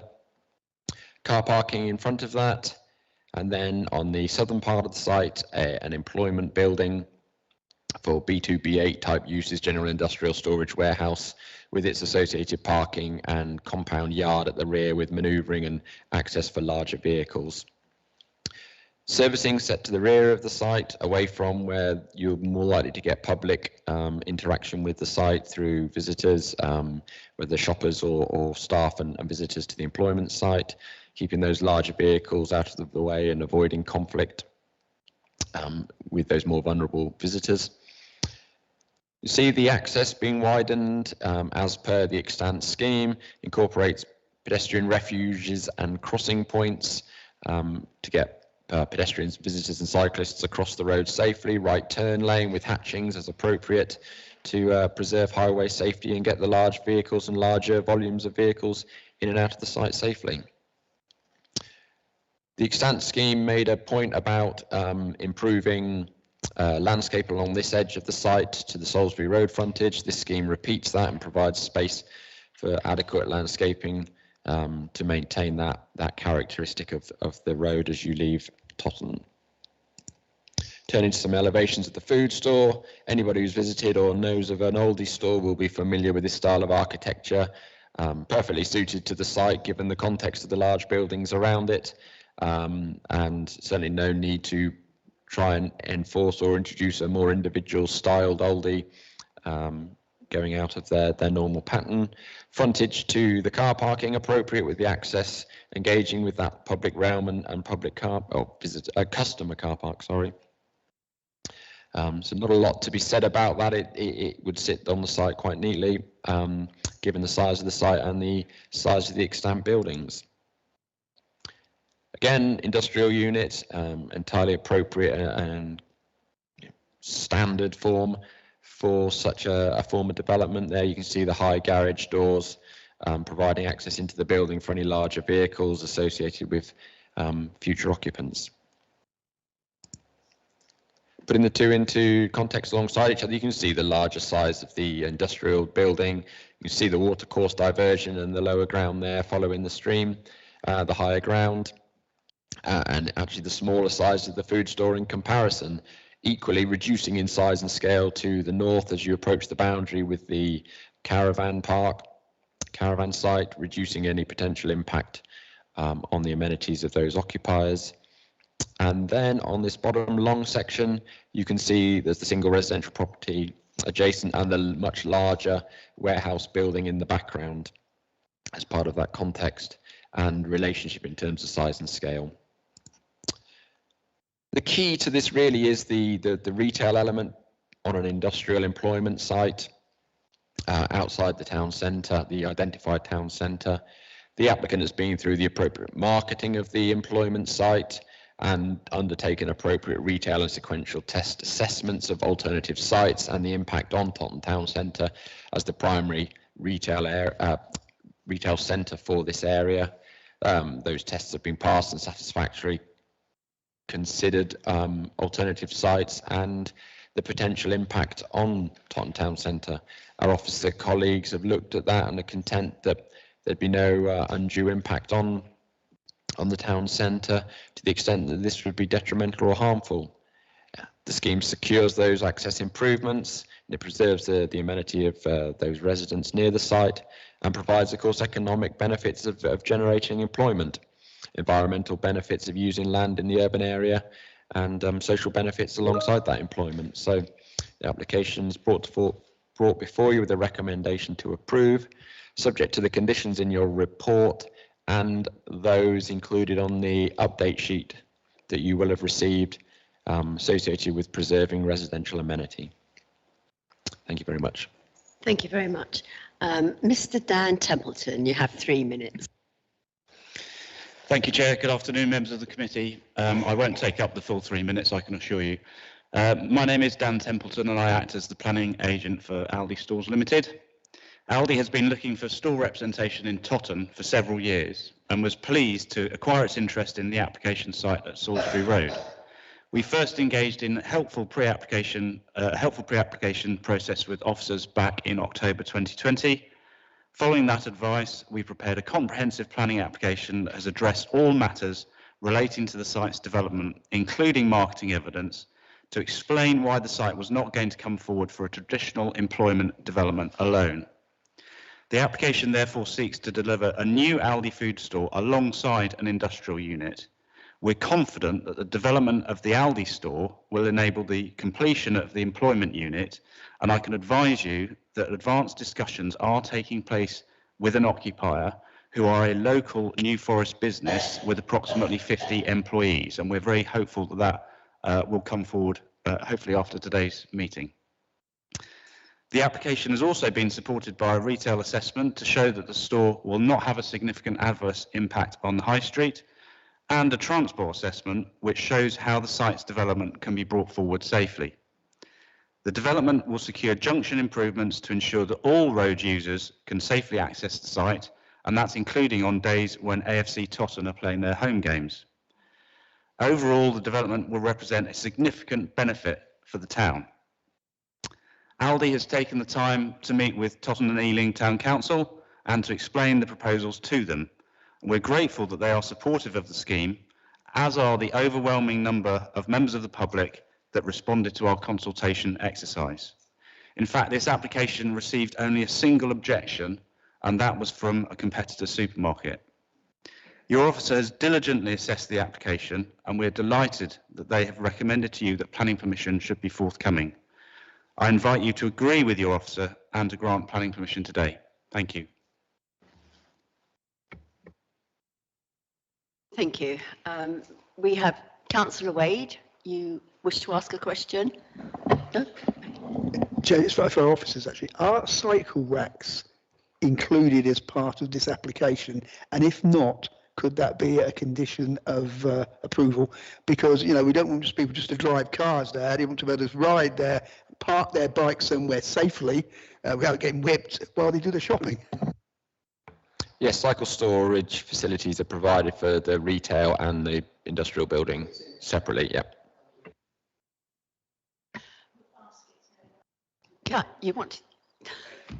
Oh, the debate, okay. Councillor Bennison. Thank you. Question to either. The watercourse, is that going to be piped or is it open? I can't read, it's too small, the writing on the plan. Can't read what it says. As I've learned how to do that zooming in, there we go. You can see the thicker blue line on this curve of the site. That would be an open ditch. Yeah. The stream is then culverted where it goes underneath the road, comes out, and then be an open ditch. With the embankment, you can make out with the way the green lines are drawn there and some retaining structures along its route. So all the blue bits are open? The thick, yeah, coloured in blue bits, yes, you're right. Yeah. Thank you. I just wanted to ask something. I think you understand why I'm coming to you with this question, because of several complaints that I've received about the Aldi store in New Milton. The very virtue of the fact that they are so heavily glazed, the light pollution is just absolutely awful. Anybody driving along the A337 at night towards New Milton, passing Caird Avenue, and it's a bit like Blackpool Illuminations. So I would just like to know that light pollution will be monitored. Yeah, something I did pick up with the agent in the last couple of days. And his initial reaction is that perhaps it's teething problems at the new store, but I suspect perhaps it's more that once the store is closed, while staff are still in the building, of course the lights are still on, approximately an hour after the store closes, they would either turn the lights off or turn them down. So it may be that you're passing whilst the store is still open. And of course, should it become a statutory nuisance or an issue for amenity, then it's something that our EHO colleagues could look at. I mean, we're mindful of the sort of climate change sustainability agenda and concerns. I suspect that the agent and Aldi are equally familiar with that, hence their approach to turning lights off overnight. I'm not inclined necessarily to suggest that we impose a condition requiring them to do something internally and is clearly on their mind. But hopefully the agent can go away knowing that it's something that we are keen that they ensure occurs. Thank you. I think we're going into debate now. So, Councillor Rickman. Thank you very much, Chairman. Unlike some things this morning, I consider this is just the right thing in the right place. I was chuffed to hear the remarks from Mr. Templeton about working with the New Forest business that already exists and generates employment. Taking Malcolm's point about bike racks, I hope some of the staff will ride their bikes to work as well. It's not just customers, it's an ethos. So I think there's everything to love about it, and I propose the recommendation, Chairman.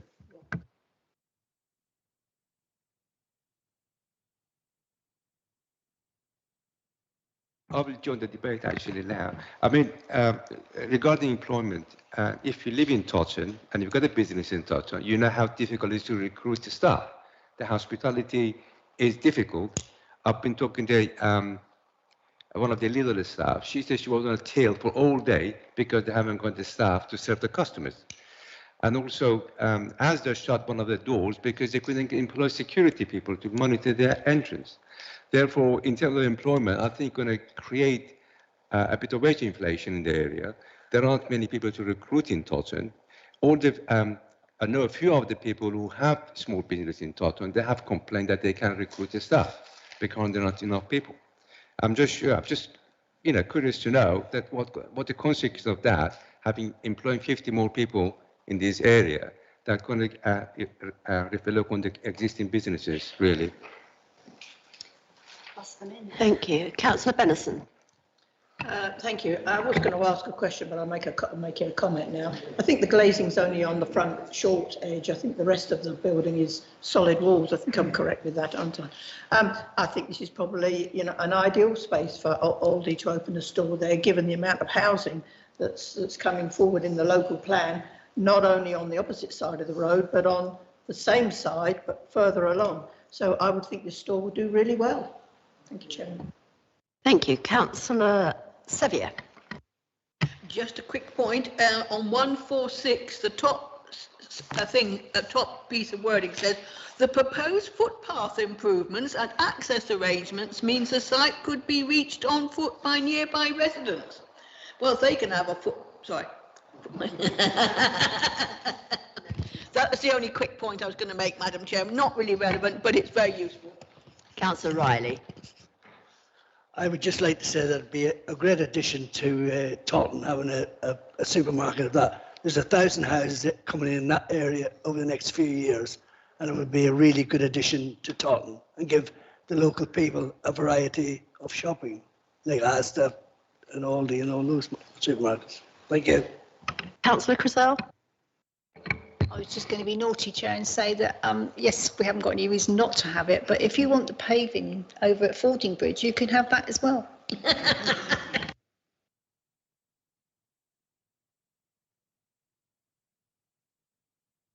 I think we've covered the debate then, so we'll go to the proposal, which is to... Okay, go ahead.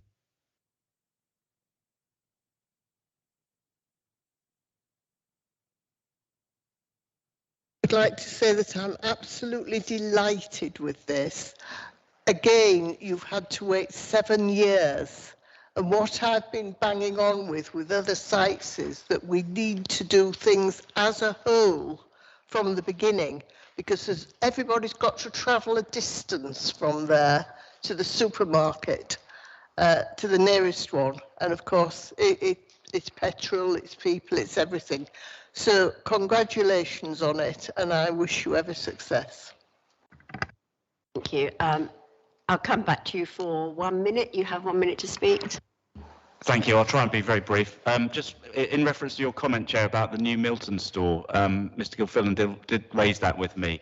And I do rather suspect it's a teething problem rather than a long-term issue, but I have asked Aldi to clarify, and hopefully I can come back to Mr. Gilfillan and give him a firmer answer on that. We've heard you, sir, would like to hopefully improve staff travelling to the store by cycle. I would remind members that there is a staff travel plan proposed as part of the development that would seek to try and shift people from their cars into other forms of travel.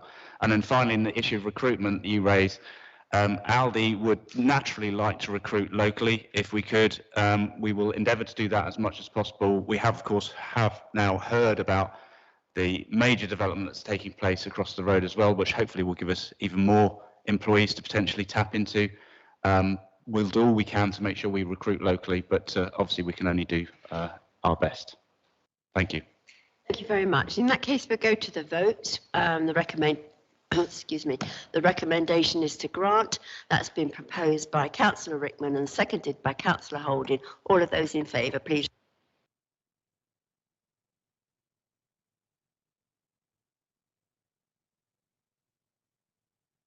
Thank you. That's been granted. And I'm sure you all want to get to lunch now. Councillor Ring. Sorry, can you just put it into the mic? Sorry, I did declare earlier, I'm a member of Ringwood Town Council, but not on planning. Okay.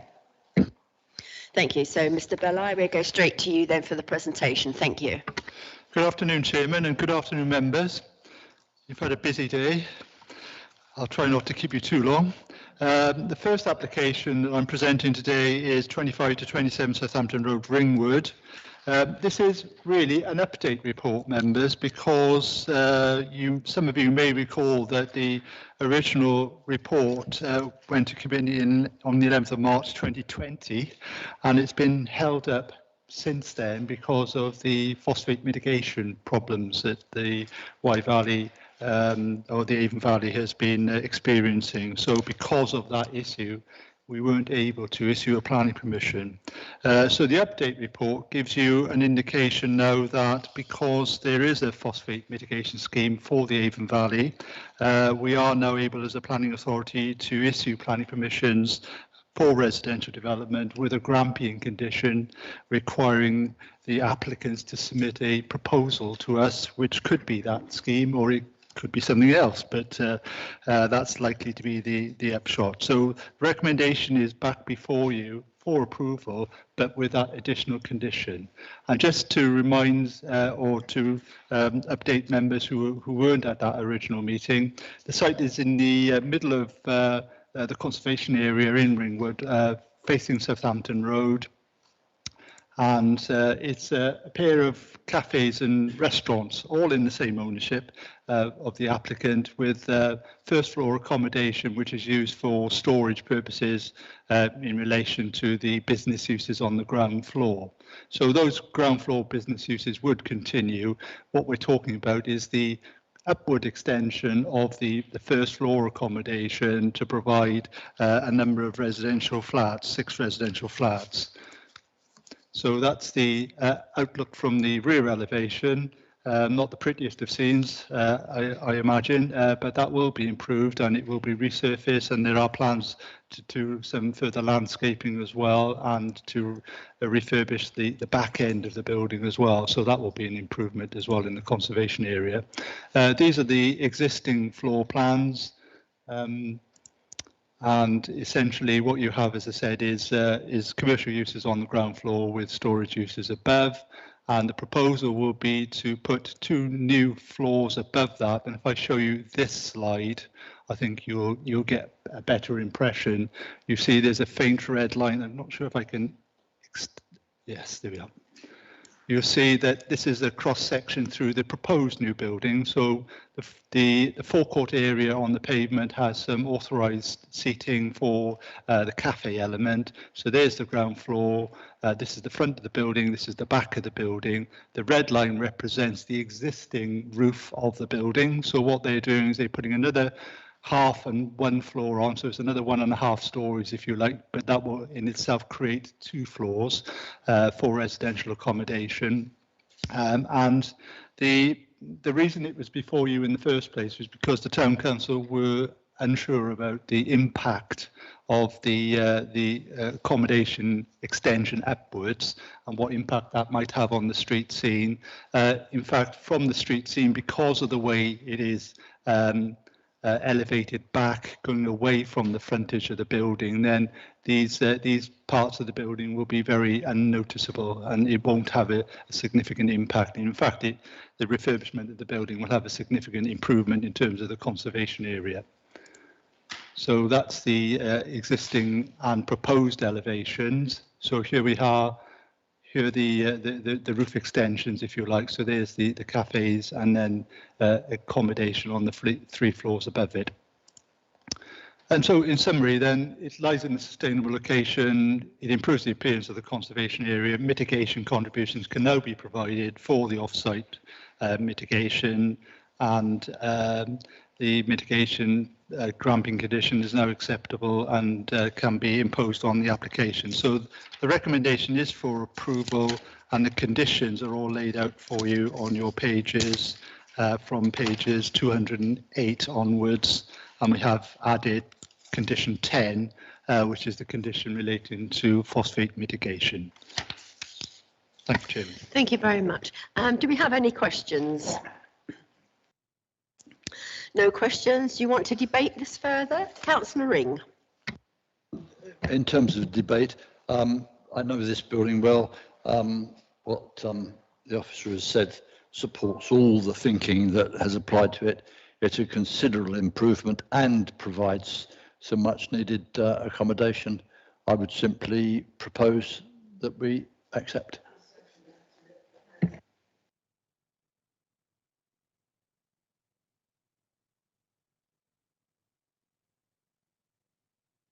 Did anybody else have anything to say?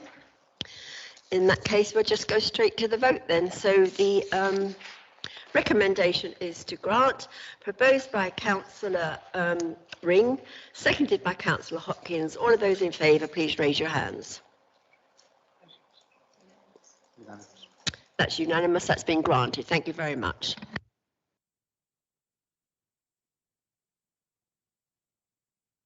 I think we still don't seem to have, do we have the person here that? I believe we've got the public speaker for 3E, Kate Yole. Yeah. For which one? 3E. Okay. So we'll now go on to 3E, Redbrook Barn, Ringwood Road, Fording Bridge, page 177 on the agenda. Application number 20/11403. Miss Kate Yole. You're the agent, are you? Okay, you have 3 minutes to speak. Sorry. Sorry. Sorry, I'm still stuck in the last one. It's been a long day. Sorry, Stephen. That's Can okay. you please do the presentation? Before you do that, can we check whether there are any interests? Yeah, were there any interests on this one? Yeah, I thought we were getting along pretty well. Okay, Stephen. Thank you, Chairman. The application is one that was dealt with by a former colleague of mine who's now left the authority, so I've taken this one on and brought it to a conclusion and brought it before you. The application is for the conversion and further works to an existing redundant agricultural building to form 4 new dwellings. The site lies outside Fording Bridge, as to the south, and it's adjoining the Ringwood to Salisbury Road, and it is in the open countryside for planning purposes. So the application site edged in red here, you'll see Redbrook Farm, which this land used to belong to, I'm led to believe. That's the original farmhouse, and then a Redbrook Farm cottage, which presumably at one time was a worker's dwelling. And there's a series of cottages as well. So there's a little bit of a hamlet here, shall we say, centred around Redbrook Farm. To the north of that, to the north of Redbrook Farmhouse, there's a range of modern agricultural buildings separated from Redbrook Farmhouse by a public right-of-way that runs along that minor track coming out onto the road. So that's the aerial photograph showing the site. So there's quite an extensive belt of trees on the right-hand side. There's a few trees along the road, but essentially it's an open countryside site. There's the public right-of-way that I was talking about just now. So the buildings themselves sit quite openly in the landscape. So this is a view looking south towards Ringwood from Fording Bridge behind me. Looking at the agricultural buildings, that's that belt of trees I just mentioned. And there's Redbrook Farmhouse. And so we have the existing portal frame buildings with the access road running to the east, the southern side of it, sorry. At the moment, that is the vehicular access that serves Redbrook Farm. The office buildings that used to belong to that property as well, but are now being bought by the applicant, so it's within the blue line of the application ownership, and the portal frame buildings and then Redbrook Farm cottages.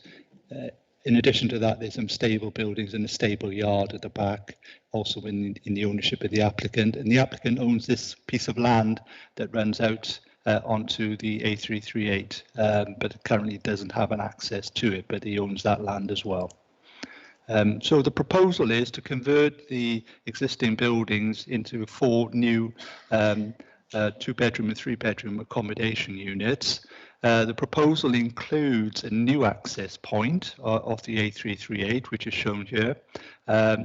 Incidentally, this access has already planning permission because the site was the subject of an earlier permission for the conversion of the building into office use. That is an extant planning permission, so that is still on the table, and that included this new access. The Highway Authority were happy to allow that access because it was a major improvement on the existing access, which suffers from poor visibility, and traffic speeds are quite high in this location. So the proposal is to create that new access, create a parking area for the four new dwellings, and then to create 2 amenity areas of landscaping and woodland planting in those 2 areas there, with garden curtilages immediately behind the 4 units. And then the existing access would be closed in a manner to be agreed by the Highway Authority under Section 278 agreement, so that right of way would continue. So there would continue to be a right of way on foot, but there wouldn't be a right of way for vehicles entering there. Any vehicles such as Redbrook Farm or Redbrook Farm Cottage would have the use of the new access, so they wouldn't be inconvenienced. In fact, they would actually benefit from that new access because it is a much safer point of access onto the road. Existing building, pretty much a modern agricultural building, which many members will be familiar with. It has breeze block walls at a lower level, and then metal sheets above the breeze block walls with metal sheets on the roof. The building is structurally sound in that it has structural supports that support the roofing materials and the wall. It's split into 2 sections essentially because this part of the building is single story, but there is a higher part on this side of the building, as you can see from this drawing. So this is the south elevation that faces the existing Redbrook Farm house and the offices to the north, to the east of Redbrook Farm house. So as you see, it's a single story on that side, and then the roof is a higher roof in this section here. So those are the elevations. This is a photograph looking at that existing access, that public right-of-way. There's the old farmhouse, as you see, and so our buildings are on this side of the road. So as you walk up that track, you start to get the views of the building itself with quite an open landscape to the side of that. So there we see our buildings in context. These buildings here are office buildings, so there's no overlooking issues as such, but there's also no overlooking issues because this part of the building has a blank facade, but those are office buildings rather than residential use. Another few shots looking at the building from if you had the road at your back, if you like the A338 at your back, looking at the this western end of the building, and there's the office buildings that I was talking about. This is the stable yard at the back of that, or at the end of that track, with Redbrook Farm Cottage in that location. Some further photographs of the building, and some further internal photographs. So nothing that you wouldn't see in any normal agricultural portal frame building. Used for a mixture of domestic storage uses and agricultural storage, no agricultural use as such. So the buildings are pretty much for that purpose disused now. So this is the proposed floor plan. So very simple floor plan, open plan living with 2 bedrooms for each of these 2 units. This unit here is the taller one, so that has a floor space above it to create a 3rd bedroom, but again 2 bedrooms on the ground floor with open plan living, and then this is the 4th 2-bedroom unit, which is all single story. That's the piece that's at a higher level, and you'll notice as well that in terms of the arrangements, the building is broken into 2 essentially, and that's quite easy to achieve because of where the structural members are. But I'll show you a structural survey of the building in due course. But the building will be broken into 2 with the garden curtilages for each of those buildings at the rear, facing on to this former existing footpath, but former vehicular access road. That vehicle access will still be used by Redbrook Farm Cottage, of course. That's the first floor plan. Those are the elevations. So essentially, they will be taking down the old breeze block walls and putting up fair-faced blockwork with timber boarding above. So they remove all the metal sheets and put timber boarding, Yorkshire boarding as it's commonly called. and the new roof will be put onto that as well. The building itself, and the reason why the applications before you is because the Town Council didn't feel it was a conversion.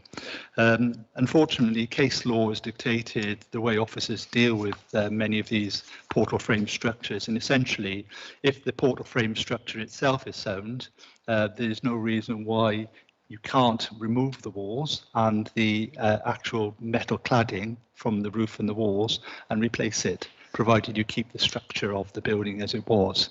So the top drawing shows you what the building looks like at the present time. So there's that taller section that I was referring to.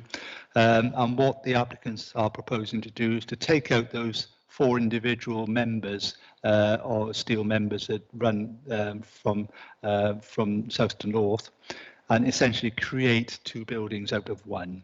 Just by removing that bay of the building, essentially. But that doesn't affect the physical integrity of either that part or that part. So in that respect, it's still technically, in case law terms, a conversion, even though the Town Council felt it wasn't.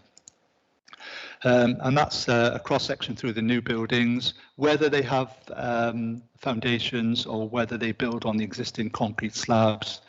Building regs will dictate, but even if they had to have some element of foundation, provided the structural support members are maintained, then there's no reason why they couldn't put new foundations in for those walls as well. But there is a current concrete slab that they could build off. So that's the elevations. So in summary, the form of the development is significantly an improvement on what's there in visual terms. There's no highway safety reasons for refusal. There are no local residential amenity reasons because the overlooking is kept to a minimum. And the applicants are providing significant contributions towards habitat mitigation, and they're also able to take account of the new phosphate mitigation scheme.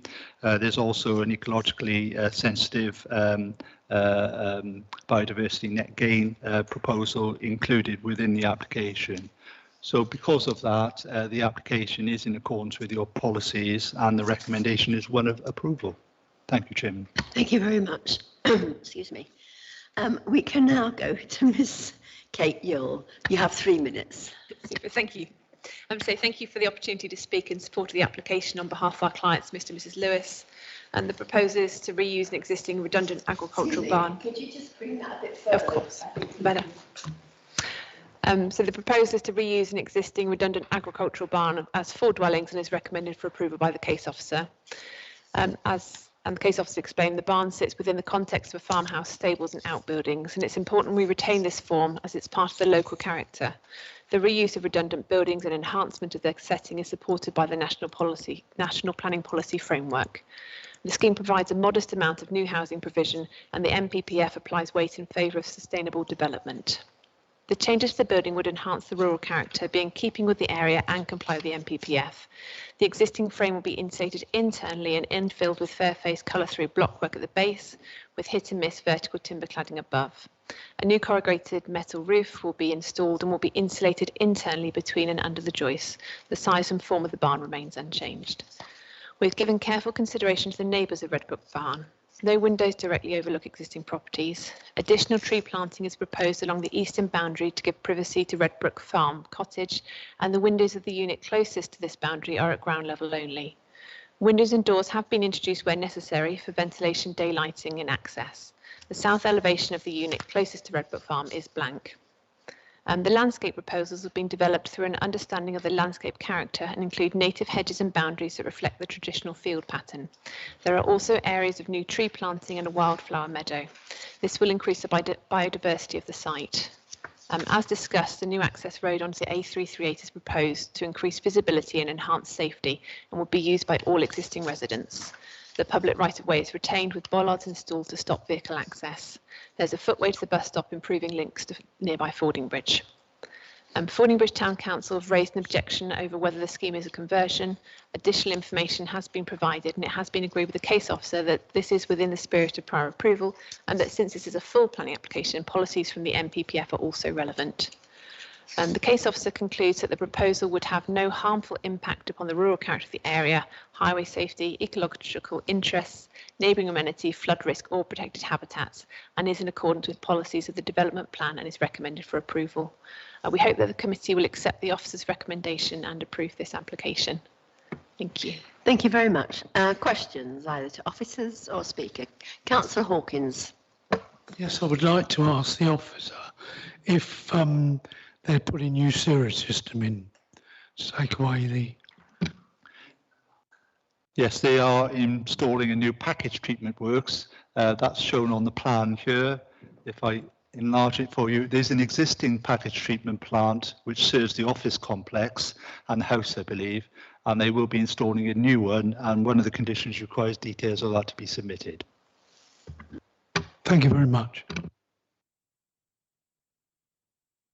I'm sorry if I missed it, but I could only see one big window upstairs in one of the buildings. All the other buildings upstairs, have they got no windows? No, the other buildings don't have an upstairs. It's only one building that has an upstairs. Sorry. Thank you. Sorry, I should have had my... did you hear that? Yes. Councillor Sevier. Thank you, Madam Chairman. It's a question to Bell Stevens Architects. The people that actually live in the cottage behind have, I know this is not a planning matter, but I'm taking the opportunity, Madam Chairman, so don't stop me, have a concern about, obviously, their right of way. Have you discussed that with them? Because obviously that is that is concerning to them. Yeah, absolutely. I haven't personally discussed it with them, but the proposal is that it is proposed and you are in communication with them. Absolutely, and I don't need to, but I think it's important for their peace of mind. Thank you. Thank you. Any more questions? Then we'll go to debate. Councillor Sevier. Yes, this is in my patch. Obviously, it's in the countryside. We've already had in that area different farm buildings which have been developed into homes. Whether or not this is really pushing the envelope of what a farm building that might still stay up, but obviously we've been advised by the planning officer that we don't really have a leg to stand on or a metal pole to stand on concerning the condition of the current shed. But the only thing that, so we are a bit stuck in that way. But the other thing, of course, is I am concerned that it will come back again in another form again because the poles or the posts won't stand up. But we will wait and see. Am I just being a little bit presumptuous? But we will see. So basically, at the moment, I can see no objection, but I'm prepared to listen to anybody else who might have a view on this. Thank you. Does anybody else want to debate? No one? In that case, I'll come back to Miss Kate. You only have 1 minute. Oh, no, that's great. Thank you very much for the time and comments. I do need a proposer and a seconder. Well, I prefer not to propose because I feel that my residents... Okay. You'll propose and you'll second. Okay. Okay. In that case, we'll go to the vote. The recommendation is to grant. That's been proposed by Councillor Brand and seconded by Councillor Wade. All of those in favour, please raise your hands. Okay, that's unanimous and that's been granted. Thank you.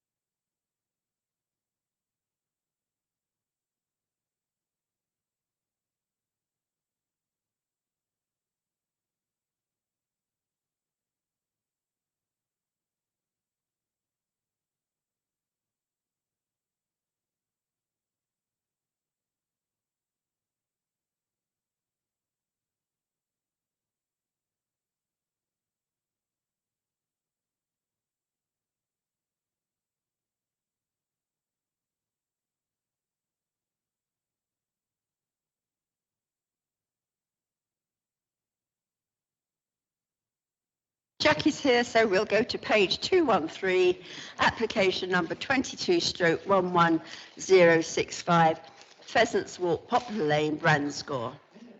Do we have any interest on this one? No interests. Yeah.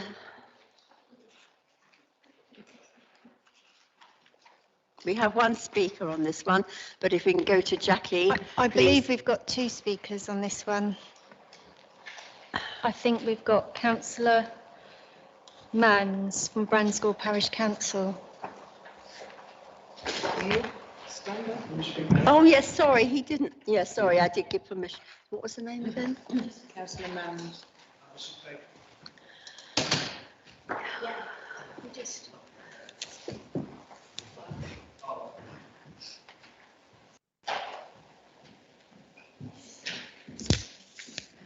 He's not on the list, is he? That's why. No, he thought he'd been registered. Yeah. Okay, we'll go to the presentation then. Jackie, if you'd like to go ahead, please. Sorry, yes, microphone. Good afternoon. So today I'm talking about Pheasants Walk, Poplar Lane, Branscore. Situated along Poplar Lane, which is quite a rural lane, is a building that was constructed in the 70s. It's to the north of the site, which is 18 St George's, and the neighbours have commented. This is an aerial view, and you can see from this that it is a rural lane. Oh, I've pressed a button. You can see that it is a rural lane, and it's quite green and verdant. That's the site location plan, and this is the block plan. So that details the proposal is for a front canopy, bay window and a porch, which is not considered unacceptable. We're mainly talking today with regards to the proposal for the 2.2 metre rear and side boundary fence. This plan shows the exact position of the fence, which is down here, and then back up to there.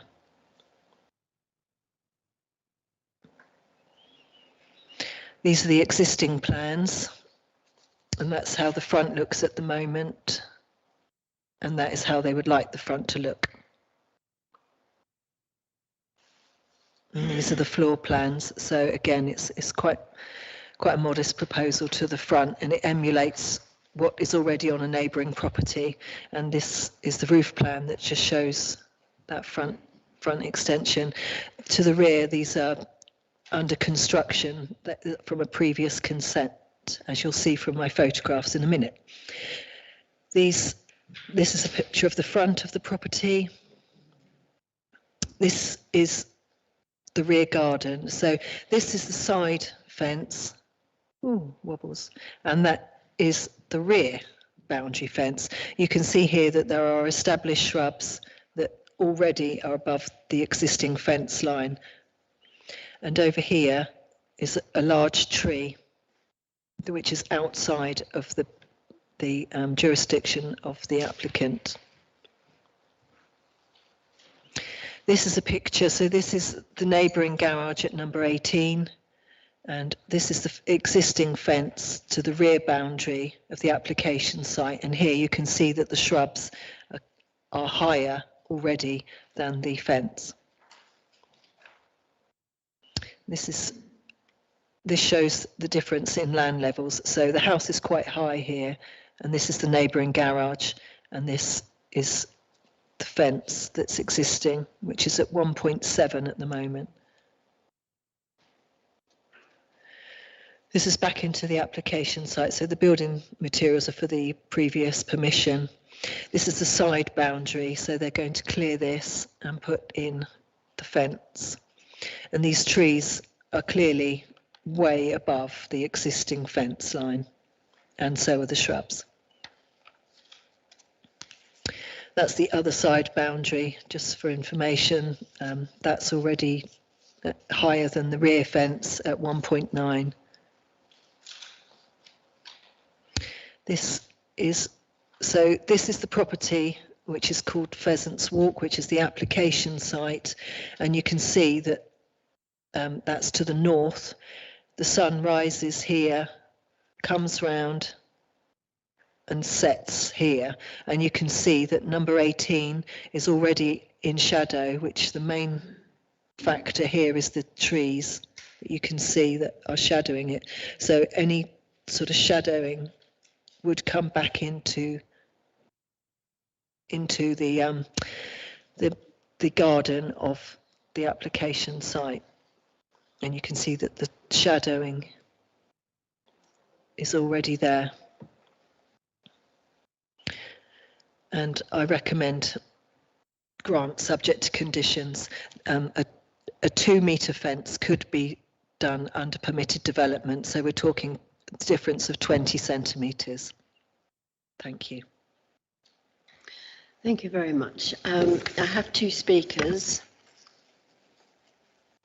Mrs. Sarah Baker, you're an objector. You have 3 minutes to speak.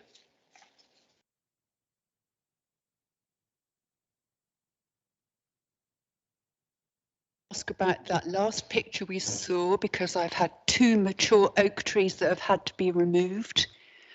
The main concern I have is the fact that my property is already a metre below, and there's a retaining wall which you can't see on that picture. The greenhouse, which is just about visible next to the garage, will be considerably shaded by a fence at that level. Shrubbery can be cut back, but once the fence is there, it'll be permanent. And because the fence will be on the east side, the use of the greenhouse will be affected. As you know, the plants need to have a long period of time, so they need quality of light, quantity of light, and duration of the day. This time of year, it's very low in the sky. The sun doesn't rise above the holm oak in Liceways, the other building that you could see. The picture from my garden is not shown. Could we just stay on that picture for a moment? Where you see it says existing trees, 2 of those are now no longer there, so not shading that garden. The greenhouse you can just about see, and if the fence is much higher, that greenhouse will not have any light. Do you want to say something? Okay. Any questions? Councillor, I don't have you on my list. Could you just introduce yourself, please? Yes, I'm Mr. Manley. I'm Chairman of the Branscourt Planning Committee. We did a... And you have 3 minutes. Okay. Sorry? You have 3 minutes.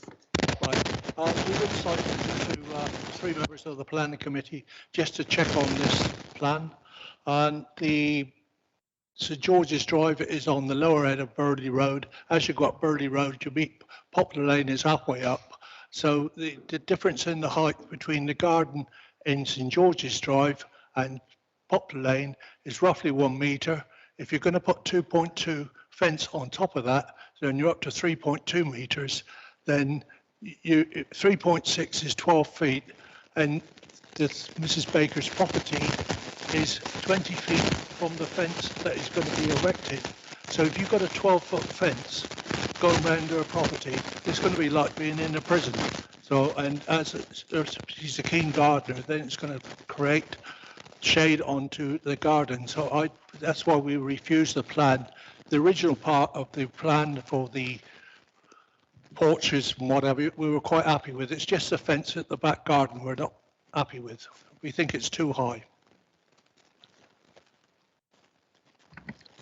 Questions, please, members, to either the officer or Councillor Sevier.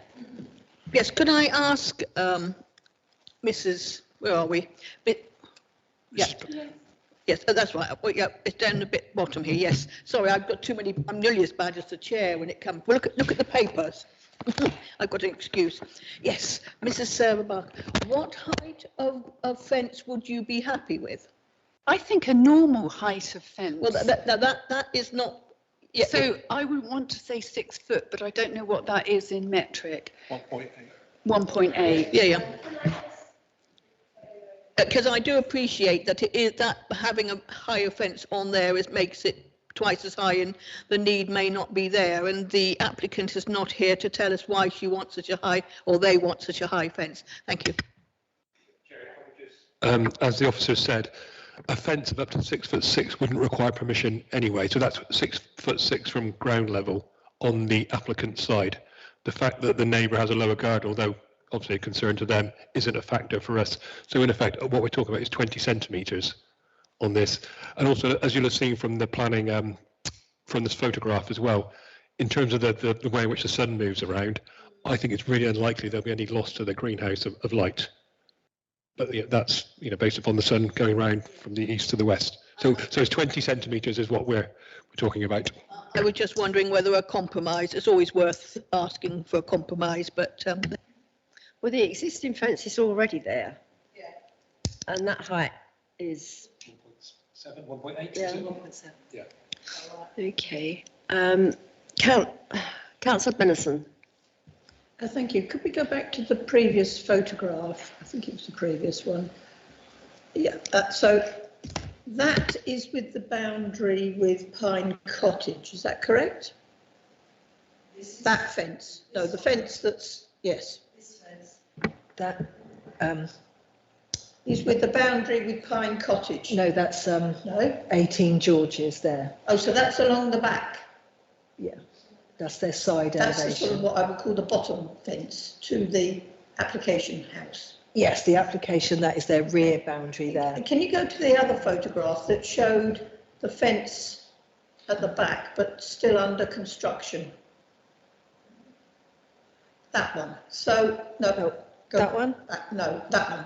That one. So, where that sort of looks like grey boarding, is that going to be replaced with a fence? Is that what this application is about? What, here? Do you mean here? Yes. Yeah, that fence is going all the way along that side boundary. I'll go back to the block plan just to show you. So, yeah, so when I took the picture of the scaffolding, that's the garage that with the scaffold on it. And that's a bit of fence. So that's just going to be that little bit there. And it's going to run all the way down that rear boundary with 18 and then up to that. I think that's the garage there. In the photograph showing us the garage that has already got a fence there. Yeah. What height is that? That's 1.9. And what are they replacing it with? 2. Oh, okay. 2.2, sorry. Yeah. 2.2. It's 1.9 at the moment. Yeah. Okay. Okay, thank you. Councillor Brown. Is there a specific reason why it has to be 2.2? That's because that's what they wanted, and they felt that these windows over here would look in at them. I think that was, they just wanted it enclosed, and they're intending to grow the shrubs up. I have some sympathy because my neighbours put up a big fence and my house is a metre down, so we call the fence the Great Wall of China because on our side it's absolutely huge. So I do have complete sympathy, and I think it needs to be. I think it needs to be a good reason to have it over 2 metres, to be honest, because 2 metres should be enough, I would have thought. Wait. I mean, perhaps there's a compromise here, because no one's objecting to the extension at the front, which is the big building work part of it. Could we not say that we approve the application pending a moderately high fence that achieves the necessity of a boundary but doesn't dwarf the next door neighbour's garden as a... Oh, sorry. Sorry, just to short circuit that, no, you can't split the application into bits and grant one bit and not the other. You either grant the whole of it or none of it.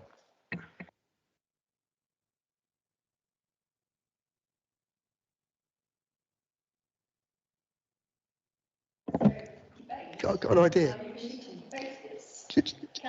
Could we defer it and go back to the applicant and ask them, could they possibly lower the fence to make it into a more amenable situation for all concerned, then we can pass it? Back on that, Chair. I appreciate members' concerns about, the need for such a high fence, but, where if it was 20 centimetres lower, they wouldn't need permission in the first place. They wouldn't be here at all. So all we're considering is 20 centimetres or 8 inches. So Can you show me what that is? Oh, right, okay. yeah. So that's, and for us, for a committee to be able to say that's demonstrably harmful to a neighbour, in my view, would be very, very difficult. Can you tell us what the difference is in soil level heights? I think, well, it is number 18 lower, and therefore on their side the fence will look higher. Is that the situation?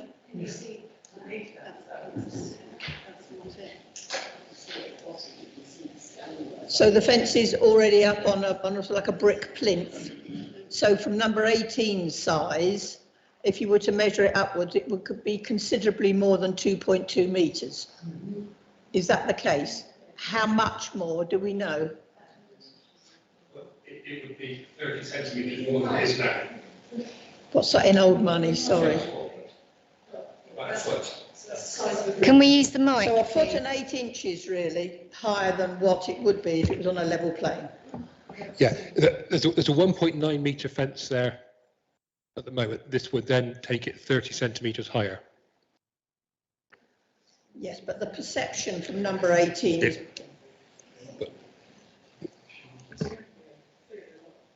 I do sympathise with the neighbour because, the fact that the ground is as it is means that fence is a lot higher from the neighbour's point of view, considerably higher, because it's already up, what did you say, a foot, 18 inches before the fence starts. Neighbours have got to get on with each other, and, I would have thought from the applicant's side, if they've got the permitted 1.8 or whatever it is, couldn't that be complied with? You do have the shrubbery and the trees behind that fence as well, which are higher than the fence anyway. So you could say, why do you need such a high fence, is what you're saying?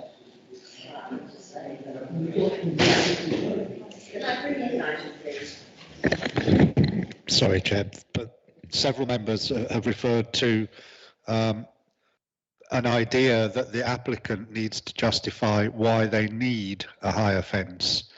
It's entirely the other way around. It's for us as a planning authority to determine a good reason why they can't have it.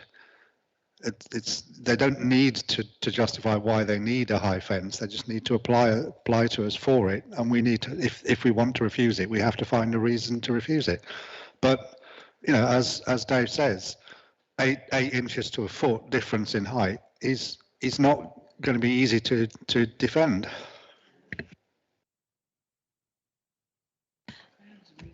Do we wish to debate this anymore? In that case, I'll come back to, where are we? Mrs. Baker, you have 1 minute to respond. Thank you very much, and thank you for considering it at such length. I still object. I need to also just tell you that the windows that they feel they're overlooked are obscure because they're bathroom windows. So unless I am painting the window, which happens once every 2 years, I would not be looking into their garden. I can't see unless I walk up onto the retaining wall and stand on tiptoe and look over. I really would not like to have such a high fence. I'm concerned that they've asked for a high fence, and I strongly suspect by the discussion that we had that there would be trellis on the top, although they haven't said so, and the shrubbery can be cut back. A fence cannot be cut back. Thank you. Do you want to say anything? Any increase in the height of a trellis would require further permission. Can I? Councillor, do you want to add to that? Yes, you're saying it's 30 centimetres or a foot. it's going to be a foot higher, but I went round to Mrs. Baker's place yesterday and measured the retaining wall. That is 33 inches already. So you're 33 inches plus the foot, which is going to make it up towards 3.4 metres. It's on the way to nearly 12 feet. I think it's too high, and that's why we turned it down. Thank you.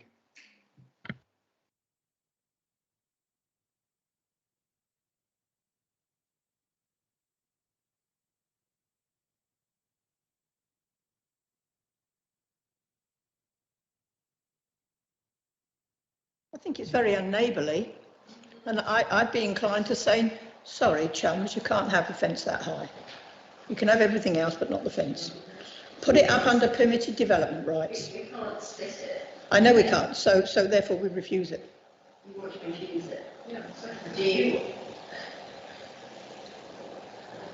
Which is very unneighbourly. I think they ought to think a bit more about their neighbours. Go round and see it from their neighbour's side.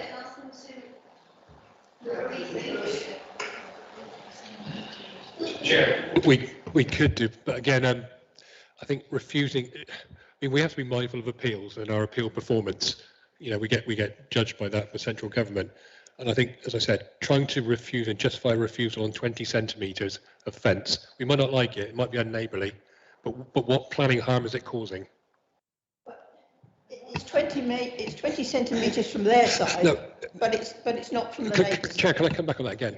It's a 20 metre, sorry, 20 metres, me saying it. It's a 20 centimetre increase on what they can do without planning permission. So all we're considering is 20 centimetres.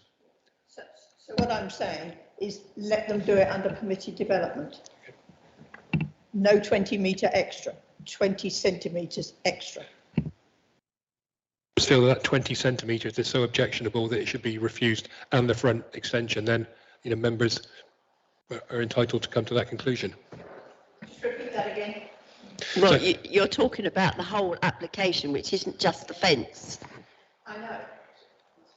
But we've just said we can't split the application, so we've either got to accept it as is or refuse it as is. Yeah. So we don't like it as is, so we're refusing it, but our refusal is on the 20 centimetre. Councillor Wade. Actually, well, we've explored a lot of compromise options, but I think the advice from the planning officer is clearly correct. Even if we object to it, they will an appeal because 20 centimetres is not sufficient enough to defend. However, if we could defer it and go back to the applicant, see if a consensual, there might, rather than just go, because that might be a way round to get them to produce a lower fence. We can do that, and then perhaps reconsulting with the parish may mean it doesn't need to come back to committee as well. I propose that then, Chairman.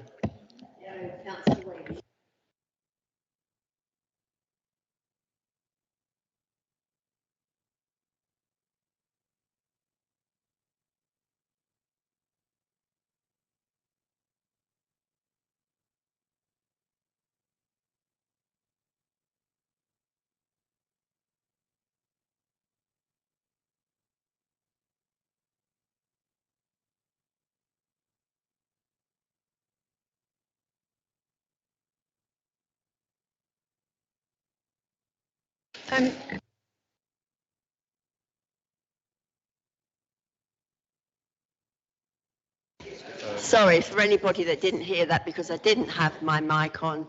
It's being deferred, and that was proposed by Councillor Wade and seconded by Councillor Ring. Thank you. We are now going to page 165 on the agenda.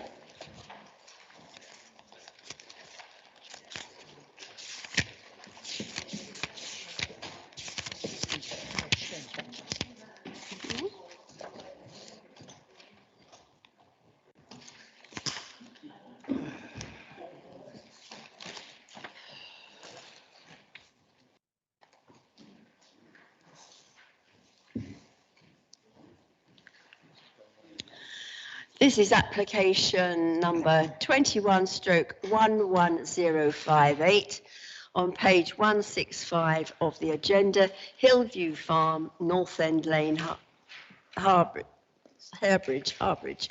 And we have Councillor Jack Edwards here. No, Mr. Jack Edwards and Councillor Rowley Errington. as speakers. So if there are no interests to be declared, we'll go ahead then, please, with the presentation. Thank you. Yes, thank you, Chairman. Hillview Farm, North End Lane, Harbridge. Red line showing the application site, the site of the proposed residential dwelling, agricultural workers dwelling for the farmer applicant. Those of you not familiar with that part of the district, it's obviously relatively rural, way out in the west. Harbridge, the sort of bottom of the valley, the land rising up to Bleak Hill. Some of you may be familiar with the gravel extraction in that part of the district, obviously managed by County Council, but I'm sure some of you have been involved in those projects through work with the county.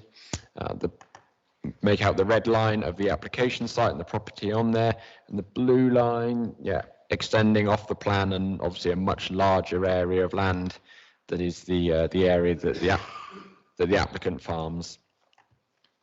And to finish off explaining the A338 Salisbury Ringwood Road on the edge of the Ordnance Survey plan there. You see the fork in those two roads at Bleak Hill. This smaller one being Loma Lane, which is that road on the edge of the more detailed plan. Access would be taken from the track that crosses the fields away to North End Lane to the east of the application site. That exists at present to serve some existing agricultural buildings on the adjoining bit of land to the site of the proposed dwelling. There you can see those buildings. This is actually somewhat outdated now. There is a larger building on the area that is probably where one's being built in this aerial photo. You see the red line of the proposed site, a small area of sort of paddocky field at present, and the access road track rather extending off the plan to the east.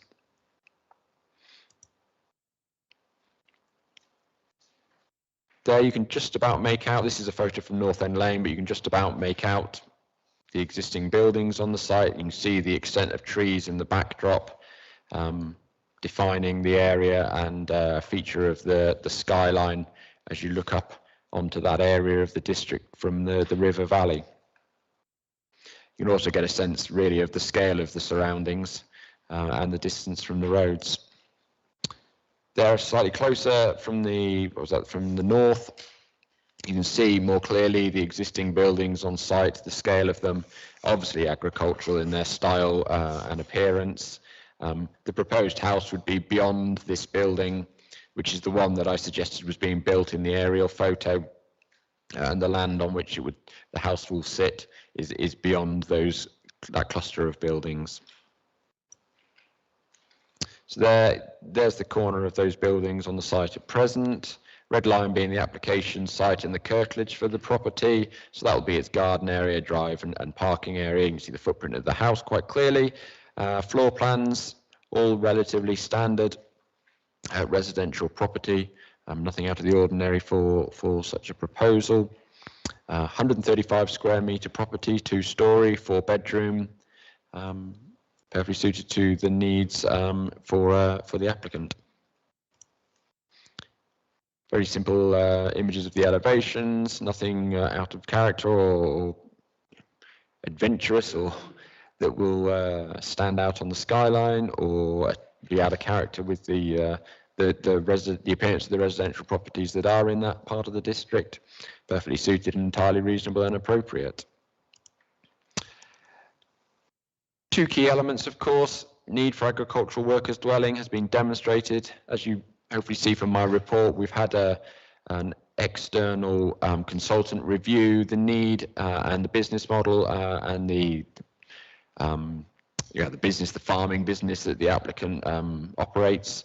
Entirely reasonable that he would need a property on the site, and it's large enough to justify a single person. There is a need for an employed person to have a house dwelling on the site. And as you could tell from those elevations, the siting of the proposal and the scale of the landscape around it, that the character and appearance of the area would be preserved. You can see there from that recommendation, the recommendation is to delegate to the executive head of planning to secure section 106 to secure the contributions as set out there and the conditions as listed in your report. Thank you. Thank you very much.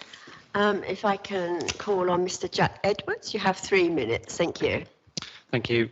Chairman, members of the Planning Committee, I'm Jack Edwards and here to speak as agent for and on behalf of the applicant. I'd like to start out by supporting and endorsing the recommendation that you've received from your planning officer and strongly believe this to be a very worthy case. This is an application by a local family with an established track record as being excellent farmers. They have a wealth of agricultural knowledge, which has come from years and years of first-hand experience. They have a firm commitment and intimate understanding of the workings of the national park.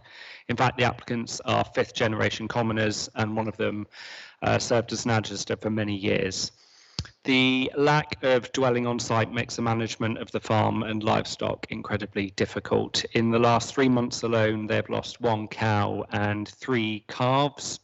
The cow was lost through a difficult calving, and whilst there are always mortalities in farming, this number would have been reduced had they been living on site. They're currently facing a 25-minute drive from their current property twice a day. The increased cost of fuel is now an added bone of contention that they didn't have to deal with this time last year when the application was originally submitted. In addition to this, they have 2 young children who are having to spend a huge amount of time travelling with them to ensure the welfare of the animals is met. The applicants are committed to this farm and since 2010 have spent £200,000 on machinery, equipment, fencing, buildings and infrastructure. They have constantly reinvested in the business and it now functions as a fully viable business. Indeed, the agricultural consultant appraised the application. He had sight of the financial accounts, was impressed with the performance, stating the farm's profitable and appears to be sustainable. And I do believe that is a triumph given the current state of farming. He was also more than satisfied there is a functional need for the applicants to reside on site. One point that has been raised is the size of the proposed dwelling. The Parish Council have interpreted policy DM20 as specifically setting the size limit for new agricultural workers' dwellings at 100 square metres, which is incorrect. It is worth noting that the planning officer has confirmed within his report that the policy does not set a size limit for agricultural workers' dwellings. The applicants took on board the Parish Council's initial concerns and reduced the size of the dwelling by 30 square metres, resulting in the proposed dwelling of 135 square metres, which meets the National Technical Housing Standards as outlined by the planning officer. I do consider it to be significant that the requirement for the proposed dwelling is supported by the planning officer and the agricultural consultant, who have both carried out a thorough assessment of the proposal. I confirm that the conditions which the planning officer has outlined in respect of the proposal are acceptable to my clients, and now ask you, the committee, for your support at this crucial stage to help improve the lifestyle of a local farming family and aid the development of an already successful farming local business. Thank you. Thank you very much. Councillor Rowley Errington, you have 3 minutes. Thank you. Good afternoon. Yes, I'm Rowley Errington. Now I was chairman of the planning committee at the time when we looked at this, but now chairman of the council. So, despite the mountain of paperwork you've obviously had to go through for this meeting, I do hope you all had a chance to read the email that our clerk circulated to you yesterday, which preceded our concerns about this application. And could I say at the outset, we've got no objection at all to the principle of this. We support commoning, we support agriculture in our parish as a worthy contribution to our community.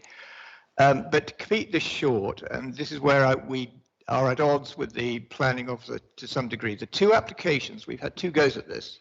The applications we looked at were for a building of 166 square metres, habitable floor area, and well, our understanding of DM20 is that it equally applies to agricultural as well as other new dwellings in the countryside. And there were no extenuating circumstances or justification for the proposed size put forward as part of the application. And it was for that reason alone, that we refused the application while supporting it in principle. As we explained in the email, we only learned that this application would be coming to committee after receiving the notification from NFDC, and this prompted us to go back and look at the website to review it. And we were surprised to find these new drawings for a reduced size of 135 square metres. This is the one that's before you today.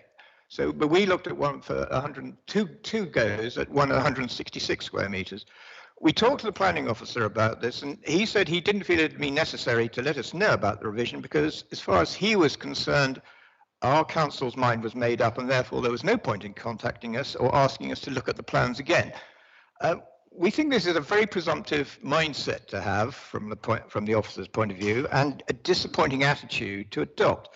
We're used to, and we certainly hope for, a sort of collaborative working with planning officers where our views differ. Because we find it's the best way of trying to find a constructive resolution, and very often discussions we can achieve that. The second curveball for the council is the officer's decision to apply this, what he describes as the national housing standard, where 132 square metres is the largest minimum size for a two-storey dwelling, which is his justification for this recommendation. And that's a quote straight from the report which you've got in front of you. Firstly, we don't entirely understand what this largest minimum size means in practice. And secondly, it would appear to override the definition or the habitable floor area given in DM20. And if this goes through, we think it would have significant consequences for both NFDC and for the National Parks Policy DP36 if it's adopted and is now used as the minimum house size for a new dwelling. And we'd like your committee's advice and expertise on this matter. And subsequent to that opinion, the Parish Council asks that we be given the opportunity to comment on the application again for this 135 metres rather than the 166. Thank you. You have gone over your 3 minutes. I do apologise. Okay. Finally, may I just make one very short point? Finally, could we ask that where Parish Council submit comments to that they are reported in full, particularly in a committee report, because the short form that you were given we didn't feel was a fair reflection of what we'd reported to NFDC. Sorry, and thank you for letting me run over a little.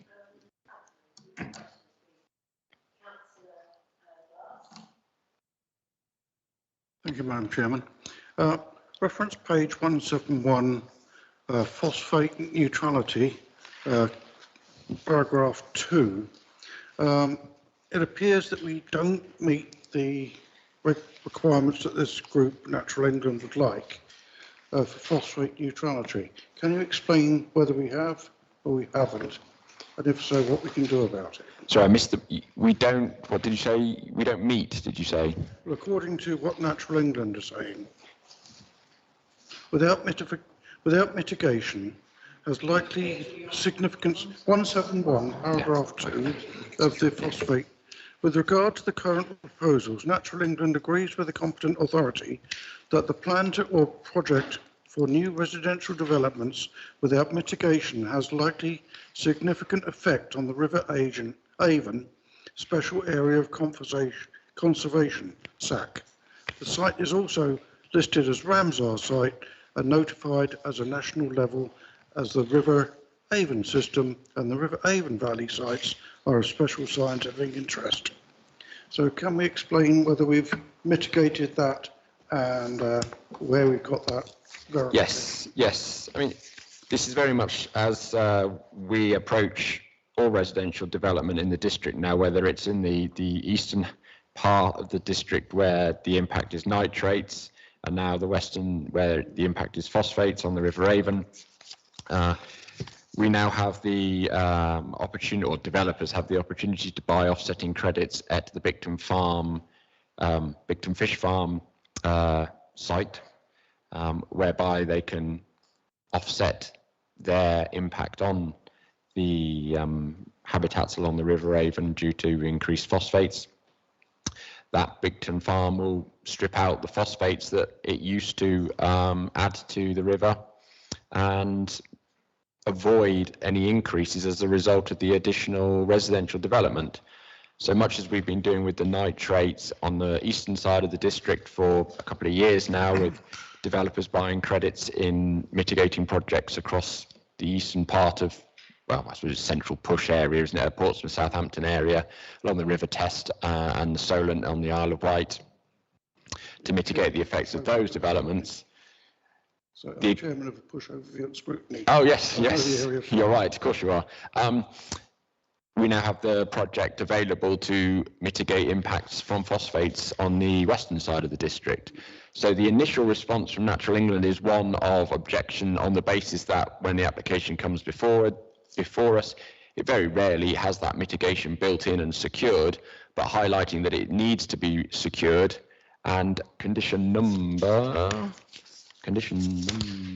4 on the recommendation ensures that the applicant secures those credits prior to occupation of the dwelling, thereby overcoming the concerns of Natural England.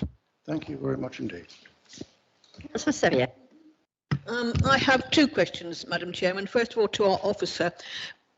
I can understand when we've got minor amendments like change of window position or something like that on a planning application, but it's been, one thing has been said to us. Could you please give it your side why you didn't actually think that the parish council is a lower level of democracy in this country actually, you know, should have the opportunity to do this, and what was the rush? As if, I know it's not a good question, but you're going to have to answer. I mean, yeah, the rush. Ultimately, when the application was first received, the parish council objected. One of their concerns was the size. They cited it being more than 100 square metres as being unacceptable. They referred to a policy in the National Park Development Plan, which clearly doesn't relate to this application, where there is a limit of 100 square metres. We obviously have our own policies. The one on DM20 is new dwellings in the open countryside.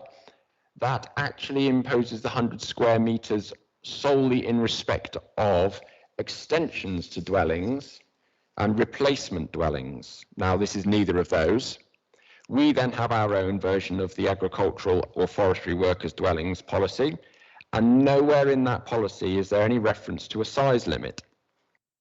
So the 100 square metres is a bit of a red herring, to be honest, because it's not relevant in either respect. Obviously, we're not in the park either. So they objected to that and a variety of other grounds, which ultimately were resolved when we received the response from our agricultural consultant on the need for the dwelling, the agricultural need. So I referred it back to them at that point. They withdrew their objections except for the size, which at that point was still 166 square metres. They maintained their objection that it was over 100 square metres. And hence it would have come, you know, the conflict between the views would have brought it to committee, this committee. Spoke with the agent to discuss that point. They were willing to review, and I suggested that they perhaps use the National House Standards as a target. We don't have any requirements, targets for the size of an agricultural worker's dwelling in our local plan, so I saw that as a sensible start point. It's a national space standard. For a 4-bedroom property, nationally, 135 square metres is the minimum that the government advise you should have for a 4-bedroom property. So I saw that as a good start point to achieve our recommendation. It also fed back through the agricultural consultant's concerns about the sheer cost of building a larger property and then the financial burden that would place on the occupier to pay off a mortgage for a more expensive property. So they were content to, the applicant was content to reduce the size of the property on that advice. Because the parish council had been so adamant about the 100 square metres, ultimately we were either going to end up back at this committee today, or we would wait another month or how many cycles of committee it would take for their parish council meeting to maintain that objection or not. But either way, would probably be at a same point in time needing to determine the application, whether by yourselves or by ourselves. This was considered to be a quicker route. And as we've heard from the applicants, they obviously got a pressing need. Yeah, I'm sure they have a pressing need. The thing is, of course, if it had gone out to them last month, with any luck, they might have gone through it and it would have come back differently. I think we need to consider in future that we ask, because we sit here so many times and we complain the parish councils don't give us enough information or enough reason, and they don't turn up to put their case. So I'm all for parish councils, and we've said this many times that we should involve them all the way through. So I'll leave that now. Having chewed him, I will. I don't think it'll happen again. Thank you. Can I ask a second question of the agent? Just a quick one. Obviously, the applicant is known to me as another commoner because I happen to be a commoner. Could you have you any idea how many they are turning out on the forest at this moment, and will they continue to support the open forest with the use of cattle and ponies to graze it, so we have our top ecological result? Thank you.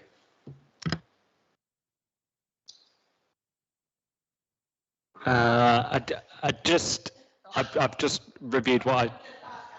Yeah, can I just ask Andrew? We turn out about 180 cattle, got about 70 to 80 ponies.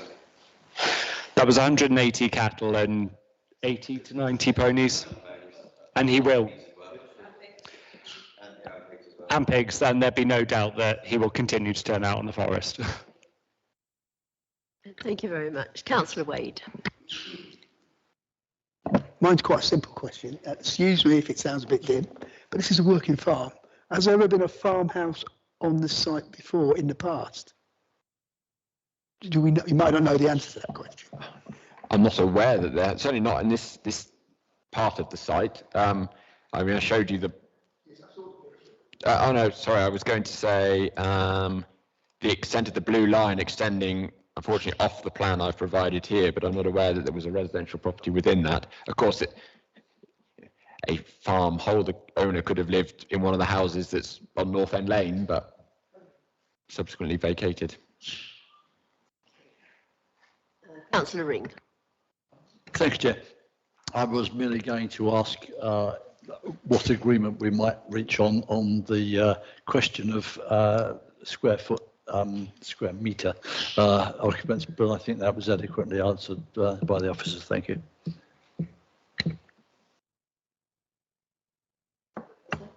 Sorry, I thought you said we had agreed. Yeah, that's the point. I mean, if in what you said answered the question I would have raised.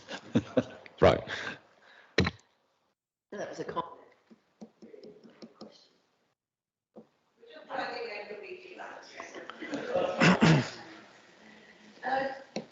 Listen. Thank you, Chairman. Could we? We are looking at the right one. The picture on the left shows the track going across the fields, but it also shows, I believe, that the farm buildings are in the ownership of the agent. Is that correct? Including the driveway down to the road. Yes, that's right. So I think you said that the access to the house was going to be across the field? No, the access will follow the existing one across the applicant's land from the lane, so there won't be a separate access as a result of the dwelling. No, but what I'm trying to say is there's a much shorter access past the farm buildings to the road. Is that not going to be the access to the house? No, it is not. Why not? Because there's no ability for the applicants to get onto the highway from there. There's no. I thought there was a pair of gates you saw in the photograph. Right, have you got a right to get out there? That's we have, yeah. Just putting out gates. Those gates. That's our neighbours' gates. That's the neighbour. Oh, they're not your gates? No, they're not. Our neighbours' gates. We have got access off that lane, but we had a highways report done quite a few years ago, and he said it was unsafe, our access, because it was blind. So he recommended we went off our first access. So the access right across, it's an awful long access. It's a long access. It is. But we check livestock. We can check livestock as we drive in and out every day. Yeah. But you haven't got access the other way. Yeah, if you see where the other green barn is on the top. Yeah. That one, there's an access next to it. Yeah. Along the Cops line, goes out on Loma Lane. But unfortunately, as I say, we had a highways report done. I have got it somewhere, and he said it was too dangerous because it was blind. There was two higher banks either side, and it was a narrow road, national speed limit. It was too dangerous to use with machinery. And he recommended that we closed it and just used it as a foot access or livestock access. But your neighbour's got access on it. She's got access further up, you see. Oh, Her that's access further is up. further up. That's Those next door's buildings access. there aren't yours then? They're not our gateway, no. That's next door. No, the buildings are not Yeah, yours. the buildings at the back. Buildings at the back are ours. Yeah, no, I'm just trying to understand the layout.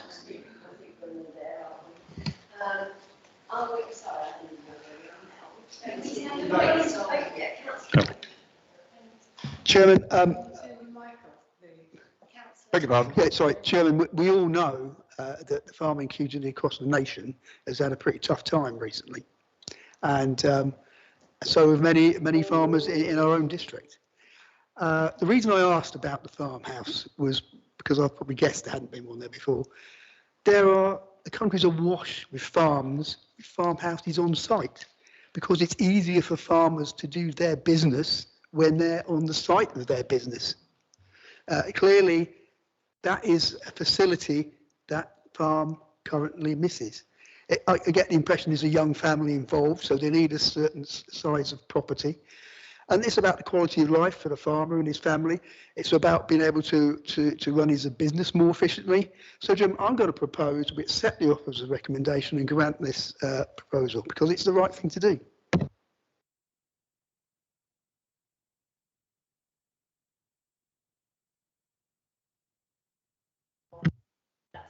Oh, I best say something, hadn't I? I can confirm they are fifth generation commoners. In fact, if they go back further, they'll find they are related to me about 10 generations back. Anyway. Yes, it is a point. Yes, but yes, so I was going to say this is very important for the forest, obviously. And could we ask our officer on this to actually send something through to the parish council on the issue that they raised on how it works? That would be useful, and perhaps to every parish council. You never know, it's always useful. Thank you, Madam Chairman, I'm very supportive. Thank you very much. We'll just go back then to Mr. Jack Edwards. You have 1 minute to respond. Thank you. I appreciate the support that we've heard so far. I'd just point out that there has never been a farmhouse attached to the holding whatsoever. In fact, the applicants did look at purchasing a set of redundant barns in just across the road from there, but actually they were outpriced, which is often what happens obviously in this area. I'd just go back to policy DM20, because I'm sure you're going to hear in a minute that it is relevant and 100 square meters is appropriate. I'd just confirm that that definitely is not the interpretation of it. From my reading, it is slightly ambiguous. I don't think it's the best worded policy, but it is there. I do feel that the parish council actually didn't take full account of DM21 and made hardly any reference to that. I think that's more appropriate to assess an agricultural workers dwelling under that as a policy. And also any mention to the national park policy under DP 31, that's actually based on 100 square meters, because that size is commensurate with the size of the holdings in the forest, which are typically smaller anyway and rely on the backup grazing. So there's a reason that it's 100 square meters in the national park, which we're not in anyway. Thank you. You have had your minute. Thank you. Councillor Rowley-Errington, you have a minute as well to respond. Thank you. Just to reiterate again, we are fully in support of the principle of this development, so we don't have an issue with that under DM21. It's really the clarity of DM20 we would like, because just to state it, the replacement of a dwelling or an extension is that will not result in a dwelling in excess of 100 square meters floor space. That's if you knock a building down and build a new one there. But it seems like a new dwelling, and particularly if it's an agricultural one, should we now be working to 135 square meters? I think that's sort of really at the thrust of all of this, because we just don't quite understand how we should be applying this policy at parish council level. Thank you.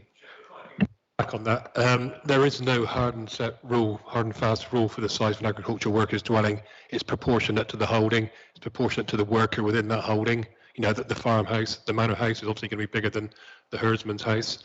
So there is no hard and fast rules about the size of the dwelling. Quite often it'll come down to the viability of the enterprise as well, you know, in terms of what can be afforded. And also, Yeah, it's in terms of the character and appearance of the area as well. Also, you want to avoid dwellings coming forward that are disproportionately expensive, which can then apply to have the tie lifted on the basis they're no longer really available to agricultural workers. But we believe that the national space standards, which members will have heard earlier referred to when we talk about the larger sites, not small shoeboxes, should really also apply to agricultural workers' dwellings as well. Thank you very much. Sorry, Madam. Thank you. Yeah, I will ask the officer to clarify that with you. Okay, we're going to go to the vote now, which is to grant, and that's been proposed by Councillor Wade, seconded by Councillor Crozell. All of those in favour, please raise your hands. Unanimous. That's unanimous, Chair. And that's been granted. Thank you very much.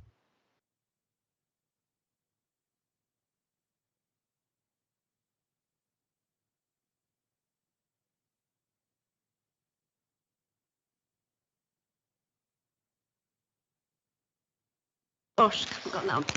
This is update on the outline planning application for Fawley.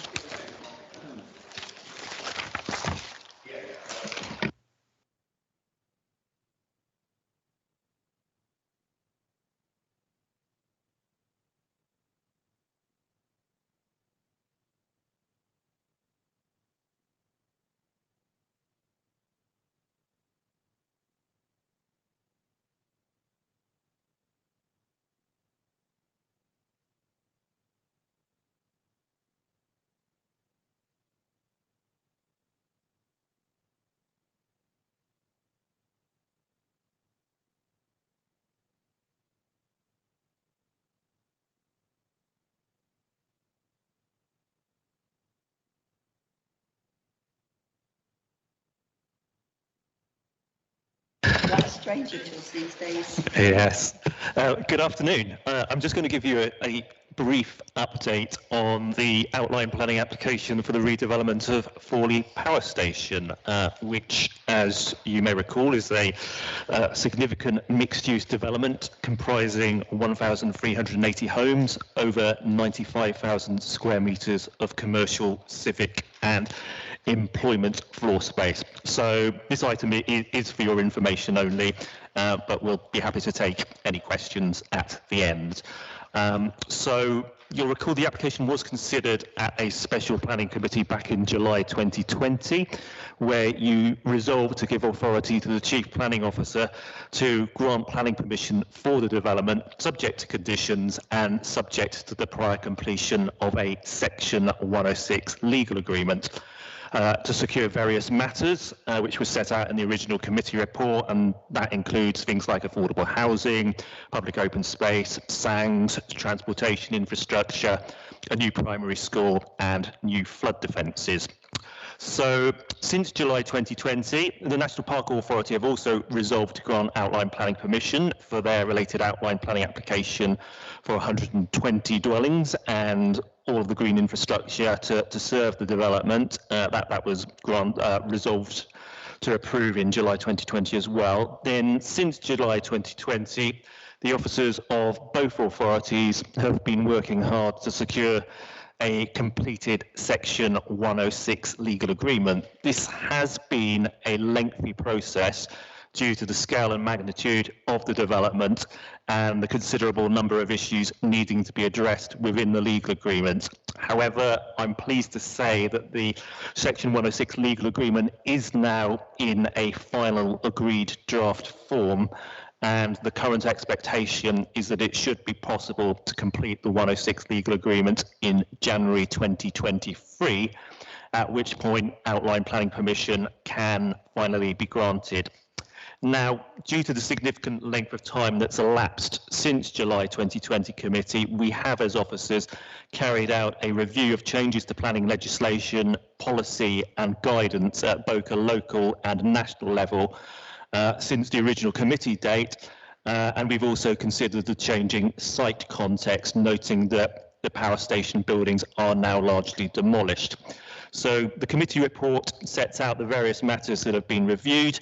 The key message for you this afternoon is that we as officers are satisfied that the proposed development is in accordance with the most up-to-date legislation and policies, and that the original committee resolution therefore remains robust and sound.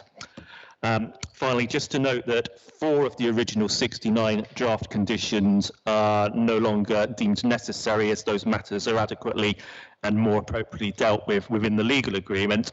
Some of the other conditions have also been the subject of mainly minor alteration to better reflect current legislation and circumstances. Attached to the report, you will see a revised set of 65 draft conditions, which is there for your information. So that's all I wish to say. If you have any questions, feel free to ask. Wade. Thank you. Part of the waterside, Fawley waterside development is improving the road infrastructure on the waterside. And what I noticed in this, that's not mentioned at all. And the reason I raise that, because there are plans to dig up the roundabouts are already behind, 12 months behind schedule of that work being completed, because phase 2 hasn't been started yet. So I just wanted to understand why such an important part is their infrastructure isn't actually included in this. Yeah, so the conditions will cover matters that relate to the site itself. Things which are off the site have to be dealt with through the Section 106 legal agreement. So the various transportation improvements that are needed in association with the development are all secured within the draft Section 106 legal agreement, and that includes the various junction improvements up the length of the A326. Can I just come back for my personal edification here? If they don't follow through the 106 agreements, does that negate the planning application in some way? If they don't follow through what they're supposed to do? I'm not saying they're not going to, I'm sure they will. But I just want to know, is that the case? No, it doesn't. Failure to comply with the 106 wouldn't negate the permission. The permission would still exist, but you as a council have quite extensive legal powers to enforce the Section 106 agreement, including by obtaining a court order obliging them to do what they're required to do.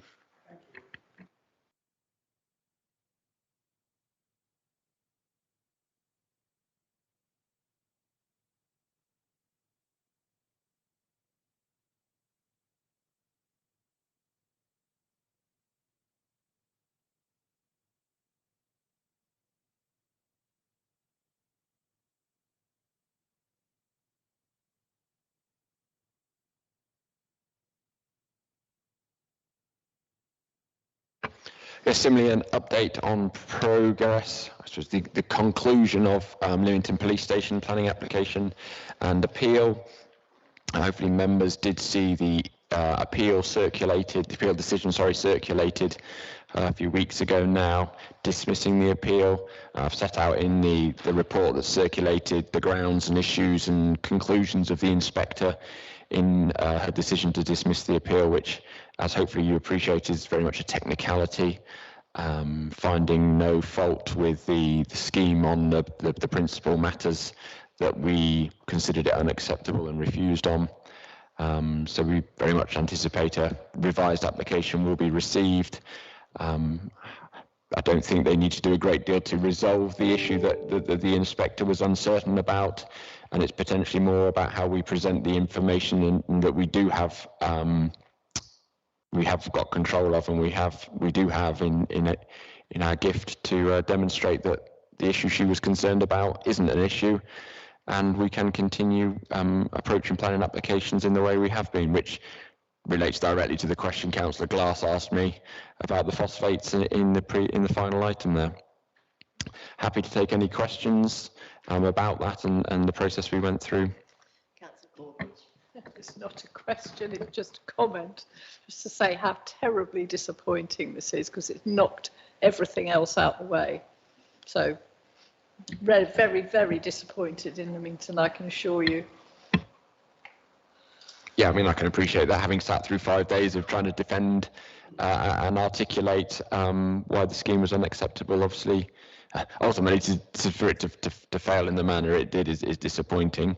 But yeah, we can't undo that now, and we put as much effort in as we could possibly prepare and provide and produce in the time.